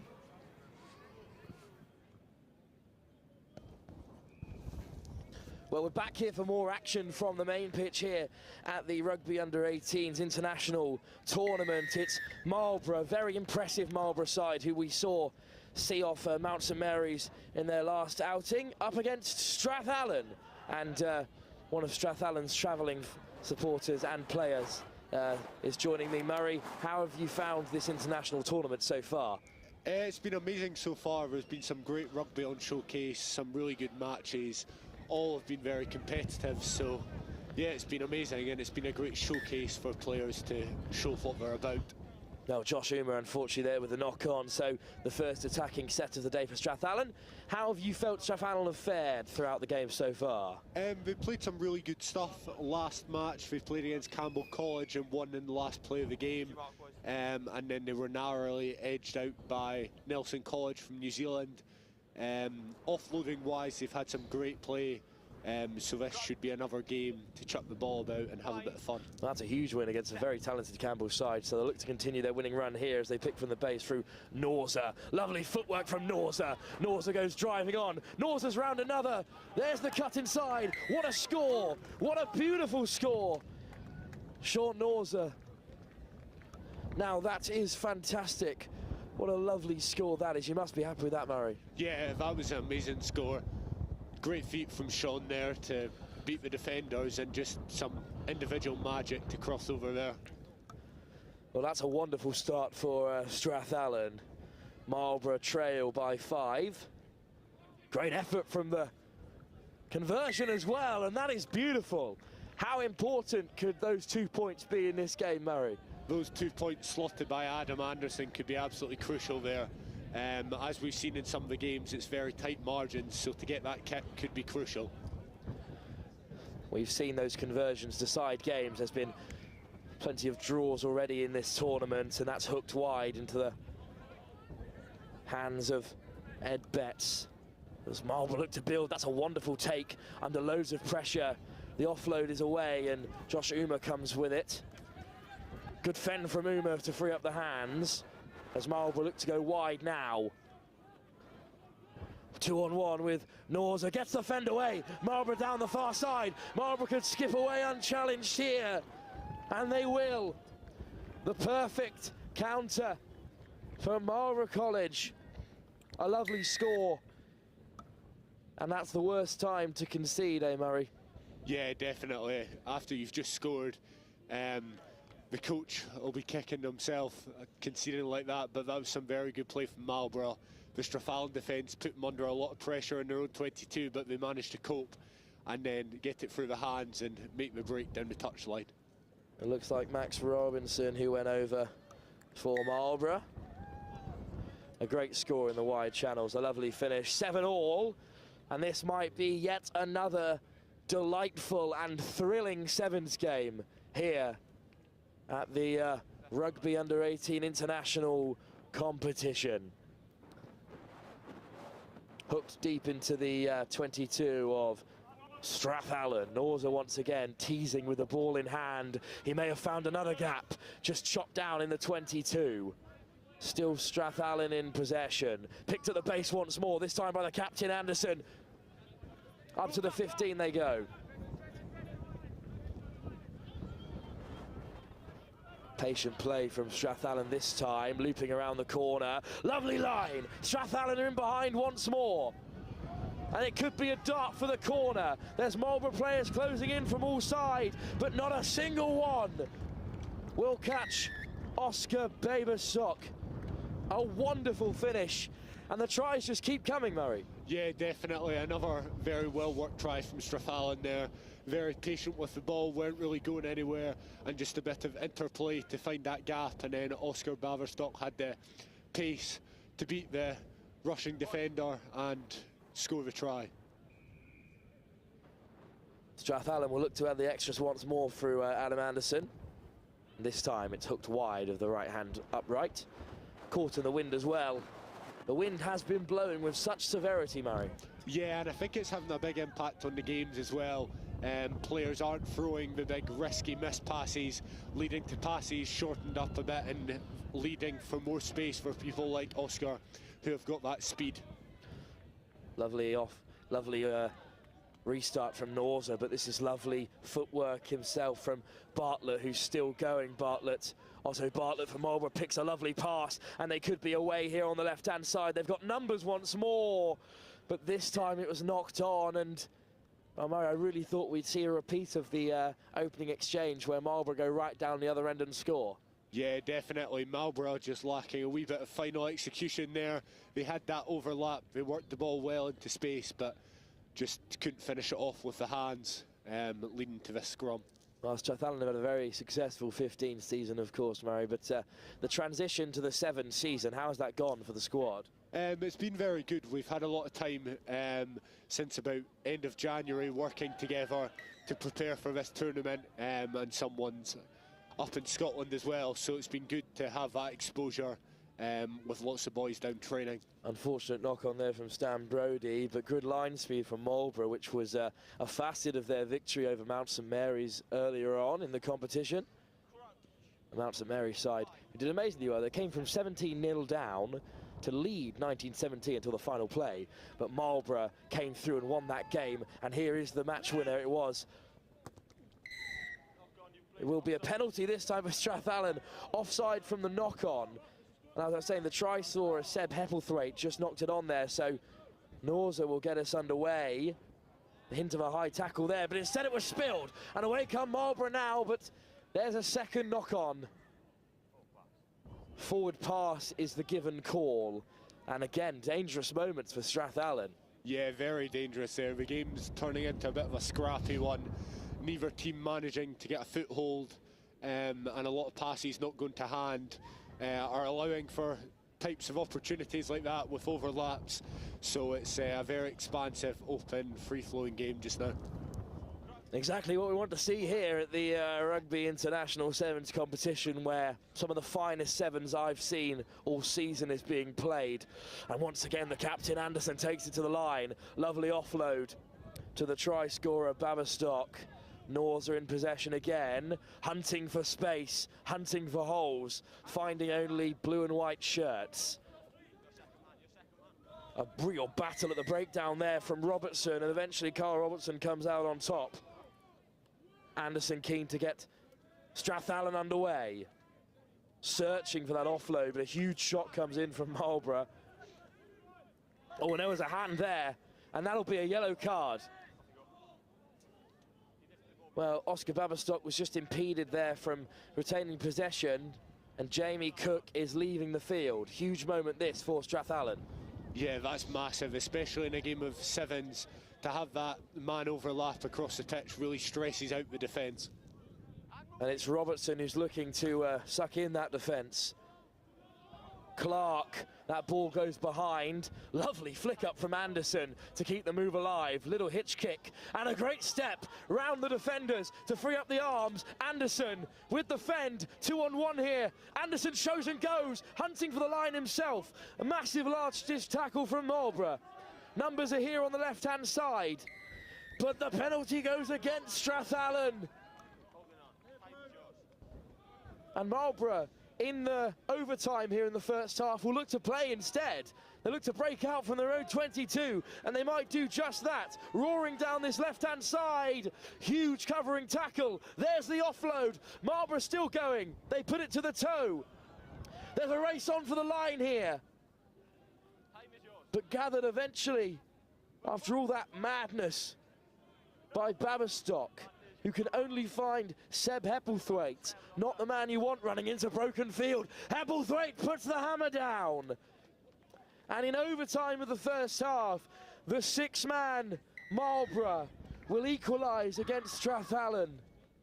And they haven't used that one-man advantage, have they, Murray? No, that was pretty poor play there. The kick was a bit rushed, and then Baberstock didn't manage to run the players on side, leading to that open space, which Marlborough capitalised on. That could be a key turning point in the game, especially when Marlborough were a man down. Otto Bartlett adds the extras, and at half-time here, they lead by just 2 points. And the kick here just sat up. There was some fatigue, some tired legs perhaps. Hebblethwaite with the step, and it's a stroll in for him. So at half-time here, Marlborough lead by 2 points, 14-12 in this fascinating encounter. We'll return very soon for the second half here, live at the Rugby Under-18 Sevens competition.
Well, still 7 minutes to play here, Marlborough against Strathallan. Two sides who look really dangerous with ball in hand. Strathallan take the kick-off well and swung wide by Baberstock, and then back against the grain comes Strathallan. What a start this is. Oh, lovely step. Robertson's through the hole. Still going, Robertson. There's one man on the chase. They will not catch him. Beautiful rugby. An awesome solo effort. Strathallan take the lead once more. It's Strathallan's pocket rocket. Kyle Robertson with an excellent piece of solo magic there to go 80 metres to score under the posts. He did brilliantly well to identify the space there, and then defend and the step to go round both defenders. Fantastic. A beautiful finish, exactly the start that Strathallan wanted this half.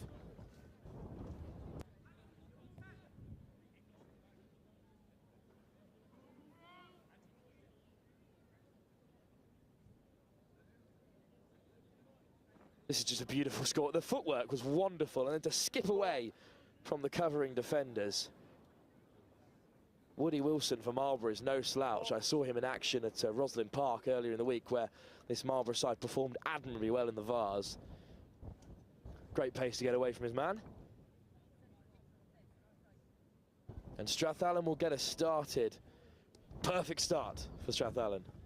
Yeah, amazing start. I don't think they could have hoped for anything else from the first kick-off, so now it's about building on that and having a big defensive set here. Gray nudges away for Strathallan, but Marlborough break through the first contact. Oh, and it's a penalty. Otto Bartlett was held on the floor there. To his dismay, he's been penalised. And what an opportunity this is for Strathallan. That could be absolutely crucial there, that turnover, and now it's about capitalising on it for Strathallan. Well, they tap quickly, and it's taken to the line by Clark. Big physical carry from him. Strathallan just lacked the options out wide at the moment. That pass has gone backwards. Knock on is the call. But it's a penalty for playing the ball on the floor, and suddenly things are starting to go Marlborough's way, and the try scorer Robertson is in the bin. And once again, Strathallan are reduced to 6 players. Yeah, that was a silly yellow card to give away there for throwing the ball. And now Marlborough will be on the attack. Uma with the fend. Powerful runner, Josh Uma. Marlborough retain possession. They do amazingly well to swing that away, and they could go back down the short side through Brook. Brook does a show and go, looks for the offload, but behind any onrushing Marlborough players. Still they play with possession. Uma gathers well from that knock-on advantage. Lovely ball out wide, but just over the head of the onrushing support player, and will come all the way back for the knock-on, fortunately for Ed Betts, who was under pressure from Colby Taylor. And Strathallan have a real fight on their hands to stay in this game. Yeah, they'll be under a lot of pressure now after that costly yellow card. It could prove to be massive in the context of this game, so it'll be about really digging in for each other and working extremely hard to with 6 players on the pitch.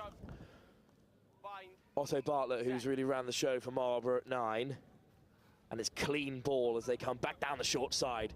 Bartlett, Brook puts the hammer down again. They could be in here. Lovely step inside. Ed Betts will score. And it was coming, really. Marlborough with the player advantage, and they retake the lead, 19-17. But with plenty of time left for Strathallan to come back into this game. Marlborough's pressure really paid off there, and that was a good step inside to bamboozle the Strathallan defender.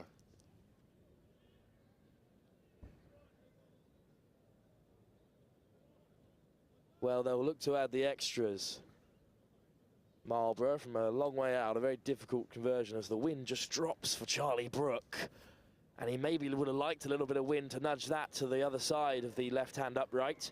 No extras, so it's a 2-point game. A huge game but for both sides, and Strathallan now trail by 2. Marlborough, a good value for their 2-point advantage. As Strathallan are returned to a full complement of players. That ball goes dead. A silly mistake to make at this stage of the game, Murray. Yeah, that's a real coach killer there. Scoring a try and then putting it straight into touch and giving possession to Strathallan to attack with. Zach Gray will switch inside to the captain, Anderson. Lovely footwork to bamboozle the defence. Here's the try scorer, Baberstock. Baberstock to the line, takes on Hebblethwaite and beats him. Huge score. Strathallan have another. It's 4 tries apiece, but Strathallan take a 3-point lead. A real turn of pace there from Oscar Baberstock to make that break. He's shown his speed throughout the whole day today with some excellent tries and solo efforts from him, and that was another one. Just that turn of speed and acceleration to glide away from the defender. Well, good effort from Gray into the wind, but just short. But this try really came out of nothing. It was Gray who got it started. Lovely switch across the face, and this footwork from the captain Anderson, just to free up a little bit of space in behind Hebblethwaite, and with a man outside. Good ball manipulation in two hands and a great finish. Strathallan get us underway with a very contestable kickoff. Claimed brilliantly by Marlborough. That's fantastic. Plucked out of the sky, and now Hines onto the field for Marlborough. A dangerous attacking player finds Hebblethwaite, and they go wide to Betts off first phase. Betts spins out of the tackle of Anderson. Hebblethwaite, Hines, they must go wide here. Into the breakdown goes Strathallan. Hebblethwaite picks and goes, and then frees the ball, and 2-on-1 in the wide channels here. Little show and go through the last man. Marlborough could score another. Huge covering tackle, but they don't have enough. Marlborough make it to the line. And the well-supported English side have scored another. What a huge moment in the game with just seconds left. They lead by 2. That could be a massive score. That should be the game to Marlborough. That was a really well-worked try. Found the space, manipulated the defenders, and that's full time.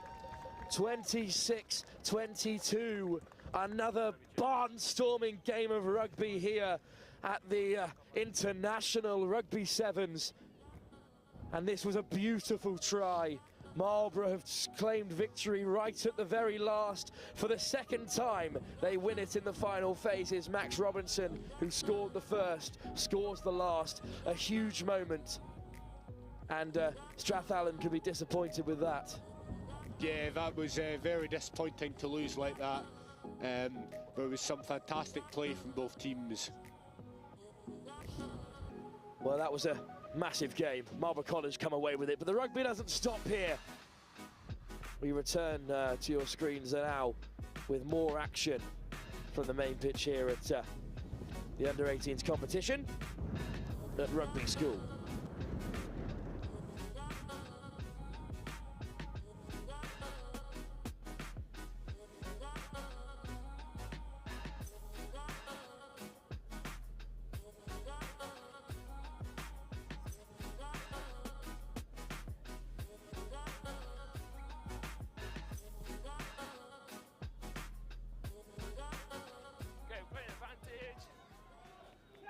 Advantage over.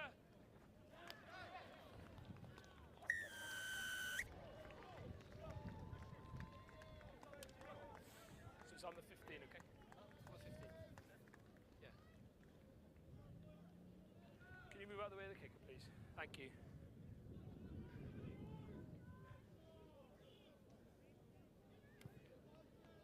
No.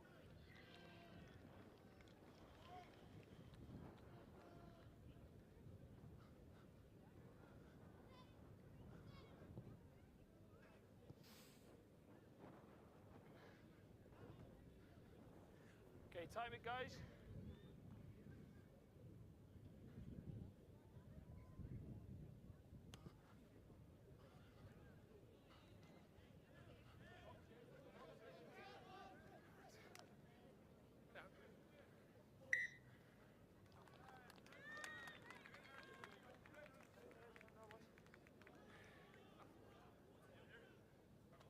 Guys, come forward, please. Yeah, yellow, stay where you are. Black, come forward. Yeah, cheers, buddy, thank you. Crouch. Bind. Set.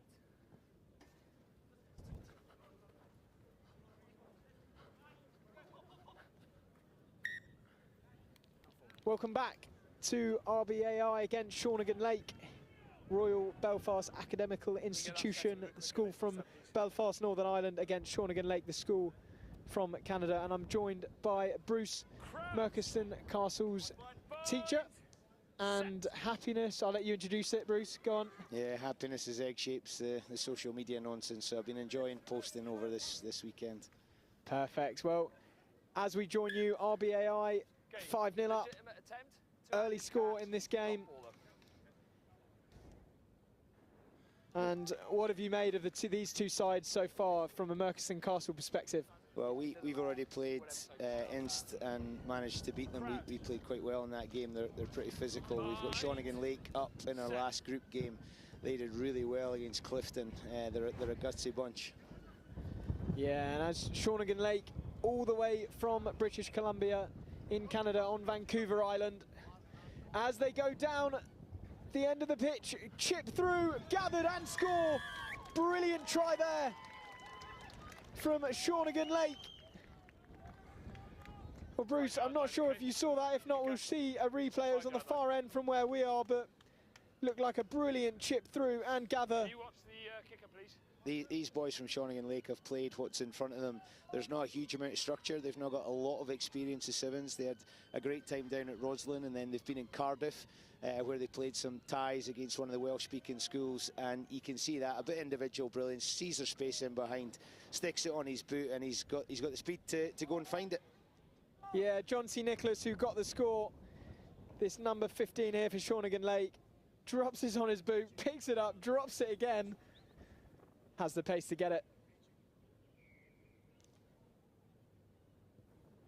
Shawnigan Lake 10-0 up against Royal Belfast Academical Institution.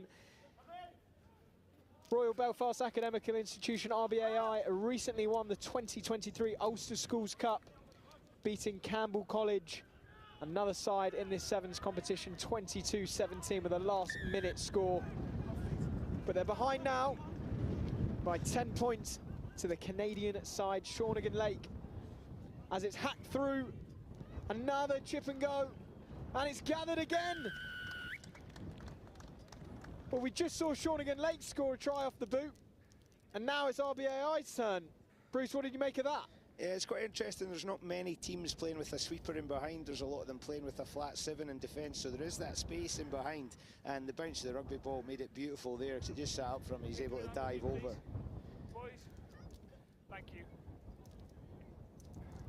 Looking to add the extras, which are successfully done. The score now, Shawnigan Lake 10, RBAI 7, on this famous pitch, in this famous location at Rugby School, celebrating 200 years since the creation. And a brilliant tournament, bringing schools from across the land, across the world, from Canada to Ireland, to South Africa and New Zealand. What do you make of this tournament, Bruce? It's lovely, isn't it? Don't forget Scotland, please. Don't forget Scotland. It's been an incredible thing. We all arrived last night, we had a dinner, and they did it really well. They mixed up the boys and put them on tables with kids from other schools, and they just chatted. It's been great to see them reunite today in between games. And that's what this game of rugby can do. It's brilliant to watch and it's brilliant to play, but it unites people and it unites the world, which is fantastic. And it's what this tournament's all about. It's to show the spirit of rugby and how you can be from Japan or South Africa, from Scotland to England, and we've all come back here to where it's originated from. Yeah, I hardly slept last night. I found it difficult to get to sleep, and I was wide awake this morning, so I went to say good morning to William Webb Ellis before everyone else woke up, and just calmed my nerves a little bit, had a look at the paddock, and got excited before breakfast. Oh, lovely. Yeah, but as you say that, we've got RBAI breaking away down the wing. Has he gone into touch, or did he get there? It looks like he's given it. Touch judges are going behind the sticks. Try given. RBAI back in this now. The wind has died down here. The sun has come out, but it's an incredibly wide pitch. It would be some conversion to get this, wouldn't it? Yeah, the wide pitch has led to quite a lot of teams not using a sweeper because they want to make sure they fill the field in defence. And that's left the space in behind, but you can see when he makes that break, there's no one there to cover, and fair play to him. He kept going and dived over the corner. He looks like he's struggling a little bit as he limps back. The score now, RBAI 12, Shawnigan Lake 10. They were 10-0 down, but they're back in it now. So important to try and get the tries close to the post, because we've just lost our last game by 2 points. We won our first game by 2 points. The conversions are absolutely crucial at the result. No clear release. And tactics-wise, the weather has been all over the place today. What do you tell the boys before going into it? Does the weather affect it?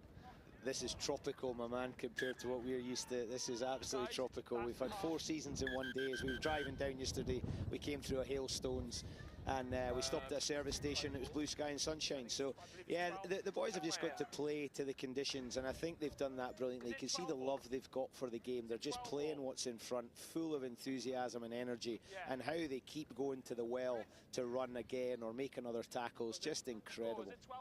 Yeah, and half-time now. RBAI were 10-0 down, now winning 12-10. Getting a little bit distracted in front here. We've got Colin Deans, the British Lion. Martin Johnson's just walked past. There's a few big names floating around.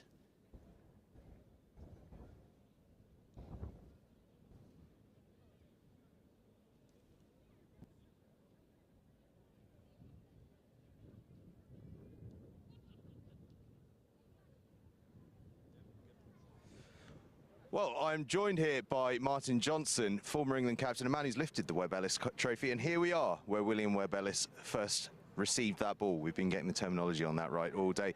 Tell me what it's like to be here. It's a fantastic atmosphere around here, and the sunshine has come out. So I brought the sun. Yeah, it's lovely, yeah. I mean, this is the pitch, isn't it? This is the first rugby pitch ever. Where it all started.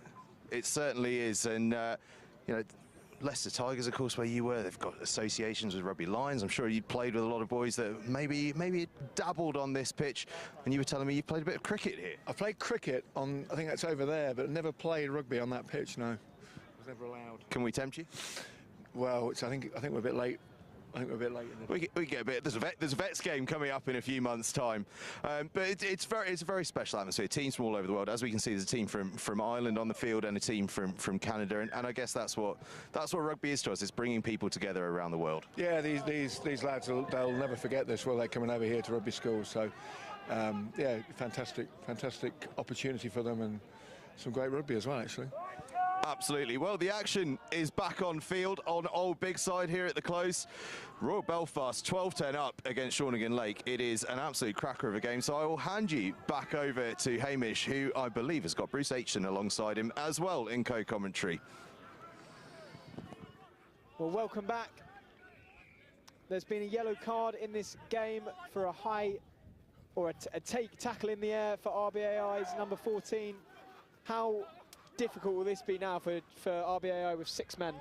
Yeah, they're scrapping around here, and you can see they've just created a turnover. These teams just do not want to concede tries, and you can see the heart that these boys are showing to scramble the defence there, maybe take a little bit of time out the clock. It's always difficult when you go down to 6 because there's so much space anyway, but now they've got possession. They need to try and hold on to it and just stay in possession. It looks a messy scrum, but they've come away with it, and there's a great way to deal with 6 players. Just one, pick it up and run.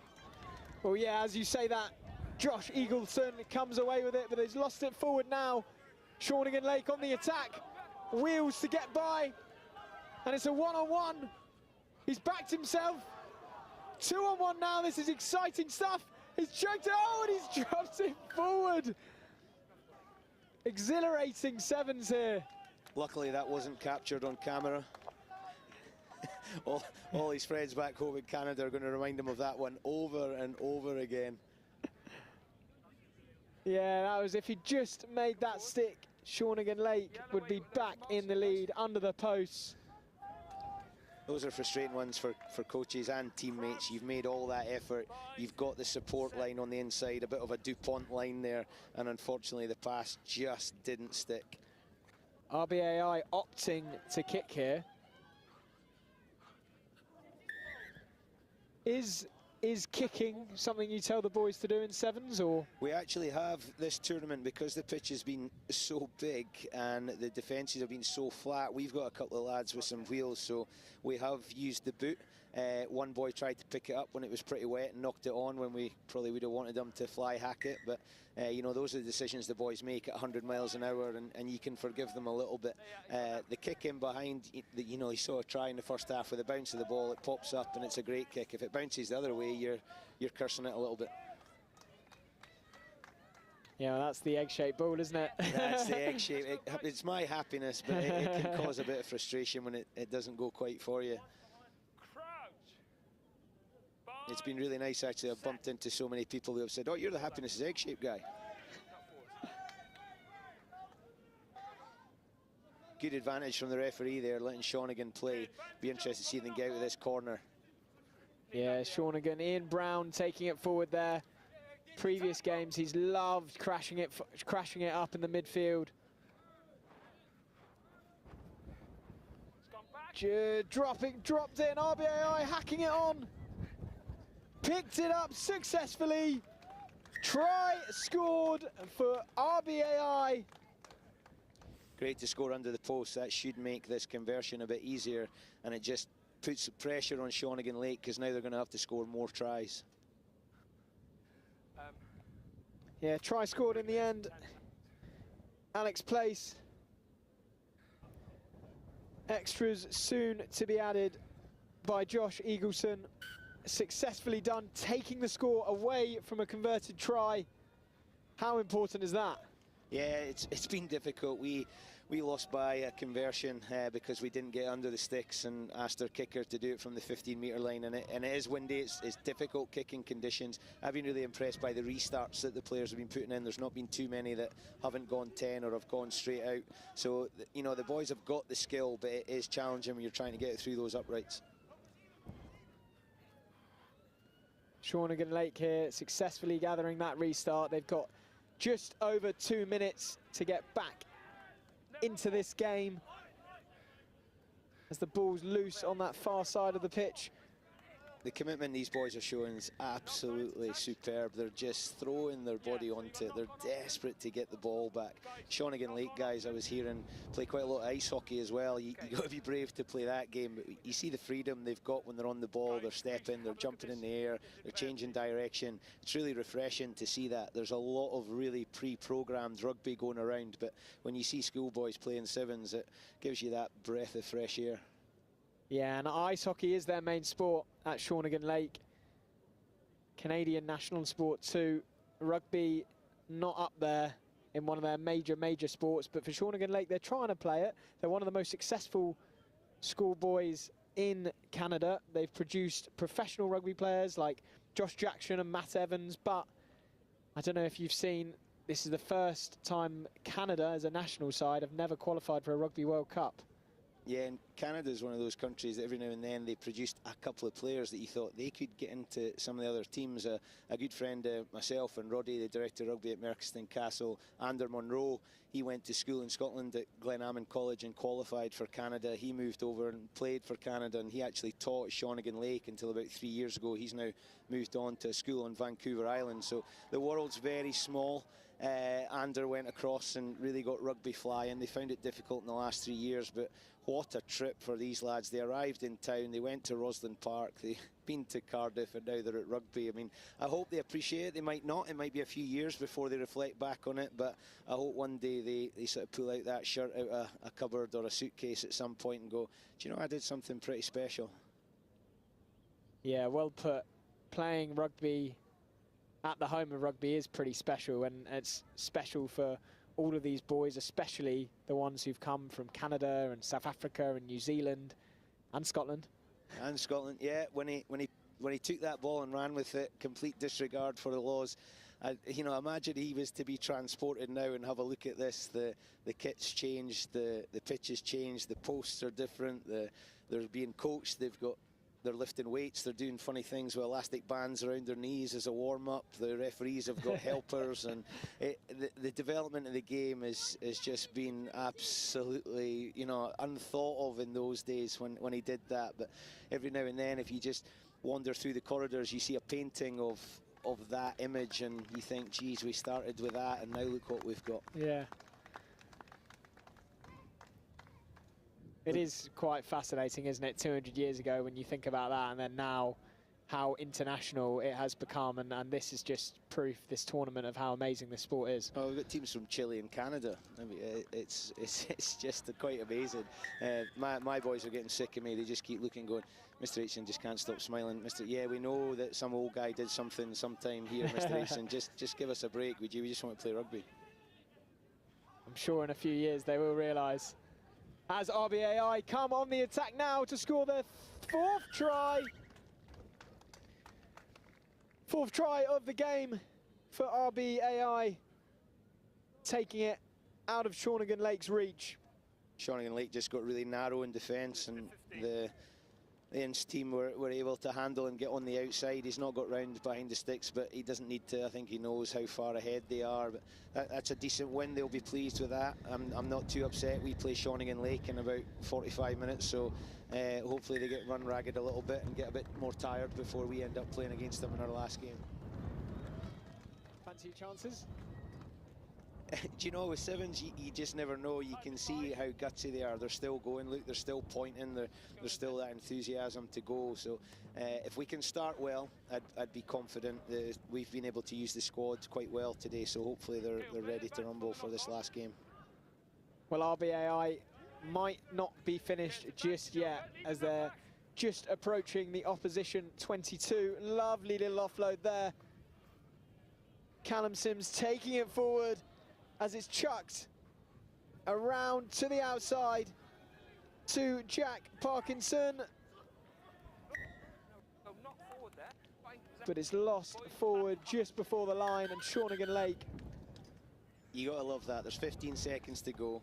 The game's done, and Shawnigan Lake are still battling and scrapping to make sure that they don't get one more try. That's the pride these boys have got in their school and their mates, and you know, in their own performance. And that is full time. RBAI 26, Shawnigan Lake, the school from Canada 10.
Sorted from a Stravo.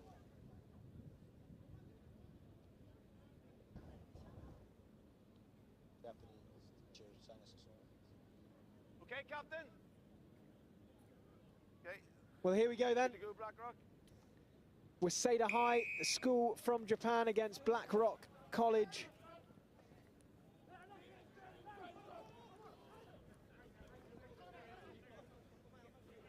Blackrock making a good start there, reclaiming their kickoff as they come bursting through. Yeah, Blackrock are useful, very powerful, create the space on the outside, and although he might not get round behind the posts, I think they're going to be too strong. But you know, this school, all the way from Japan, they are full of energy. They keep going. They take a lot of pride in their performance and in their school. Some of their customs, I think some of the boys have looked at and really enjoyed, and I know some of the players from Merkston Castle were sitting with them last night at the dinner, and they enjoyed that experience. I've seen them saying hello to them today. It takes me back, 1997, I played for the Scottish schoolboys against the Japanese touring schoolboys at Murrayfield, and they all wore scrum caps then, and they're still doing it now. I think every single player has a scrum cap, don't they? Yeah. 7 out of 7. As the try was scored there by Johnny O'Sullivan for Blackrock. Blackrock College from Ireland. Very famous alumni from this school. Brian O'Driscoll, Luke Fitzgerald, Leo Cullen, Ian Madigan, Geordie Murphy, Gary Ringrose, to name just a few. Yeah, I wouldn't want to play in that old boys game, I don't think. Gary Ringrose, one of the names who was just part of that successful Grand Slam winning Ireland Six Nations squad.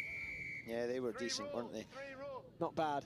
Not bad. Great bit of play and trying to up the tempo, but Blackrock are so competitive at the breakdown, and creating those turnovers are really hard because your defence is not set.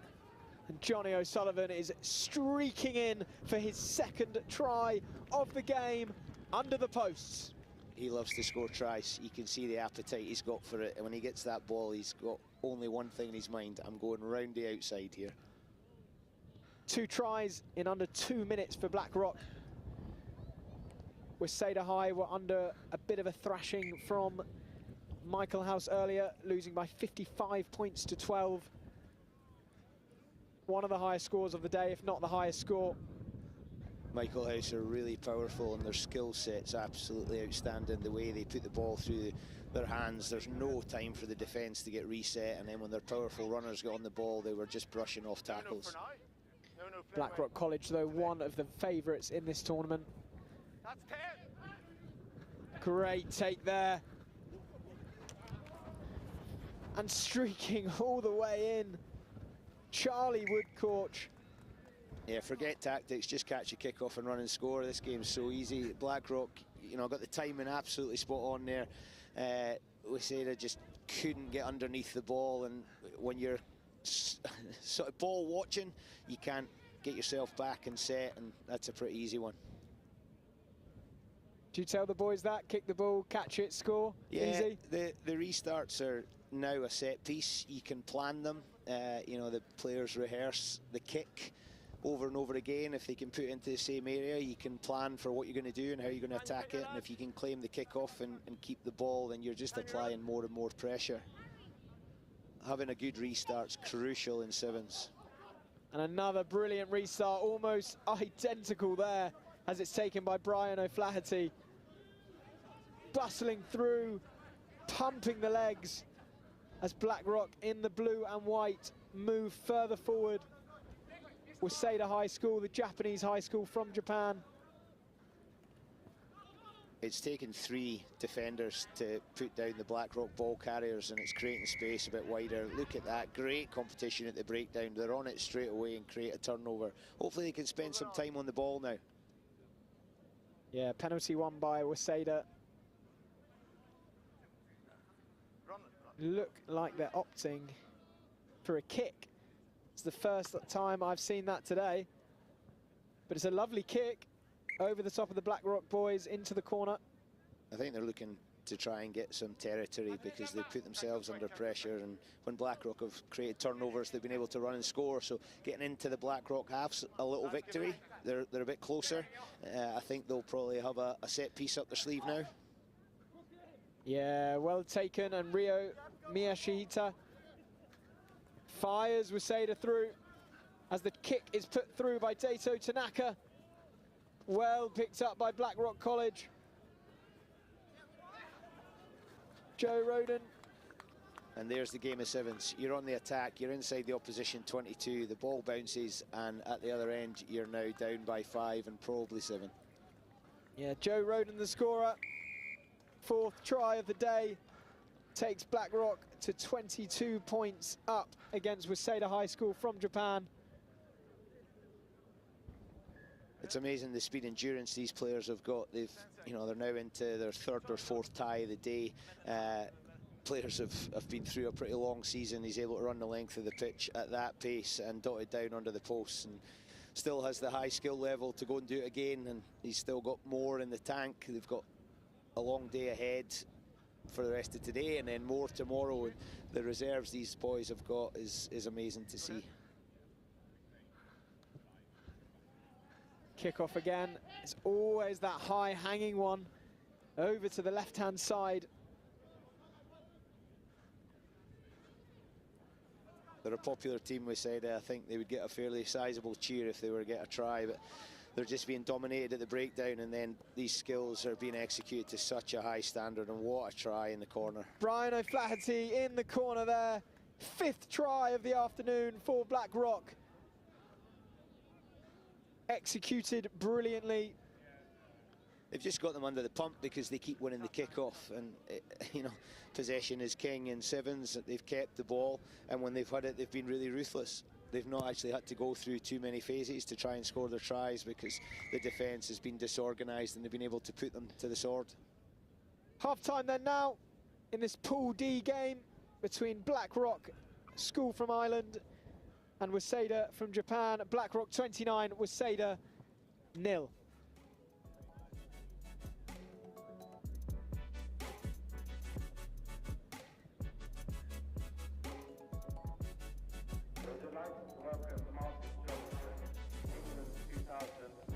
World Cup winning captain from today.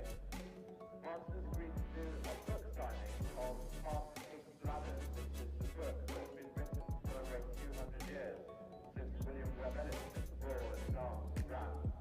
Master will be signing copies of the book down at the marquee from 3:30.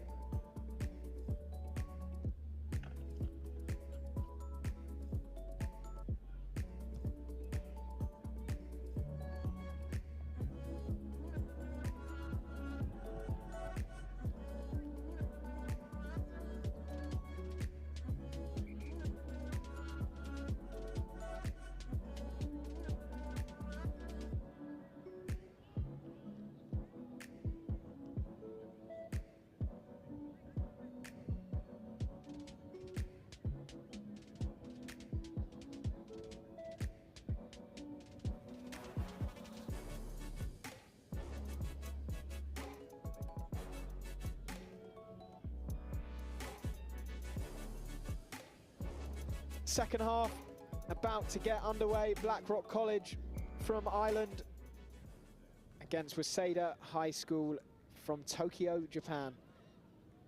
You were saying last night you had a bit of fun with Waseda's coach? Yeah, the dinner for the boys in the marquee down at the chapel end of the pitches was really nice. Everybody together. Here's a try, another one for Blackrock.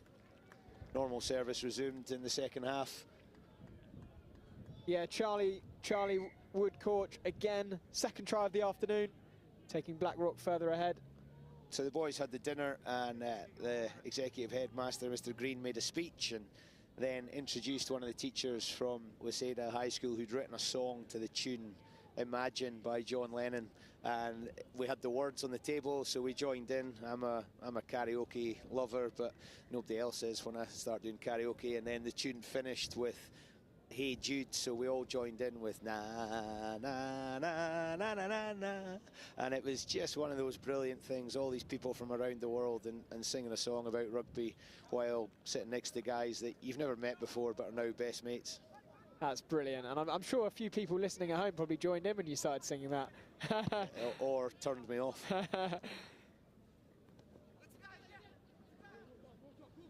Well, Blackrock College are just doing so well at keeping that ball alive, but they've lost it forward now, and Waseda have another chance to attack, to get some points on the board. And as you said, there'll be a bit of a cheer, won't there? They're a popular team. They just keep going. They're relentless, and you love that because they're so proud. Look at them popping the ball off the deck, trying to keep it alive, trying to play at tempo, but Blackrock are not giving them anything. They're so competitive at the breakdown. Their tackles are really physical, and it's going to take something to get out here because they've got so narrow and they're having to work so hard at the breakdown to retain the ball.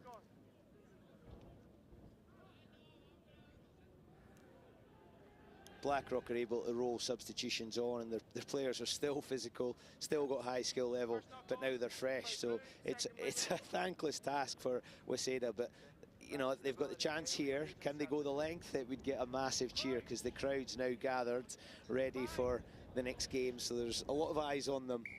Yeah, and they're all gathered at what would be Waseda's, where they'd score the try. It's the goal line of Blackrock. Big crowd there, but a big shot there by the two-time try scorer of this game, Charlie Woodcourt. Waseda just looking a bit fatigued, running out of options, not really knowing where to go, but they've got a bit of a 2-on-1 here. Not fully backing his pace, but cutting in field. Yeah, we're all willing them to keep going, but they're having to invest so much. They've got the player who's been tackled, they've then got the player over the ball and the scrum half, so 3 of your players are within a square metre of each other, which then means Blackrock are able to fill the field with their defence. They want that bit of individual brilliance, don't they? Or they need that bit of individual brilliance. You would like to see them just back themselves when they get on the outside there. Just go for it, and you know, use the handoff, maybe get round the outside. They're going again to touchline because their set piece is so efficient. The last line out that they opted for, great lift, really calculated throw, and then the scrum half was able to distribute really well and get them on the attack. So let's see if they've got something up their sleeve here. I think this is the first time they've been inside the Blackrock 22.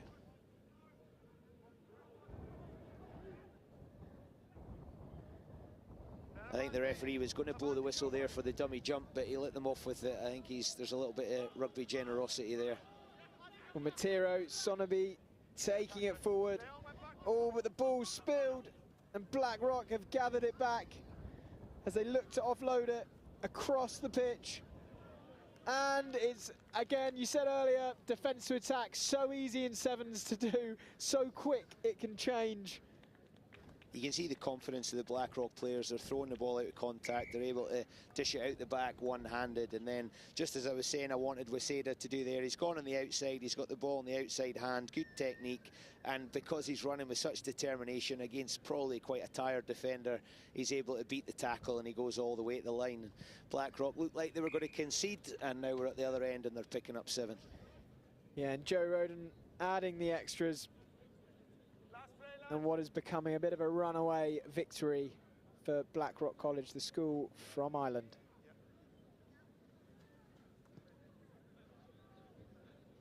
That restart's a massive part. It's been a massive part of this game. Oh, Waseda have just never been able to get the ball. They, you know, you concede 7. What do you want to do? You want to get your hands on it and have a go, and they've not been able to do that. And that's there's just a great example of the threat is out wide, so they're having to turn their hips to get to the outside, and a little show and go, and he's right through the middle and under the post. So it's another tough blow. We've got about a minute left. Let's catch this kick-off and go up the other end and score. Let's finish on a high for Waseda. We're all willing it to happen. Yeah, Mark Walsh there, adding the 8th try of the afternoon. Blackrock College 46, Waseda 0, and that is full time in this game.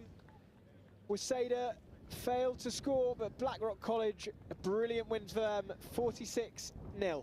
Yeah, cracking display by Blackrock, pretty ruthless. I think the referee must have somewhere to go because he's blown the whistle a minute early. But great game, and lots of guts and determination, just showing what they're capable of. Blackrock, a real statement to Michaelhouse to say, look, we're coming for you.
Well, underway here, Whitchurch High, the school from Glamorgan, Wales, against Clifton College.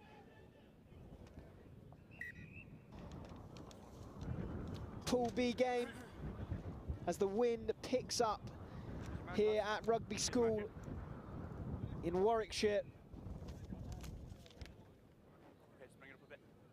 There's been all sorts of weather today. There's been sun, wind, sleet, rain. Not very Rugby Sevens conditions, or ideal Rugby Sevens conditions.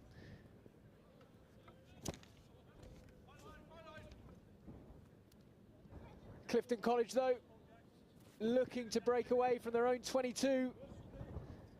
School from Bristol.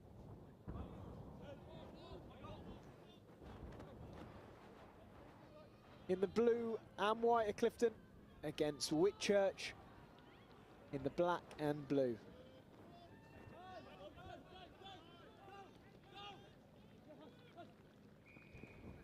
Taking it forward now is Tom Murray, the captain and head boy of Clifton College. Out to Josh Paulin. They look to spread it just across this wide pitch. But it's a little show and go and a step off the right foot. Little goosey there. by number 5, Isaac Campbell. But it's a penalty to Whitchurch. Good little line break there. Just didn't quite have the pace to get round Whitchurch.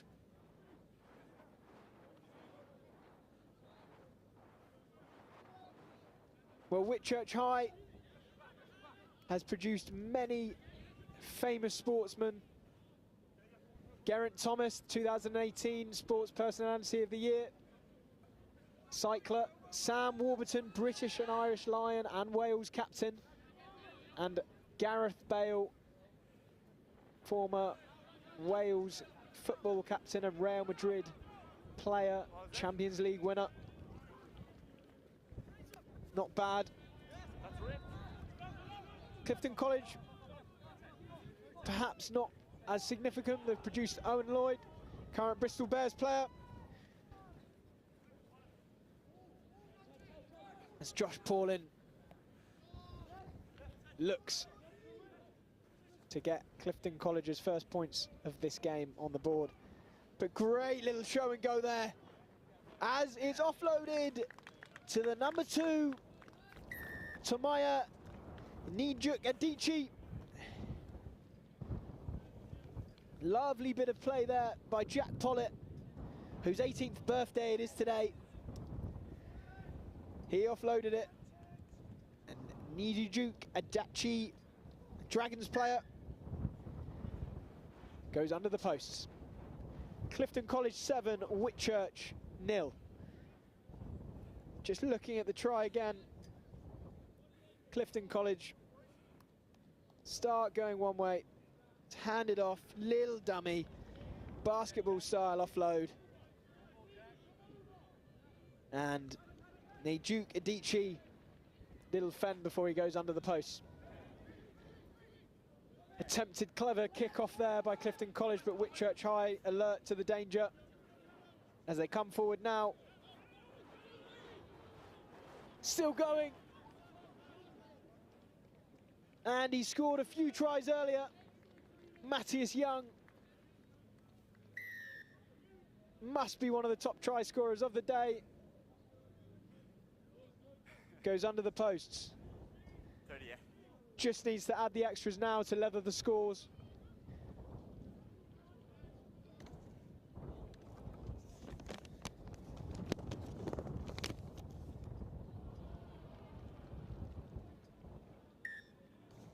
Which he does successfully.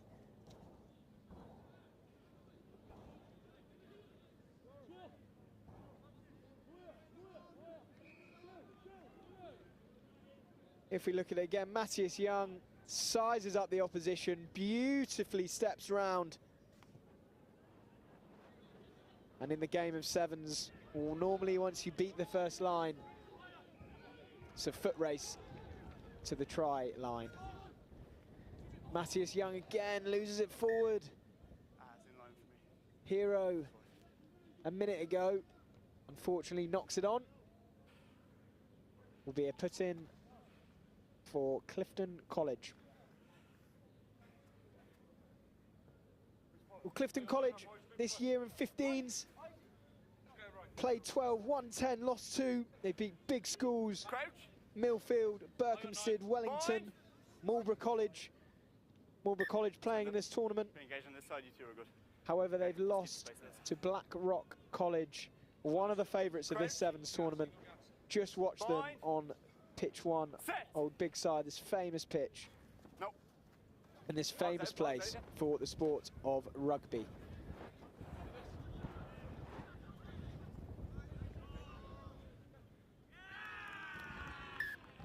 Okay.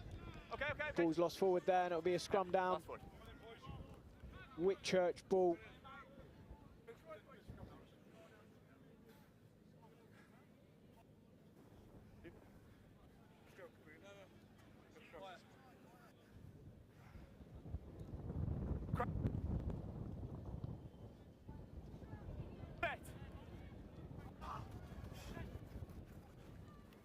Well fizzed out there by Clifton. They move forward. Goosey there, they're looking for that same sort of game. dragging the numbers, Last forward onto the foot. and look to keep the ball alive through the offload, but unfortunately for Clifton, there's been quite a few knock-ons in this first half. That's the risk of the offloading game. Not clean passes, not sticking to hand. Push blind.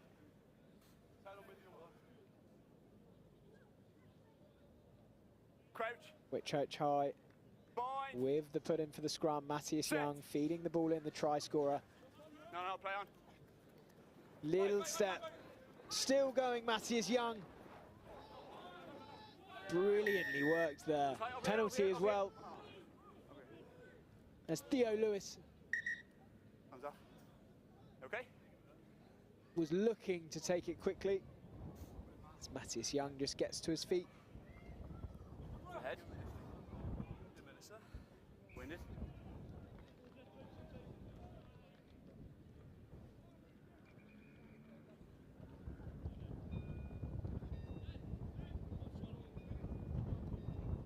The wind starting to pick up again here.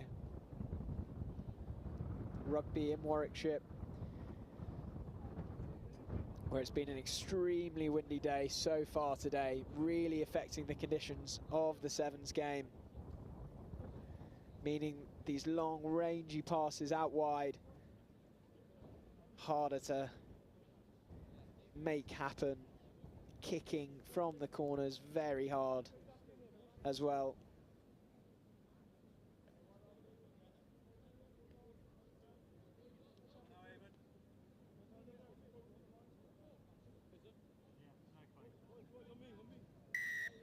High tackle, keep it down. Matthias Young back to his feet, and we're ready to get going again. He's certainly back to his feet now. Ball in hand, skipping through.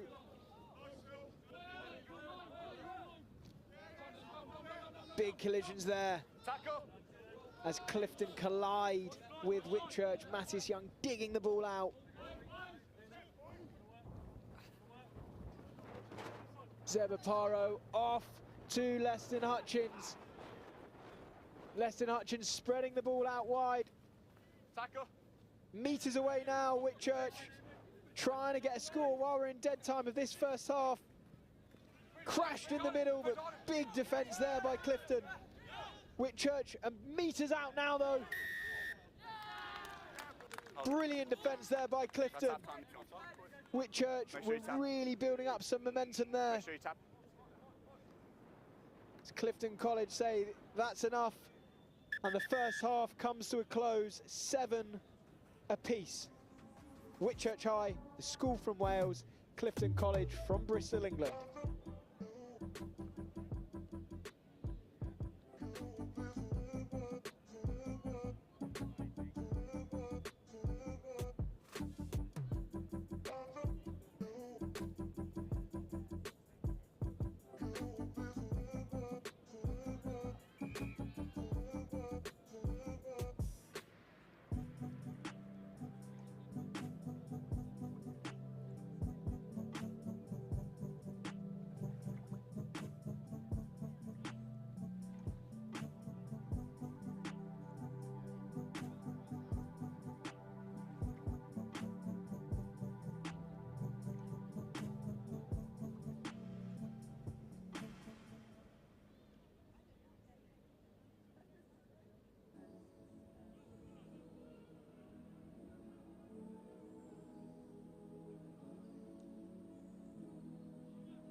Well, second half underway now, as there's a big collision in the air there between Clifton College and Whitchurch High. There's a penalty to Clifton College. As we take a timeout there due to that big collision in the air. You okay? Okay, take your time. Plenty of fans out today to celebrate this brilliant occasion. 200 years since William Wallace gathered the ball on this famous patch of land and invented the game of rugby, which we're celebrating here today. Schools from across the world, from Chile down to Ireland, from Japan to Canada. And here playing at the moment, we've got Whitchurch High from Wales and Clifton College from Bristol, England. Fans having a good time despite the windy weather though. Yeah, absolutely, absolutely. While we watch some brilliant rugby. Hang on. Okay. We're ready to get back going now after that little break for an injury. Clifton College shifting the ball left, shifting it now back right, switching it up. Oh, brilliant break there. Is he going to go all the way? Isaac Campbell tackled inside Whitchurch's 22. The attack is still on as we come now through Dylan Haddon. Tries to stab it through, he's picked it up though. And he scored. Dylan Haddon there. Learned his rugby trade in the south of France. Now playing in rugby in England on the old Bigside pitch. Scores under the post and the extras are added, taking the score to Clifton College 14, Whitchurch High School 7. And as we watch it through again, Haddon gets the ball, stabs it through. But that's the unpredictable bounce of the rugby ball there.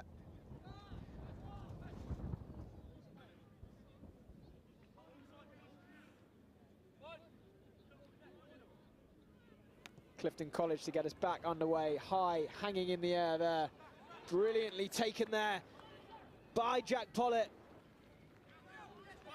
That's exactly what you want to do from the start. High, hanging restart collected by your team. And they're back on the attack just after scoring. Knock-on advantage, just Ball spilled there, but picked back up by Eamon Rogers. Advantage over. As Isaac Campbell again has the ball. Forward.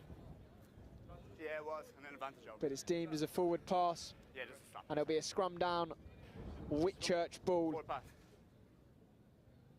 Well, Whitchurch in 15s have not had their best season. They've played 8, won 3, lost 5, including losing to 2 of the teams who are playing today. Llandovery College, they lost to 13-24. But they beat Marlborough College 7-3, and they also beat Strathallan school from Scotland 5-0 earlier this season. 15s, different to 7s though. And they've lost the scrum here. Leave it. Come on. Play on. There's a bit of a scrap there on the floor. Still a rook. Clifton remain in possession as Eamon Rogers opts to go the other way. Little hitch kick there. Running a bit backwards though as he shifts the ball off to Tom Murray, the captain. Now it's the old try scorer Haddon. As the ball's out. Yep. Whitchurch High get possession back, but it's gone back again to Clifton.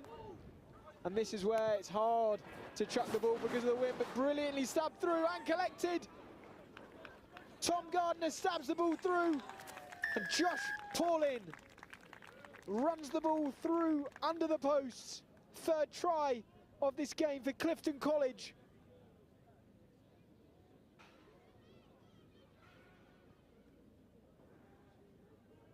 Well, what a brilliant kick that was by Tom Gardner.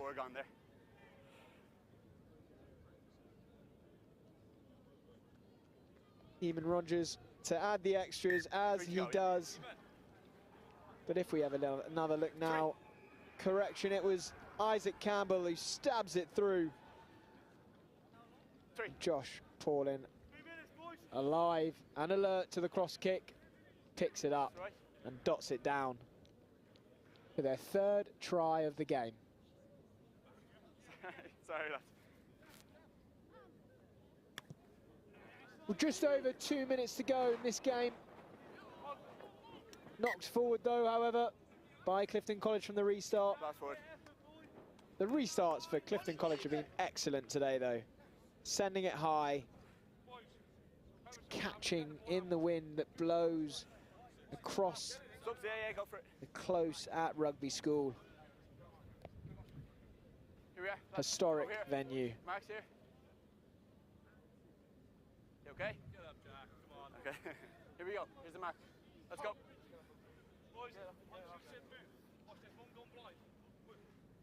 Crouch. Bind. Lads, we're already scrummaging on bind there, okay? Little reset for the scrum here. Yeah. Keep the balance. Okay, as let's the go. time ticks down. Looking unlikely that Whitchurch will be able to get something out of this game. Free kick. Early engagement. Free kick though for Whitchurch. One or two last chance. One or two more chances for an attack probably. But it's that man again. Trying to go all the way. Brilliant try again, Matthias Young. Second try of the afternoon. What a brilliant rugby player, rugby sevens player this young man is. He's been lighting up pitch 2 Pontines earlier today, but now he scored 2 tries in this game. And then this is now a massive kick, because if he gets this, they're within a converted try Okay, I will watch. of Clifton College. No, just where you are.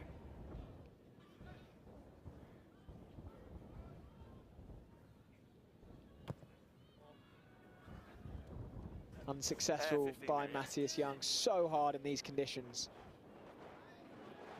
But if we have a look at it again,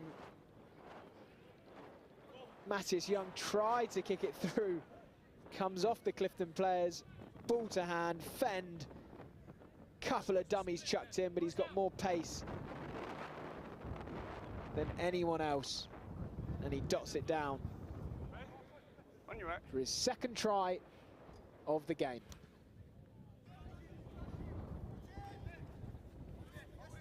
Collected there by Clifton College, Sam Neal.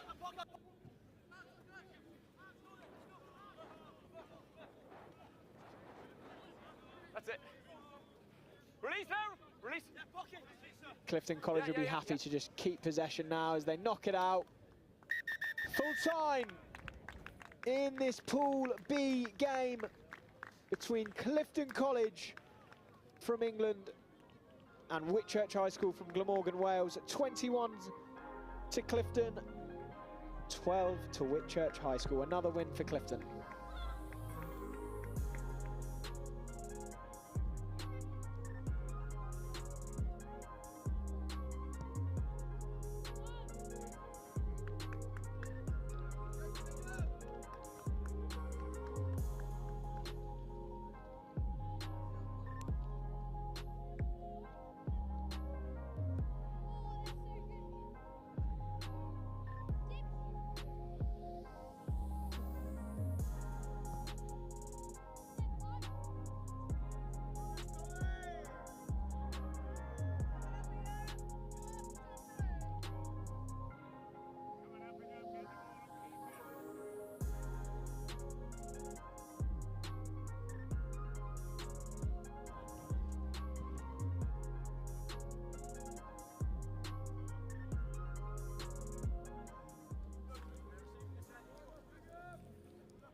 The next game on pitch 1, Michaelhouse, the school from South Africa, against Uppingham. Both in Pool D. Michaelhouse playing really well today, are one of the favourites in this tournament. Strong, powerful side with skill as well, against Uppingham School from England.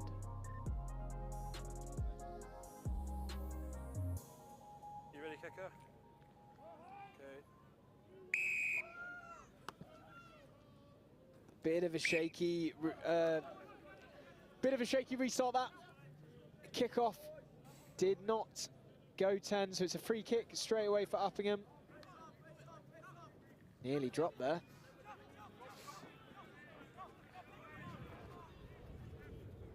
Uppingham, not the most ideal season in 15s. Played 14, won 3, lost 11.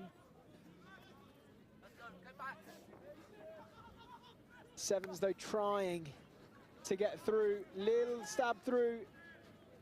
Well picked up by Michaelhouse's Murray Baker. Easy, fella. Easy, easy, easy. And it can be defence to attack here, end to end, as Sevens is.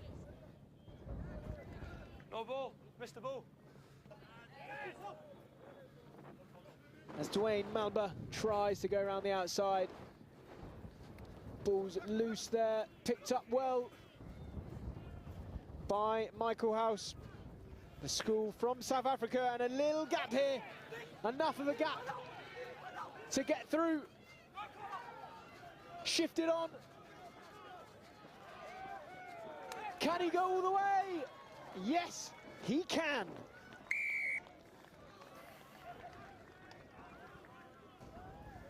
Well played there by Nisht Bratos. Saw the gap, accelerated through, and gave the ball to Leo Muziea for the first points of the afternoon. We'll look at it again. Bratos straight through the gap. Accepts he probably doesn't have the pace to get there.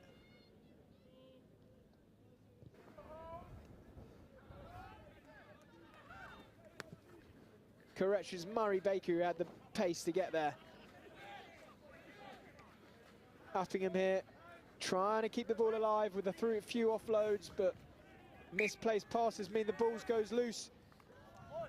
But it's knocked forward by Uppingham, meaning Michaelhouse have a scrum in Uppingham's 22, and a threatening attacking position this is. Well, it's brilliant to see a South African school, as well as all these other schools from different nations in this tournament, celebrating 200 years of rugby.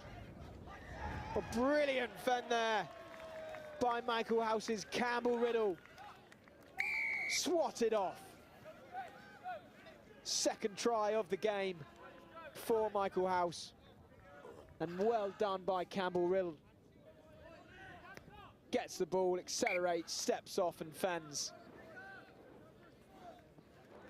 We'll have another look at it now. All came from an Uppingham error, knocking the ball on.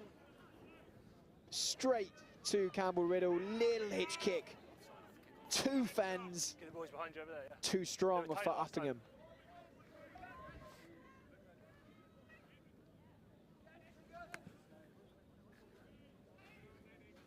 Good restart into the gap.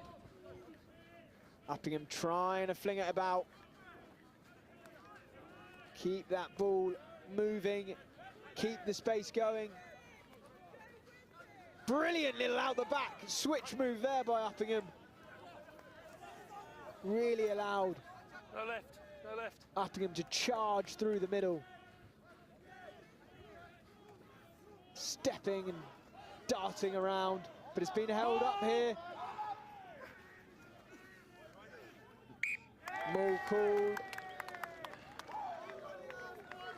And Michaelhouse get the put in at the scrum. Come on there, boys. Let's go, let's go.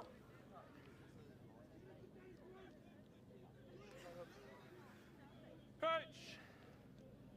Bind. Set. threatening to go down the blind side, Michaelhouse, but they've gone on the main side, but it's a brilliant switch move and great pace. Accelerating away goes Dwayne Malba. Great pace to get through, past any Uppingham defender. Third try of the afternoon for Michaelhouse. And the Michaelhouse supporters like that one.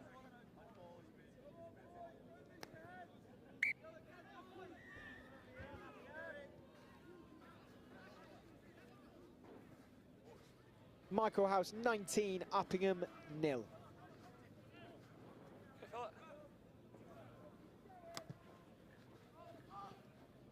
The restart ungathered and the ball goes back. Uppingham in their own 22, really trying to get going here.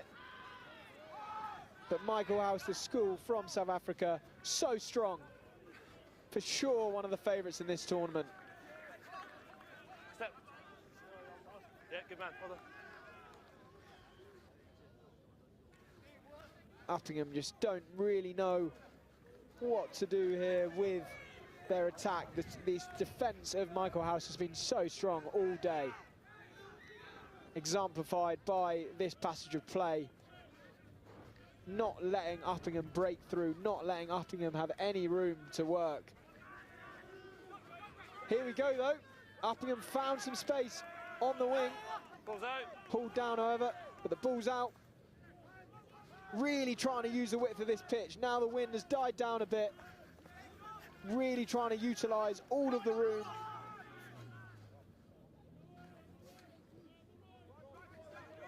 Again, just sort of going end to end, side to side. But the offload's good. Charging away, the cover tackle's coming across by Otis Mafosa. First man, go steal. And the turnover's good. Brilliant defence there, Adrian Mullman now. Charging away. Adrian Mullman steps back inside, steps again, gets the offload out to Josh Acing. Acing trying to get there, spins it away to Graham Wynn. Brilliant passage of play there by the school from South Africa. End to end.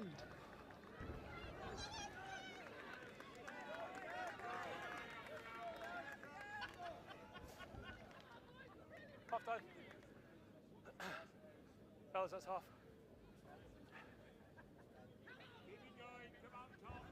What a brilliant try there by Michaelhouse, and the extras are added.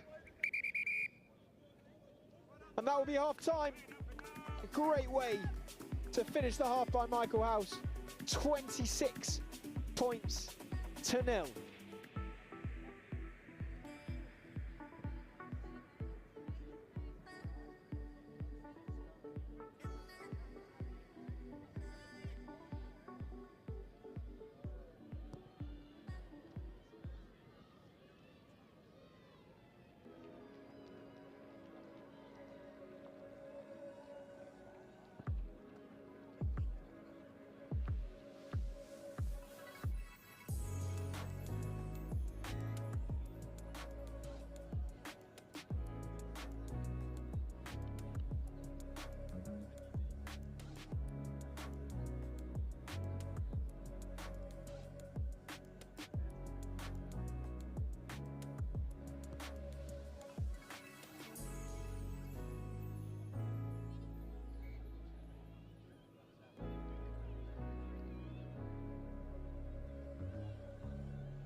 Well, second half about to get underway here.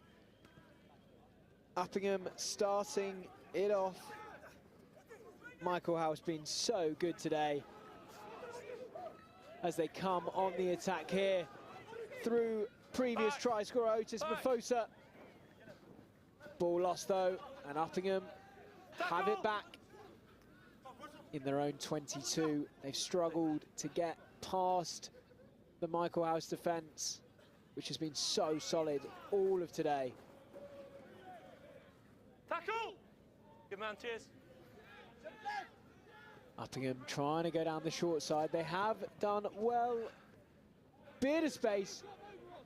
Tackle! But again, Michaelhouse, it looks like there's space. Then Michaelhouse come across. Defending so well. Uppingham School produced previous rugby talents like Danny Hipkiss, ex-England and Leicester player. Also other sportsmen like Jonathan Agnew, famous cricketer and now broadcaster.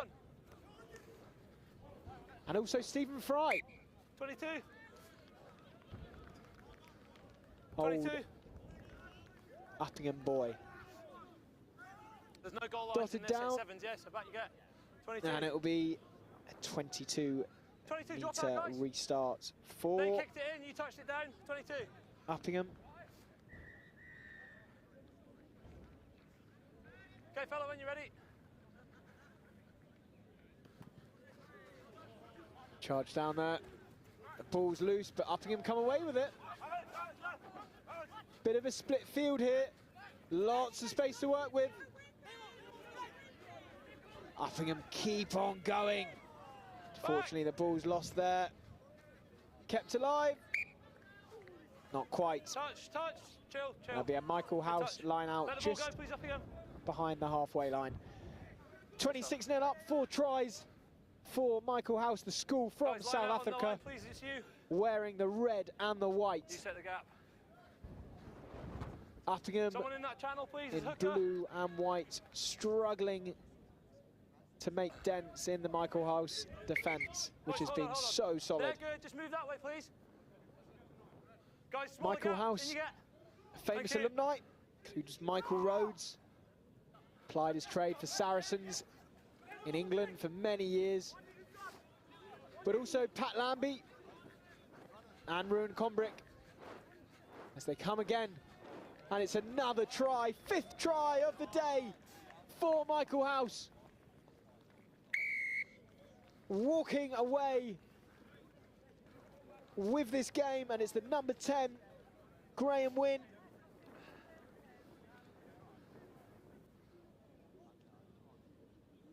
Fans enjoying this one. Plenty of people out to celebrate the bicentenary of rugby in 1823, when William Webb Ellis gathered the ball on this famous venue, I'm still blowing the that Close. glass over there. Give me a minute. Invented the beautiful game of rugby. We're celebrating just how far and I know you wide young lads are fit, it but has give me a got in the chance, 200 years. We've got schools in this me a tournament chance. from Chile, from South Africa, from Ireland, from Canada, from Japan, and of course, England. 20 teams competing.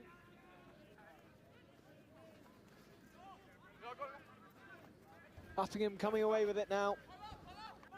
Trying to get some points on the board in this game. Just really struggling to get past this persistent South African Michaelhouse defence.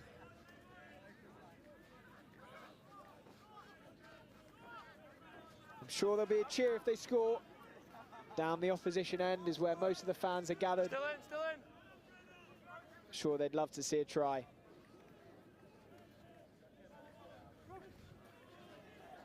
Bit of space here now for Uppingham, but again, Michaelhouse solid in defence.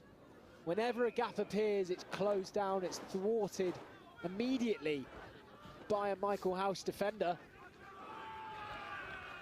And now they're pushing Uppingham back and back. making meters themselves when they don't have the ball. Fantastic defence, and now they get it. And now they go over. So deserved after that defensive effort for Michaelhouse. Brilliant defence. Pushing Uppingham back. Quick kick and we're done, yeah. And then turning the ball over to score their 6th try of the game. And take the scores to Michaelhouse 36, Uppingham 0. No.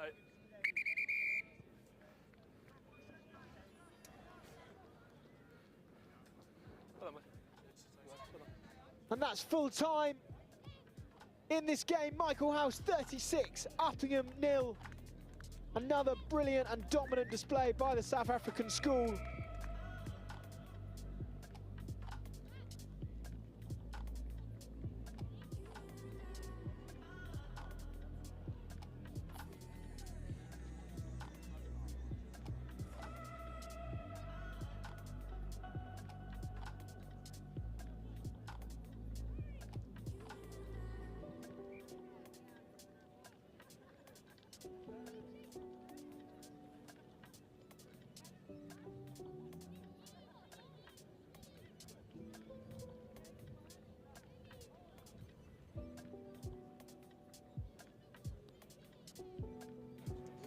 Well, hello and welcome back to Old Bigside, and we are going to try and do a very quick summary of where things are at after that incredible win from Michaelhouse just a second ago. But we're going to go all the way back to Group A first.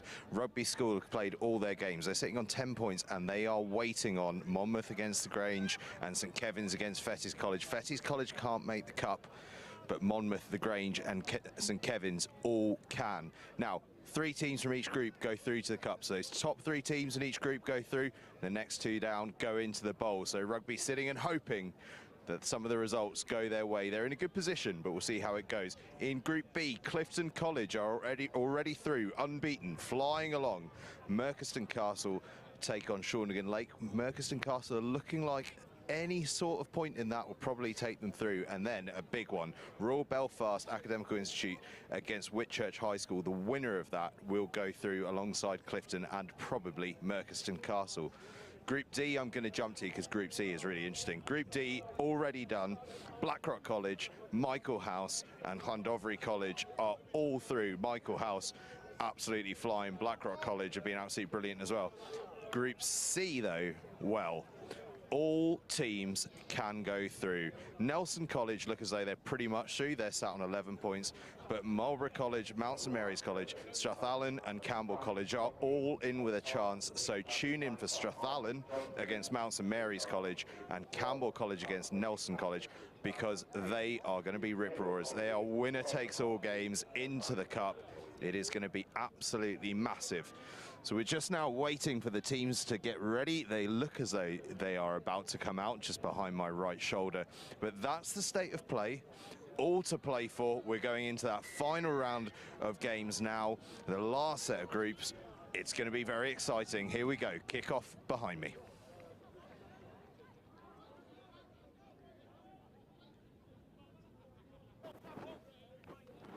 And we're approaching the end of a really, really special day of rugby at the Rugby International Sevens. There's still plenty more to come. Monmouth against the Grange, and an early chance here from Monmouth. They head towards the corner. Well, it's just knocked on in contact. Early action from Monmouth. Didn't even have the time to introduce their opponents, the Grange. Chilean school. Very much steeped in British history and rugby history too. Which is why they're one of the many decorated, prestigious schools here at this International Sevens weekend.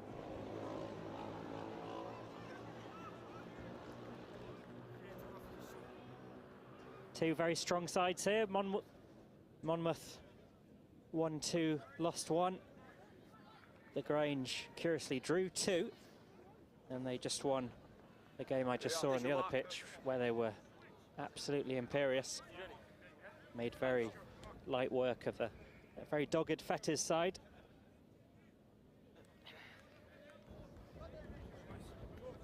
And both these sides the cream of the competition. It'll be interesting to see how they feature in the remaining day or so of competition. But meanwhile, penalty, scrum infringement, and the Grange have a bit of time and space to think about what to do next. Nicholas Saab with the ball. He's been prolific in this tournament. Scored a try in their previous match against Fettes. There's your mark, all right? And the sun starting to come out. Rugby 7 international, has to be said, hasn't been the case all day. There's your mark. Blustery and rainy earlier, made for very difficult conditions, not just for players, but commentators, spectators, everyone. But the sun's coming out, and the rugby school showing in full splendour. It really is a wonderful venue, and they've been fantastic hosts this weekend.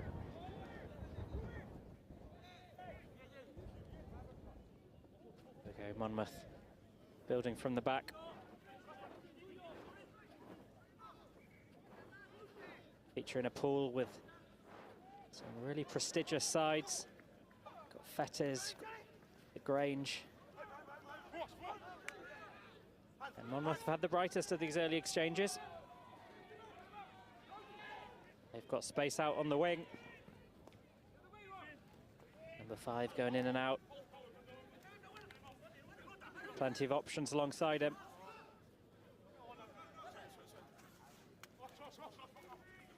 He plays the waiting game and offloads Saab in rapid pursuit. Oh, it's lovely hands on the inside, and Monmouth making their numbers count. And the first points of the game go to Monmouth.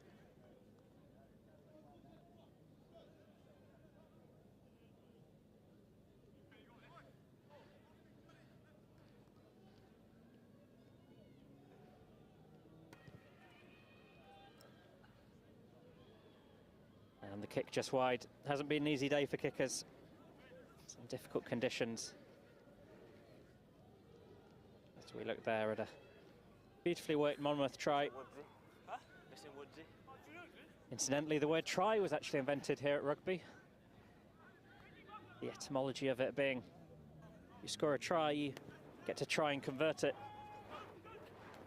Monmouth didn't quite convert that.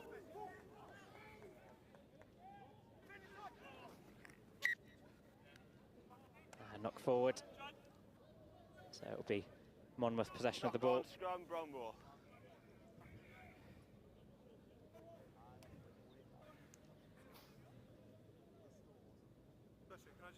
Worth reflecting perhaps on why we're here. 200 years since this wonderful sport was conceived and codified here at Rugby School. Crunch. Bind. Set. It's a sport that's produced so many wonderful memories in all its forms, including sevens. The Grange on the back foot. Oh, was that a deliberate knock on? I think we could be seeing player heading for the bin and puts his head in his hands. He knows what he's done. Always risky when you go for it with one hand, but referee judged it as a deliberate knock on. And he'll be heading for the bin. It's number 11, Santiago Wood. Just a bit over exuberant. So he went to try and take the ball, and now the Grange, as if their task wasn't difficult enough, they have to try and play out probably at least the remainder of this first half with just 6 players. Crouch. Bind. Set. Can Monmouth make good use of their extra player advantage? Oh, they've certainly got the numbers. Can they use them?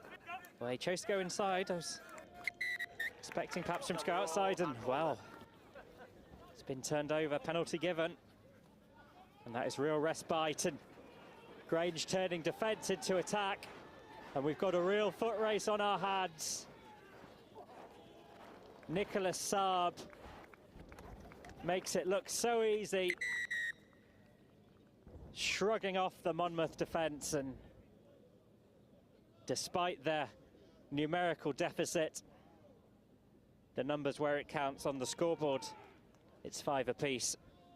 10 seconds and that's half. And such motivation that will bring, given they very much seemed up against it for the majority of the first half. And the kick is wide, and so we're all square. And that takes us into half-time. Well, we start the first half in the same way that we began it, both sides all square. And we leave you with a brilliant try from Nicholas Saab to make it all square at half-time.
And we're off again.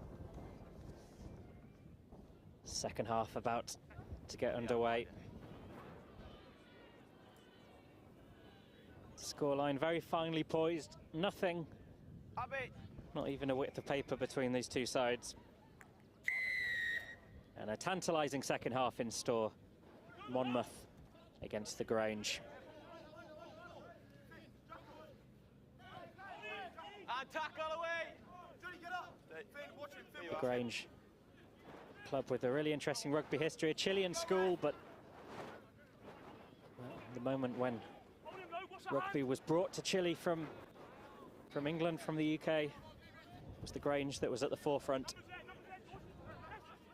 Since then, rugby spread amongst South American nations, and brilliant to see them here today. And Monmouth go for the line, but it's a strong tackle. That's Nicholas Saab, bundled him into touch. And the Grange, we're saying now back to their full complement of 7 players. And they managed to ride that particular storm without losing a single point. Indeed, putting some points of their own on the board. Not often you can say that in Rugby 7, so they'll be very pleased with that.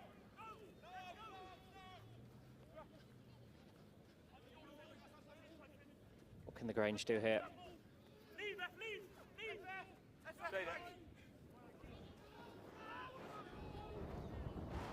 It's trying to break out their 22.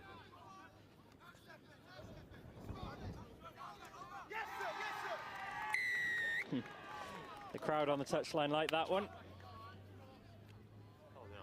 Monmouth contingent in full voice on the side.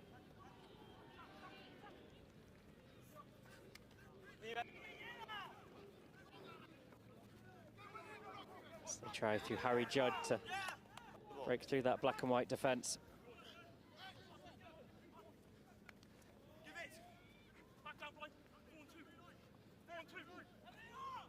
George Tuckley.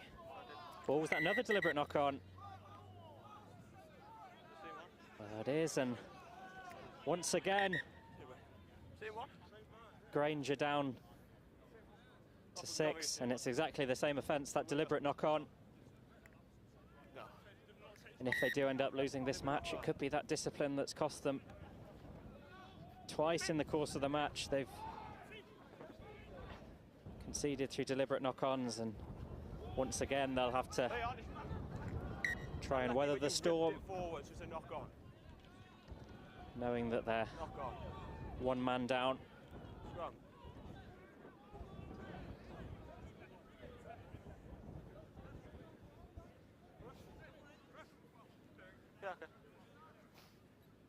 Player yellow carded. It was number 3, Diego Velasco. Sat just in front of me, waiting for those 2 minutes to elapse. But he'll have lots to think about should Monmouth make use of this important 2 minutes. Crouch, bind, set, and hold.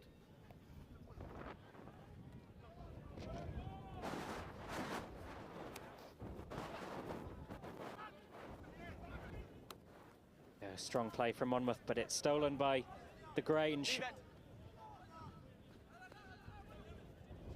What can they do with it? Oh, brilliant run. Number 12 just breaking through, but it's turned over. Oh, it's a brilliant run, and it's Shay Lewis of Dragons Academy who takes his time in putting the ball on the turf. And now it's Monmouth that have the lead. Yeah, we let him on after And a brilliantly worked try finished off by Shay Lewis.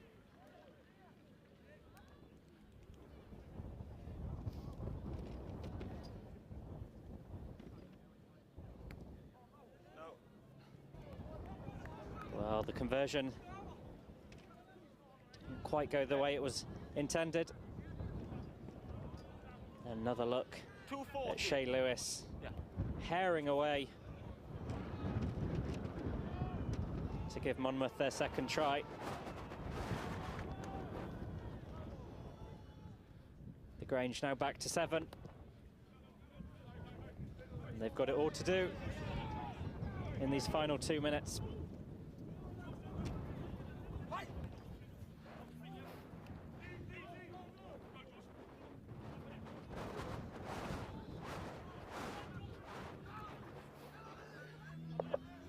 Run here from Nicholas Saab. That's a bruising tackle. Gets the offload away. Santiago Woods. And well brought down. But they get the penalty, not rolling away. And the Grange knocking on the door in these final minute and a half. And it's the try. Well, it looked like it was coming. Lots of pressure from the Chilean side. And they forced their way over the line. 130. And they're within a conversion, taking the lead 120 to go. in this important Pool A match.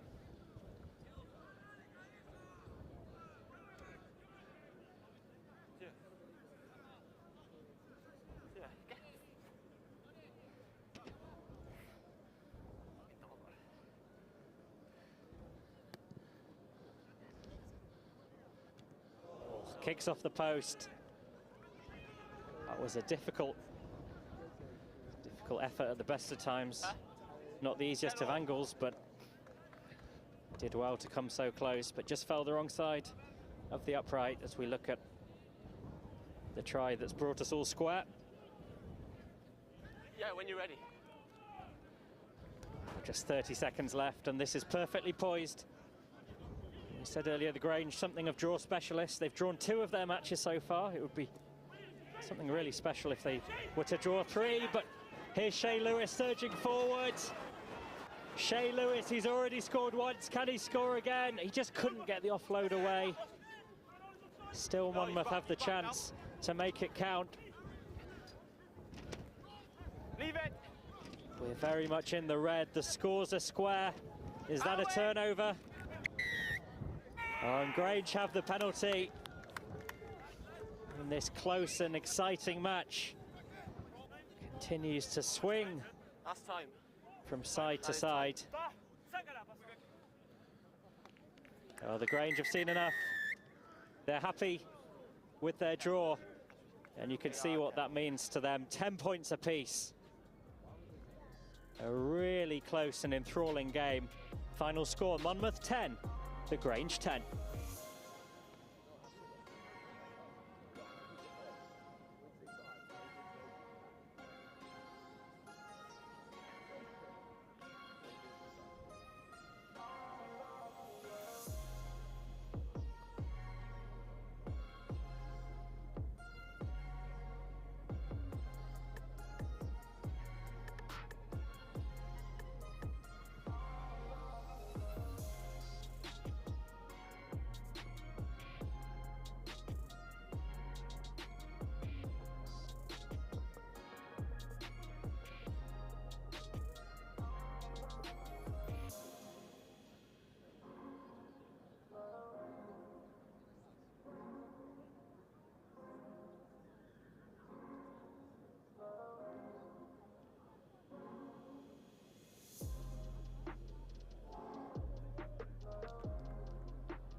Good afternoon. This wonderful day of international sevens action continues, and I'm privileged to be joined by Murray, who's going to give his expert eye on the Strathallan team as we gear up for this Pool C encounter. Strathallan against Mount St Mary's. Who are our ones to watch today for Strathallan, do you think, Murray? Colby Taylor's had a very good day so far. He's scored some excellent tries. Also, Oscar Baverstock, he's got a lot of pace. So it should be interesting to see how these boys go. Both teams, it's been a long day for them and it's coming towards the end of it now. So I'm sure we'll see some fatigue on both sides, which should hopefully help the game a bit because it should be open and exciting. And you saw, sense the conditions there. The ball didn't go 10, and so be a Strathallan restart. Lovely play, just drinking through, but Adam Anderson just hauled back. Wow, it's a turnover. MSM get the penalty. And MSM have started very brightly, 1-2 so far. The privilege of seeing their match before, which was, they look really, really strong. And how has Strathallan's day gone so far, have they? It started off with a tough game against Nelson College, getting edged out by 2 tries there. We started off very strongly, but Nelson's class shone through in the second half. Then they had a very good win against, they lost against Marlborough just. So it's been a tough day for them, but they've had a really good win as well. Strathallan forced their way through, looking really promising here. Real tussle going on just within the 22. Sean Norza out on the wing. Can they make it count? Yes, they do. The first points of the match go to Strathallan. That was a really well-worked try. Yeah, that was a very well-worked try there. Oscar Baverstock with the try, crossing over in the corner. He's been very prolific on the scoring scene today, and that was another good try. Sean Norza orchestrating it in the middle of the pitch and then giving them the ball to cross over out wide, not leaving an easy kick for Strathallan captain Adam Anderson. As we await the kick. Not the easiest day for kickers with the conditions, especially from there. Let's see how he does. It's just short, good effort, but Strathallan lead remains at 5. Let's take a look at this try.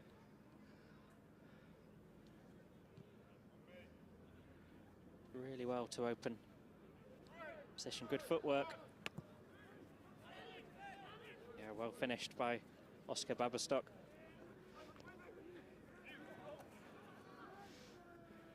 A very good fend there in the middle of the pitch.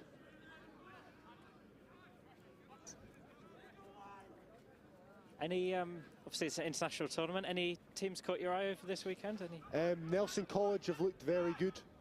So have Blackrock. Both those teams have stood out. And then I've just been watching the Merchiston Castle game. They look like a very strong, skillful outfit.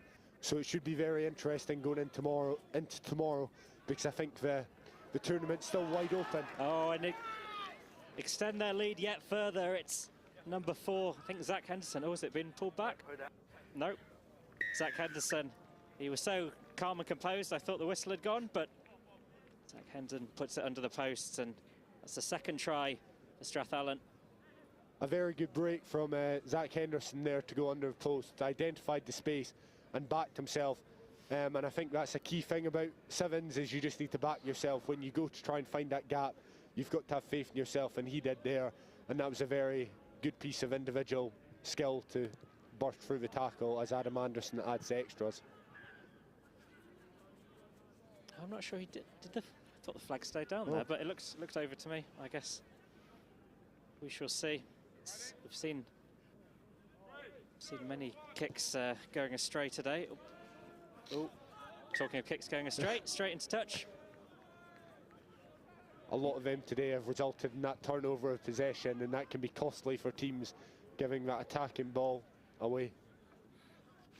Yeah, when you're playing conditions like this, how does it kind of impact your strategy and how you go into the match? I think, especially with the wind, that'll shorten up the passing ranges of both teams a bit. They won't be wanting to throw the big loopy passes in case they do get caught up in that wind and can easily be intercepted. Oh, and the first points on the board surely here for MSM, and they get it down. They've been on the back foot for most of this first half, but finally they get the points on the board. And I think there was a bit of a knock there as the try went in. It was Charles Davis, number 2. We've seen him on the score sheet plenty today. He did well to open up the opportunity. It was Sean Norza just as he came in with the tackle, but all well-intentioned and no harm done as we see the kick here from Eddie Freer. It's definitely not been an easy day for kickers today with that crosswind. We've seen a lot of misses, and players are struggling from that wide out angle. It's really difficult as we look at that MSM try.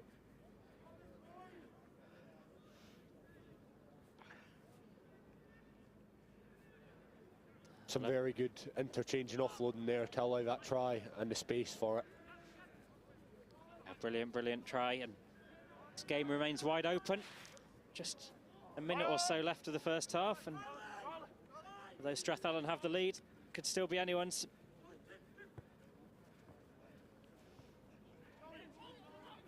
It's Eddie Banks bringing it into contact. Out to Riley Benzo. Just waiting for the right opportunity. Oh, but it's turned over. Great defensive work from Strathallan. And it's turned over once again. How quickly possession can change hands in sevens. It's just knocked on. Chance for a little breather. A very good and attacking and defensive spell from both teams there. MSM held the ball. They were very patient in their attack there, trying to manipulate that Strathallan defence. It stood strong. Some excellent tackling there, low chops, and then that led to the knock-on and turnover, but then Strathallan coughed the ball up again. It's exhausting just watching how quickly it goes defence attack, especially at this stage of the day as we look at MSM surge forward once again. Just about held up, but the danger hasn't gone. It was knock forward. Was it deliberate knock on? Let's see what's given here. I think penalty given for offside. So another chance for MSM. They go out wide, they have options with Eddie Freer. And the try is given despite a valiant defensive effort. Eddie Freer just got it down on the turf. I think that just shows how costly penalties can be in sevens if you keep allowing the opposition to have chances over and over again. If you give them those penalties away, and they will capitalise on them eventually as your defence will run short. And Eddie Freer converting his own try. Surely the final action of this first half. And it's wide. The story of so many kicks we've seen over the course of today. And we'll leave you the MSM try that rounded off a truly fantastic first half. Join us in a minute.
Welcome back.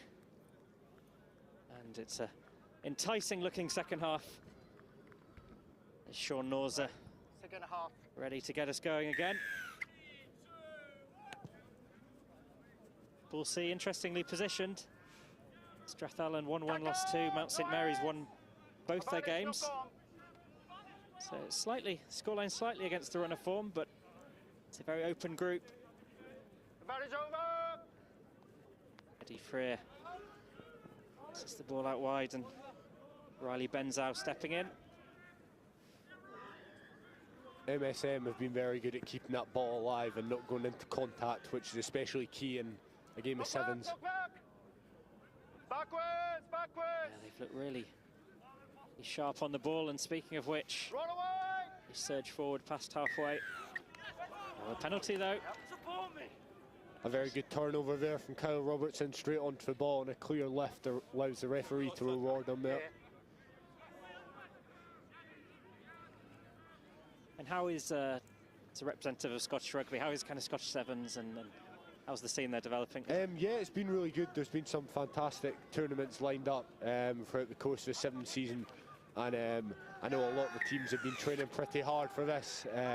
Merkston were down at Roslin earlier in the week, and then to have 3 Scottish teams representing the nation here, it's really good for national exposure, and to see lots of Scottish players testing themselves against some of the best in the world. And we have representatives from far and wide, Canada, South Africa, Japan. It makes this weekend so special. Eddie Freer with the kick. Let's see how it lands. Nestles comfortably into touch. Well, MSM try and prevent the quick throw, but the referee's going to call it back. Very risky bit of play there from Colby Taylor. I think if that had ended up in the opposition's hands and the referee hadn't called it back, it wouldn't have been a great try to concede for Strathallan. I'm sure you wouldn't have let him forget it.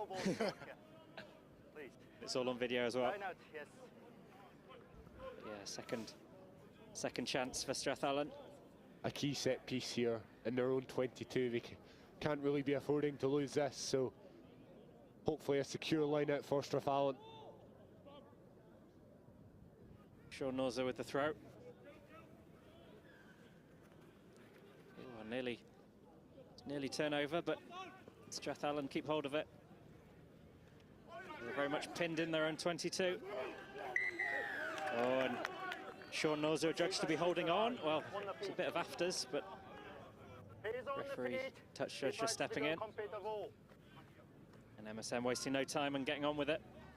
Oh, was that a knock on? It was. Well, they won't be happy with that one. Just concentration possibly beginning to drop there with fatigue setting in. The last half of both teams' last games for day one. That was possibly just a sign of it. As a non-sportsman, I can't imagine It's the fourth game of the day for both these teams. Fourth game, and lots of running in those legs, especially in sevens. You really clock up those meters, and it's a very high paced and fast flowing, so it's not easy for these players. As you said earlier, it's maybe why you start to see the mistakes creeping in, and Sam have another penalty. Strathallan giving away quite a few in quick succession. Here's Flynn James. Oh, they've got options just on the 5 metre line. Oh, it's lost forward though. A good covering tackle from Colby Taylor to rescue Strathallan there. Well, play did continue, but I don't think they'd heard the referee's whistle. Scrum, blue. Yeah, Strathallan just 3 minutes left, and the narrowest of leads. Really is shaping up to be a great finale. Strathallan will be looking to get out of the 22 pretty keenly here after they've been hemmed in by MSM. They've had some good turnover penalties, and Strathallan haven't managed to really get a foothold. But here goes Sean Norza. Looks really lively, Sean Norza. It's first time I've seen him. We've got a foot race on here. It's number 15, Oscar Beberbrook. He offloads it. And he's in for the line. And Strathallan have their third try. And that lead starts to open up 2 minutes through some brilliant offensive work.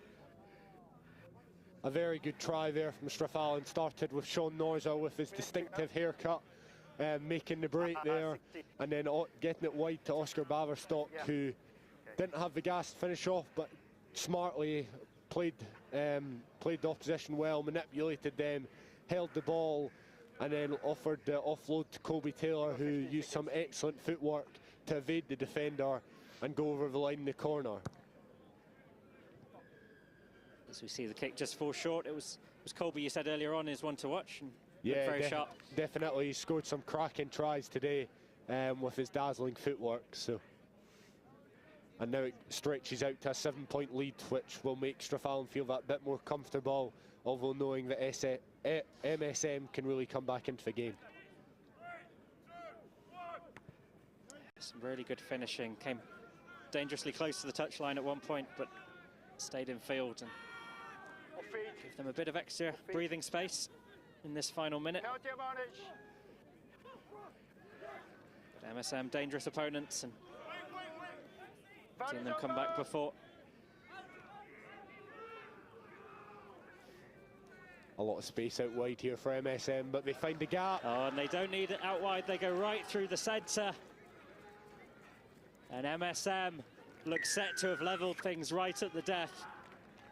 They're within a conversion of levelling the score. And what a brilliant piece of ingenuity from Mount St Mary's. This will be poising it for a fantastic, exciting finish if the kick's taken within the remaining time left in the game. And it looks like we'll have time for the restart, so all to play for now. Christian Lathino with the kick. And we are all square with just seconds left. 2 points behind. You guys 2 points behind. It's a really good run. He had options outside, but he backed himself.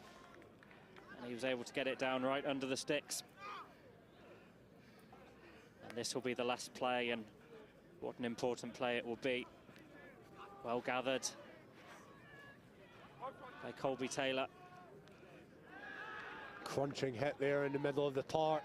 As soon as he received it, he was on the deck. It all gets a bit scrappy.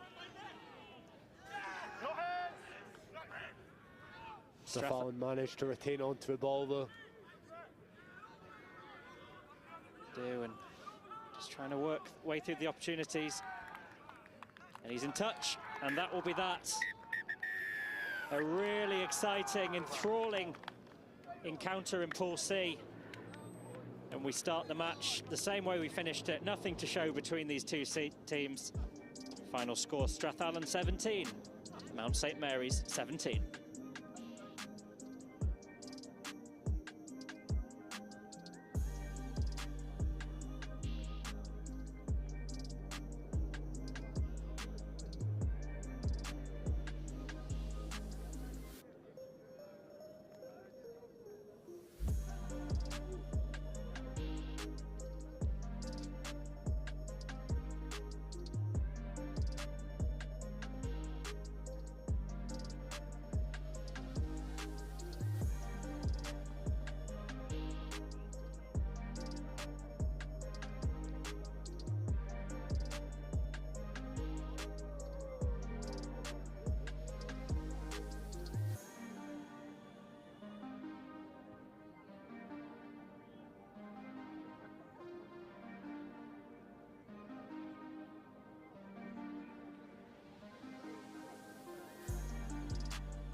knock on first?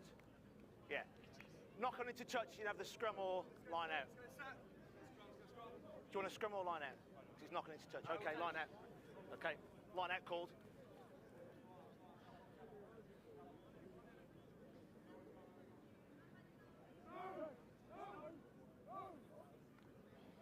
Well, thank you very much for joining us. It's a very special game at a very special venue. Rugby School, the place where this game was created, conceived, and today it's host for, amongst others, Fettes against St Kevin's. And it's St Kevin's, the early exchanges.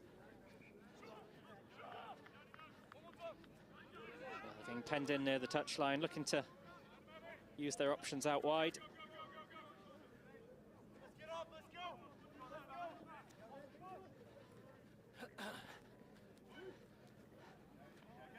Really good handiwork there, and acres of space, and easy as you like. It's Hugo Peel under the posts for the first score of the match.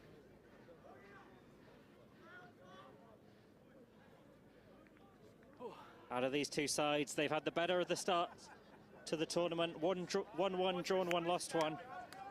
Fettes, unfortunately for them, have had a tough day, lost all 3. And the early exchanges reflecting the form book as Pierre Davis converts.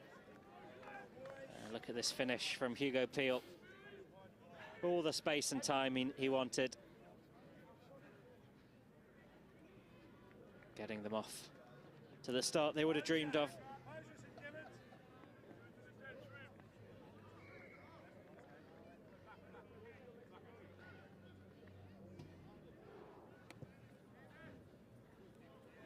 Davis with the kick. Backwards, play That was a difficult take, but it goes backwards, so ball's still alive.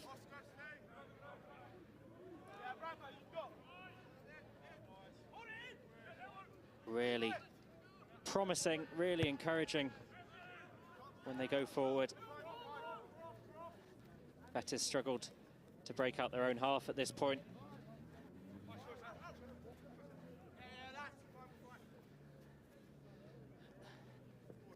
Very comfortable, but it's called, I think, as a forward pass.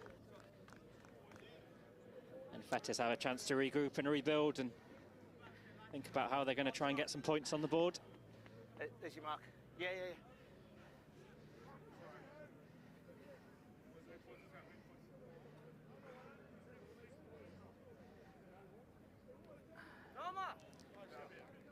Cheers, mate.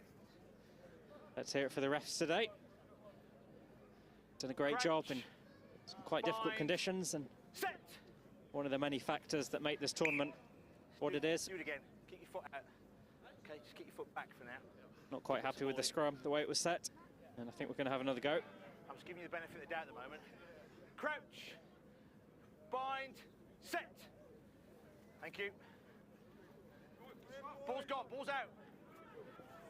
Ball's out, and Wait, let it go, leave it. a lot of grappling taking place. Thank you. And it comes out in Fettes' hands.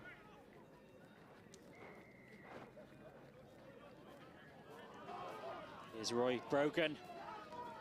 He's got real pace on him. We've seen over the course of today, and he's still going, just brought short outside the 22. Knock on. And it was Just knocked trying to on, pick it so up, he's knocked it forward. Fettes will have another go. That was real enterprise and ingenuity from Roy Brogan, just broke free. Sorry? And he posed a real threat, but Yeah, kind of, fortunately for him, it wasn't a threat that altered the scoreboard.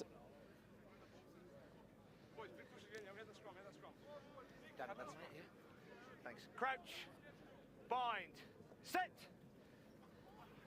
Ramsey McLeod puts the ball into the scrum.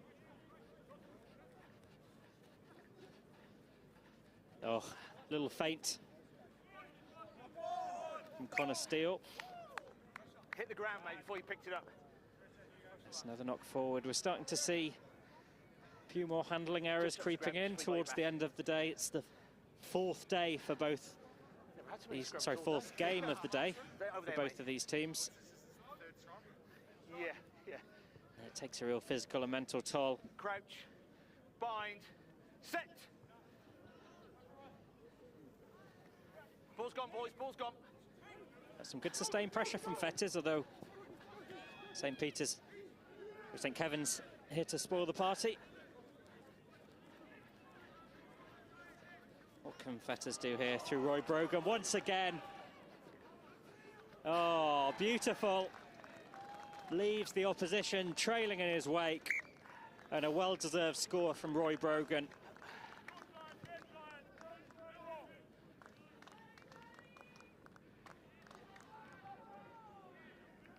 Will Ferguson converts, and we're all square. Let's take a look again. Roy Brogan, we've seen time and time again over the course of today just what a danger he can be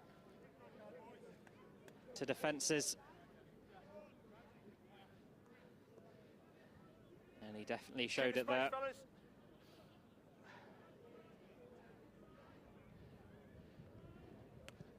Will Ferguson with the kick. Swallowed up by Edward Lyons. Oh, look at this run. And, well, he managed to break free of the defence, but just knocked it on in the process. And that knock-on is the final act of a very interesting first half. And after early St. Kevin's dominance, Fettes came back and swung the pendulum the other way, but the half-time score, Fettes 5, St. Kevin's 7.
Up close with the St. Kevin's College team talk. They've had a mixed day at the office today. 1 win, 1 draw, 1 loss. But still plenty to play for. They've looked good today. Ready, boys?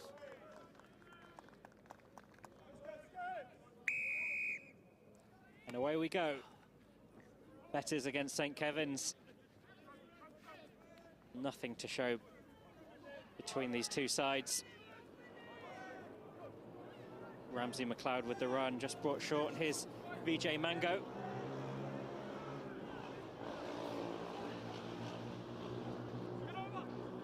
A real surge of attacking energy from Fettes. But the ball's back in St. Kevin's hands.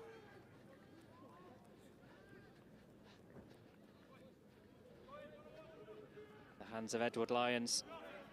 Just taking a moment, finding his options.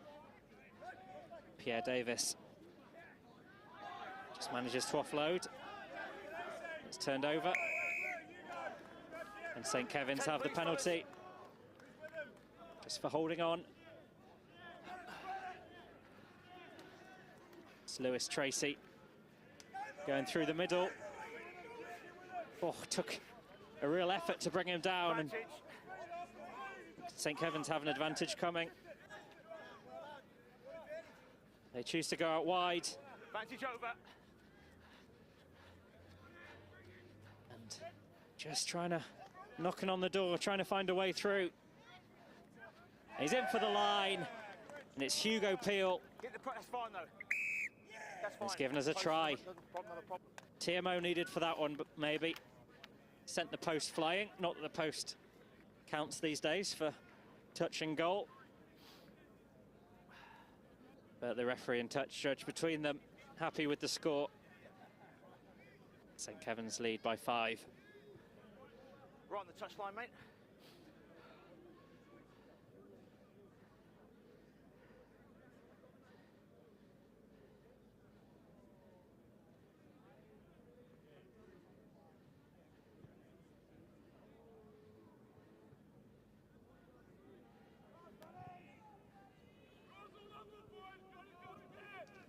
The kick just falls short. So it'll just be a 5-point lead, and St Kevin's making use of their options on the outside, and we'll get another look at that marginal decision for the try. Hugo Peel goes in for the corner, and I think, yeah, that does look good. Got the ball down before he bundled himself into touch.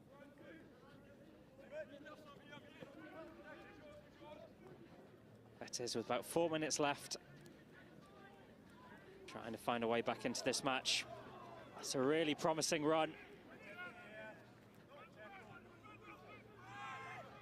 Just brought to a halt on halfway.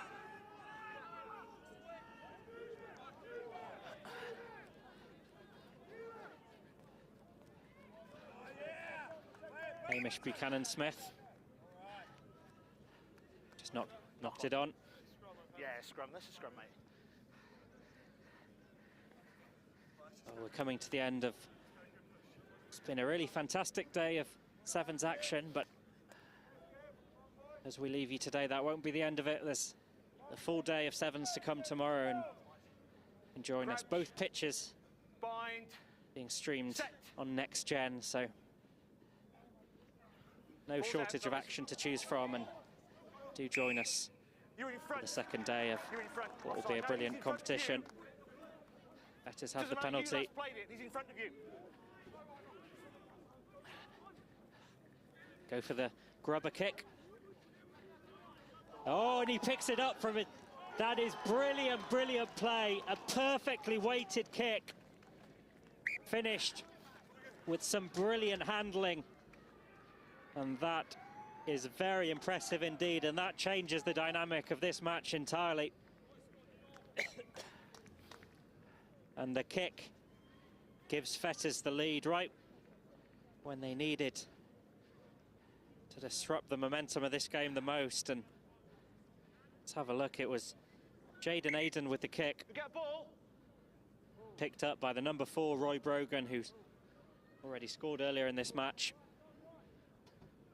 Brilliant, brilliant play, and fantastic example of kind of tactics and strategy that you see in sevens. And it's set us up for a brilliant final few minutes. Don't leave your seats. It's going to be more twists and turns. You can tell, well, thought that ball's going to go into touch, but it stays in, and Fettes have a real opportunity. They've made lots of ground. Ball really unpredictable today in these conditions. And a good offload from Aiden.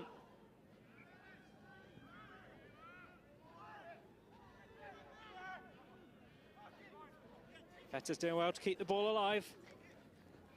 Lovely offload, and after some almighty juggling, it's Fettes through the middle.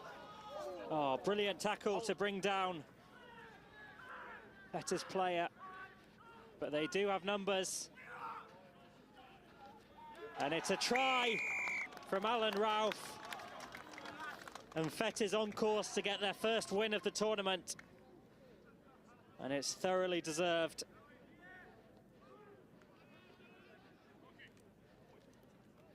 Well, the spectators have kept us entertained, and they've been there in some difficult conditions all day.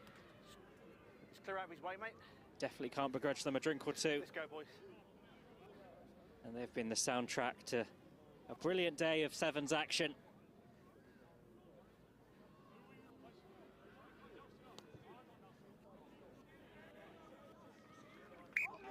And a brilliant move crowned with a brilliant kick. And let's take another look at that. Number 11 brought down by a St. Kevin's double act, but wasn't enough to stem the momentum of the Fettes attack. And it was Alan Ralph that put it over. And now surely this match beyond the grasp of St. Kevin's. Well, they go for the kick. Oh, it's a brilliant recovery. And some fantastic kicking we're seeing today. And Hugo Peel streaks away for the final act of a really brilliant game. That's time anyway, fellas. And That's we've time. seen some great action from the boot. I don't actually, but Just take the a moment. kicks to mix things up clear out and of the way, boys. create opportunities.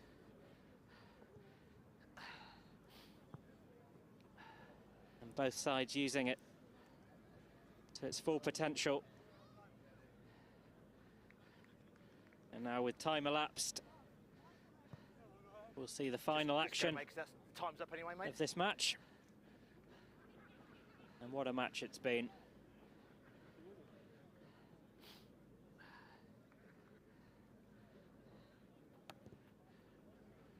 Yep. A great kick to finish Well played, a truly spectacular match. And although St. Kevin's finished brightly, it wasn't enough to stop Fettes securing their first win this Rugby Sevens international tournament. And a brilliant, brilliant match, one of the most exciting and enthralling of the day. And it ends with Fettes taking the points and securing their first win of this brilliant Saturday.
So the final game of a brilliant day here at Rugby. So we welcome sporting stars from around the world to commemorate the 200th anniversary of the creation of this brilliant game right here in Rugby, on this very pitch, in fact. And the final game of Okay, Whites, we ready? first day of this two-day event. It's Campbell College against Nelson. Campbell in the black, Nelson in the white. Nelson, one of many international teams that brightened up this tournament, coming from New Zealand. It's them that are launching the early attack. Should be comfortably gathered, and it is. And as the conditions have started to settle, we're seeing a bit more kicking, a bit more ambition in terms of passes, and it's made for some really exciting finales as we approach the final stages of this brilliant Saturday here at Rugby. Taking him out now, Jeff. It's a penalty. Back you go. It's a really good opportunity for Campbell on the 22. 6.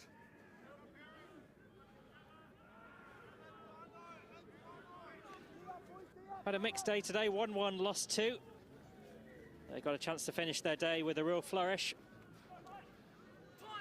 It's Nelson gathering goal through Mikey Morrison. Oh, that's lovely. Real composure, even as they're very much pinned in their own 22, and a brilliant, brilliant run. And he's got acres and acres of space. It's that number 3, Mikey Morrison, to give Nelson an early lead.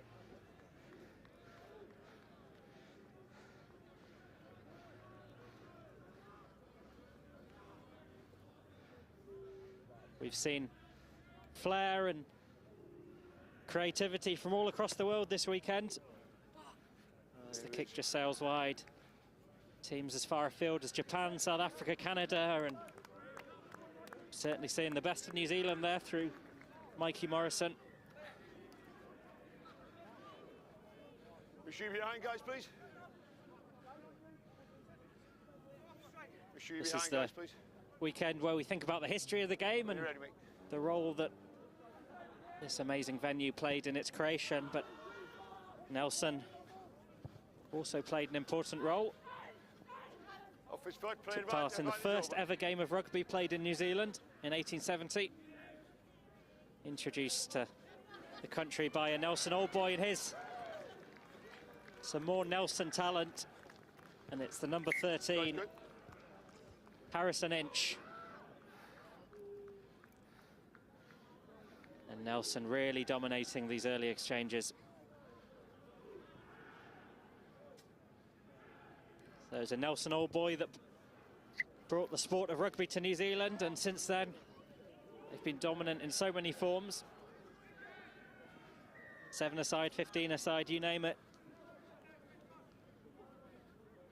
I'm sure there's some future Kiwis that'll be wearing the silver fern on this pitch today.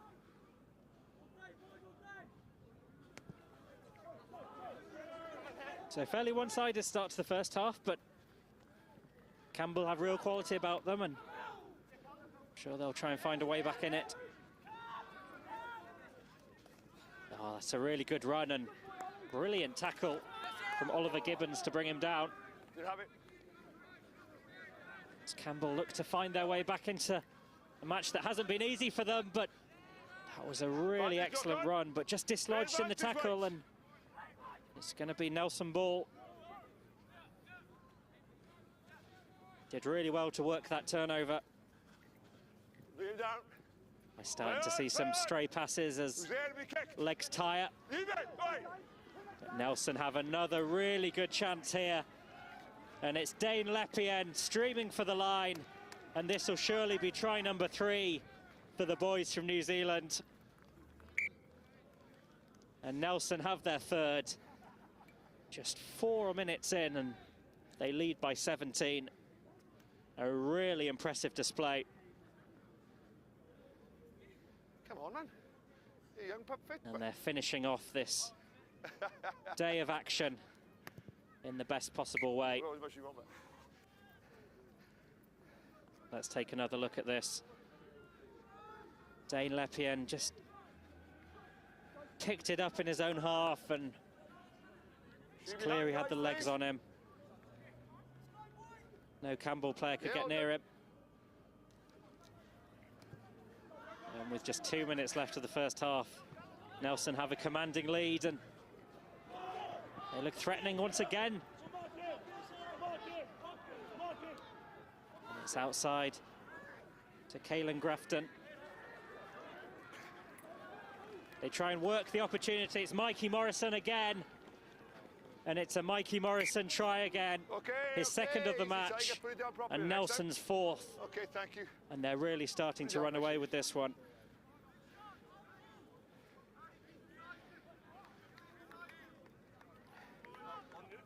On me. Nelson player just checking how many tries have been scored. There's been a fair few. And that was the fourth. It'll be Caelan Grafton who looks to convert. And he does. Nelson have a 26-point lead. Mikey Morrison putting it down. Shoe behind, guys, please. Thank you. And Nelson, this club that has so much rugby history and heritage, really making their impression. Well, there's tackle in the air. I think there's an advantage coming. Always risky making a challenge when players in the air, but they won't need the advantage. It's yet another Nelson try through Liam McKenzie. Okay, so it's a scrum. Attacking ball, held up. Oh, it's been held up. Yeah, 18. I think it's been disallowed. Off you go. Took him in the And they're going back for the earlier infringement.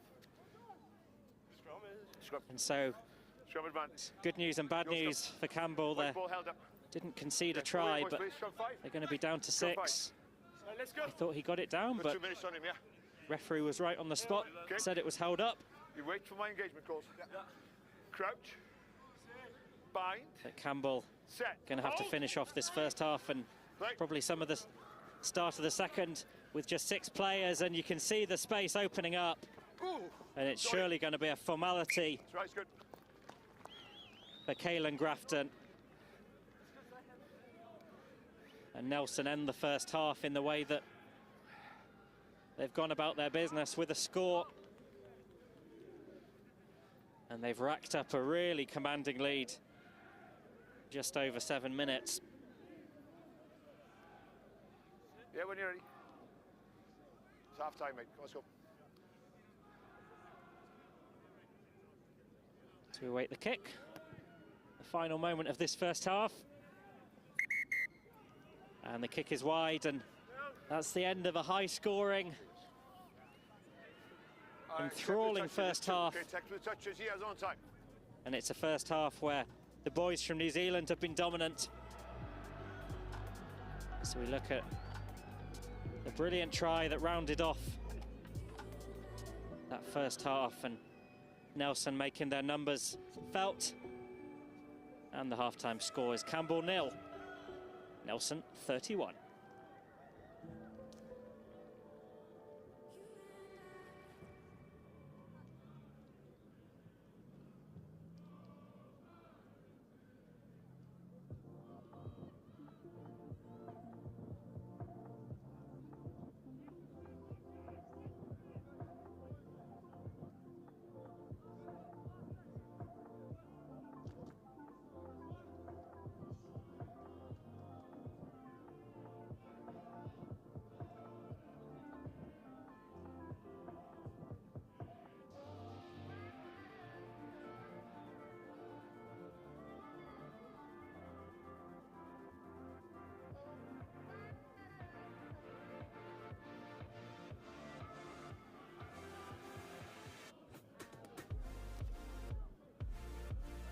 And we're underway once more. Campbell with lots to think about at the half-time break.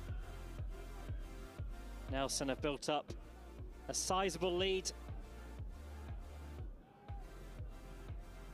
And they really left their mark on that first half. Absolutely dominated, running in a series of successive scores. And what can they do? What can Campbell do in this second half? Well, Nelson get possession right away.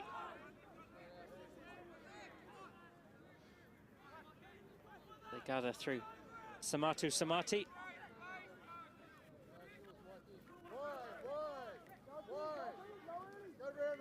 It's Mikey Morrison who played such a part in that first half, and Caelan Grafton for the line. And try number 6 for Nelson. And they're showing no signs of letting up in the second half. Well, some good news for Campbell. They're back to their full complement of players. So we're back to 7 on 7. Yeah, on me, mate. Thank you. And it'll be great, wouldn't it, to see them get some points on the board. I'm sure every neutral at home would like to see it. That kick just falls short. What was that? Score remains 36-0. Let's go. Come on, coach.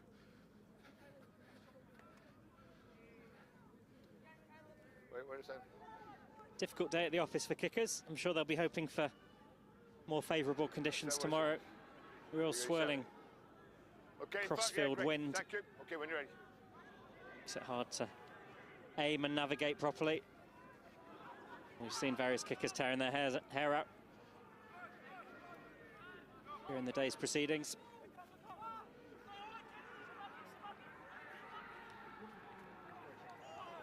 Campbell trying to work their way out of their own 22 and try and give themselves a point to end the day with.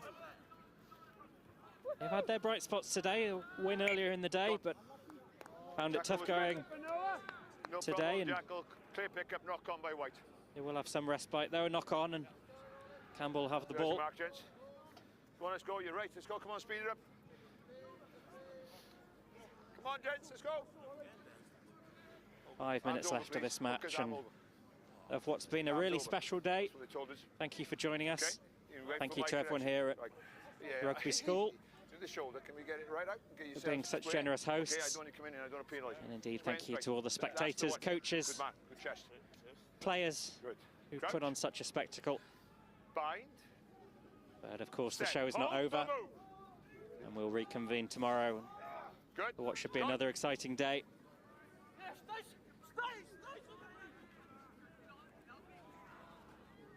Just a stray pass and ball ends up in touch. Campbell finding it hard to break free. Knock on into touch or just touch. Middle. Guys, step on. Black, step on the back. Guys, slight gap, please. See, there's two pitches here. You can see the action taking place on the pitch behind. Take a step, guys, take a step. Okay, let's go. Maybe a bit late in the day for you now, but if you're free tomorrow, then reminder we have coverage of both pitches. Free kick. Next Gen make bring you all the options so you can make sure you catch every second.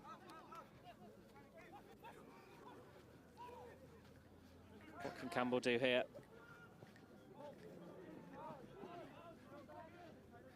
Henry Raffleton. Tackle!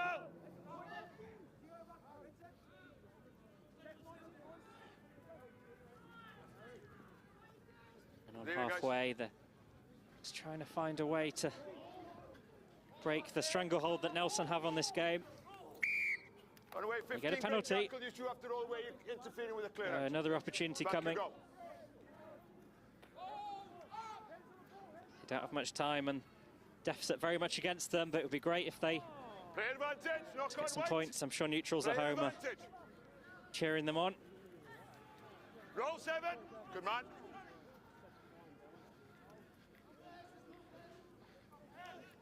He gets the kick away. Scooped up. Things just not quite going Campbell's way today.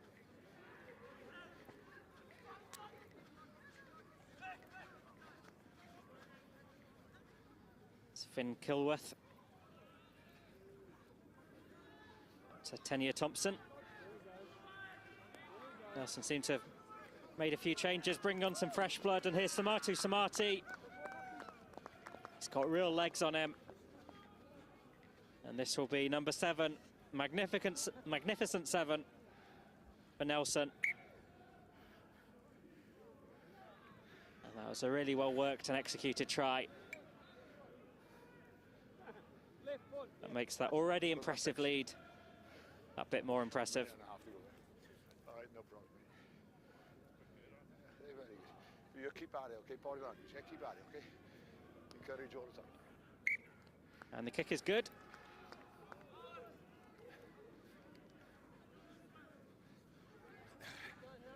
Here we go, Samati.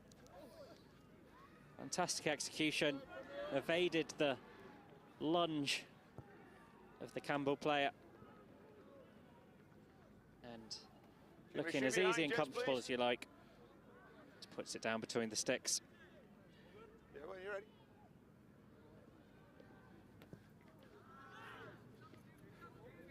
Great contest. Just the 1 minute left. It's been a really exciting day. Talking of exciting, it's Finn Kilworth. Evades the tackle. Try's good. Gives Nelson another try.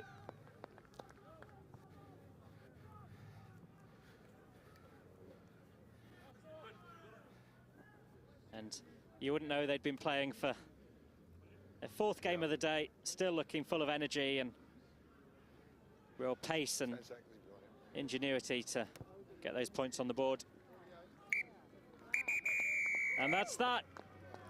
The end of a brilliant day and a brilliant game. And Nelson, the boys from New Zealand, just looked too strong from first minute to last. But a really gutsy, determined effort from Campbell from Ireland. But the final score, Campbell 0, Nelson 50. Thanks very much for joining us today. Please do join us tomorrow on Next Gen for some more Rugby Sevens international action.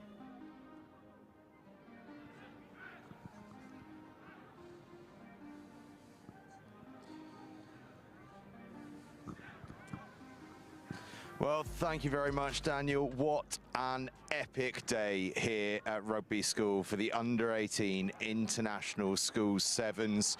12 teams have qualified for the Cup tomorrow. The remaining 8 will be off to the Bowl.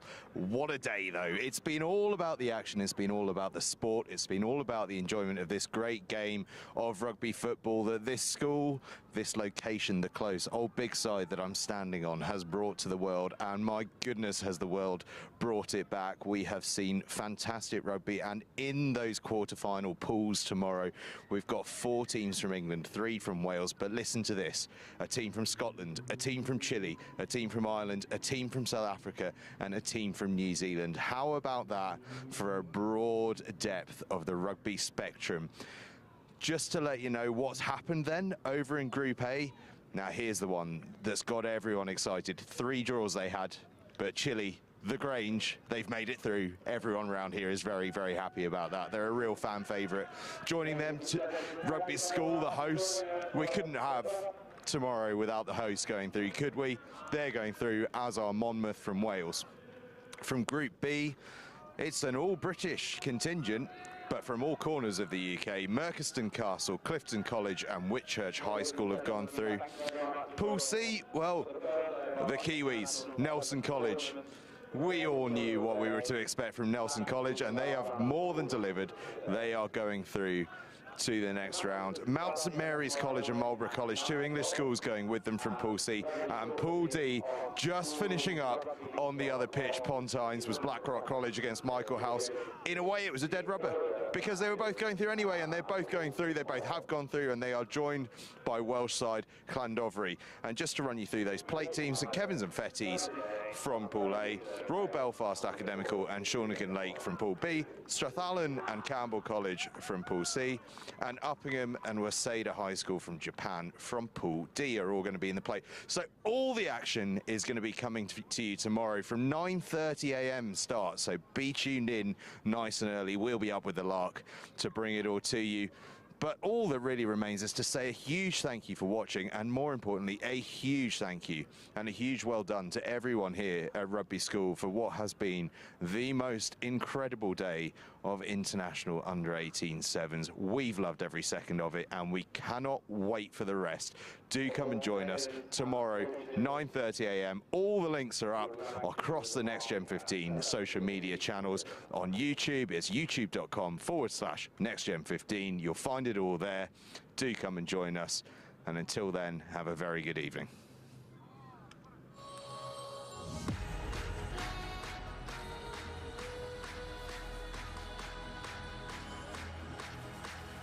Introducing Next Gen 15, the new home of school rugby.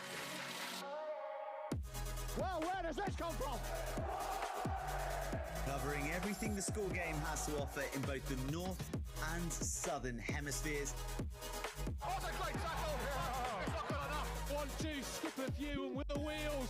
Highlighting tomorrow's stars, Next Gen 15 will be bringing you live games and a regular update of all the news and in-depth views on the global game. What a kick! Where did he come from and how did that happen? All your school rugby, all in one place. This is Next Gen 15.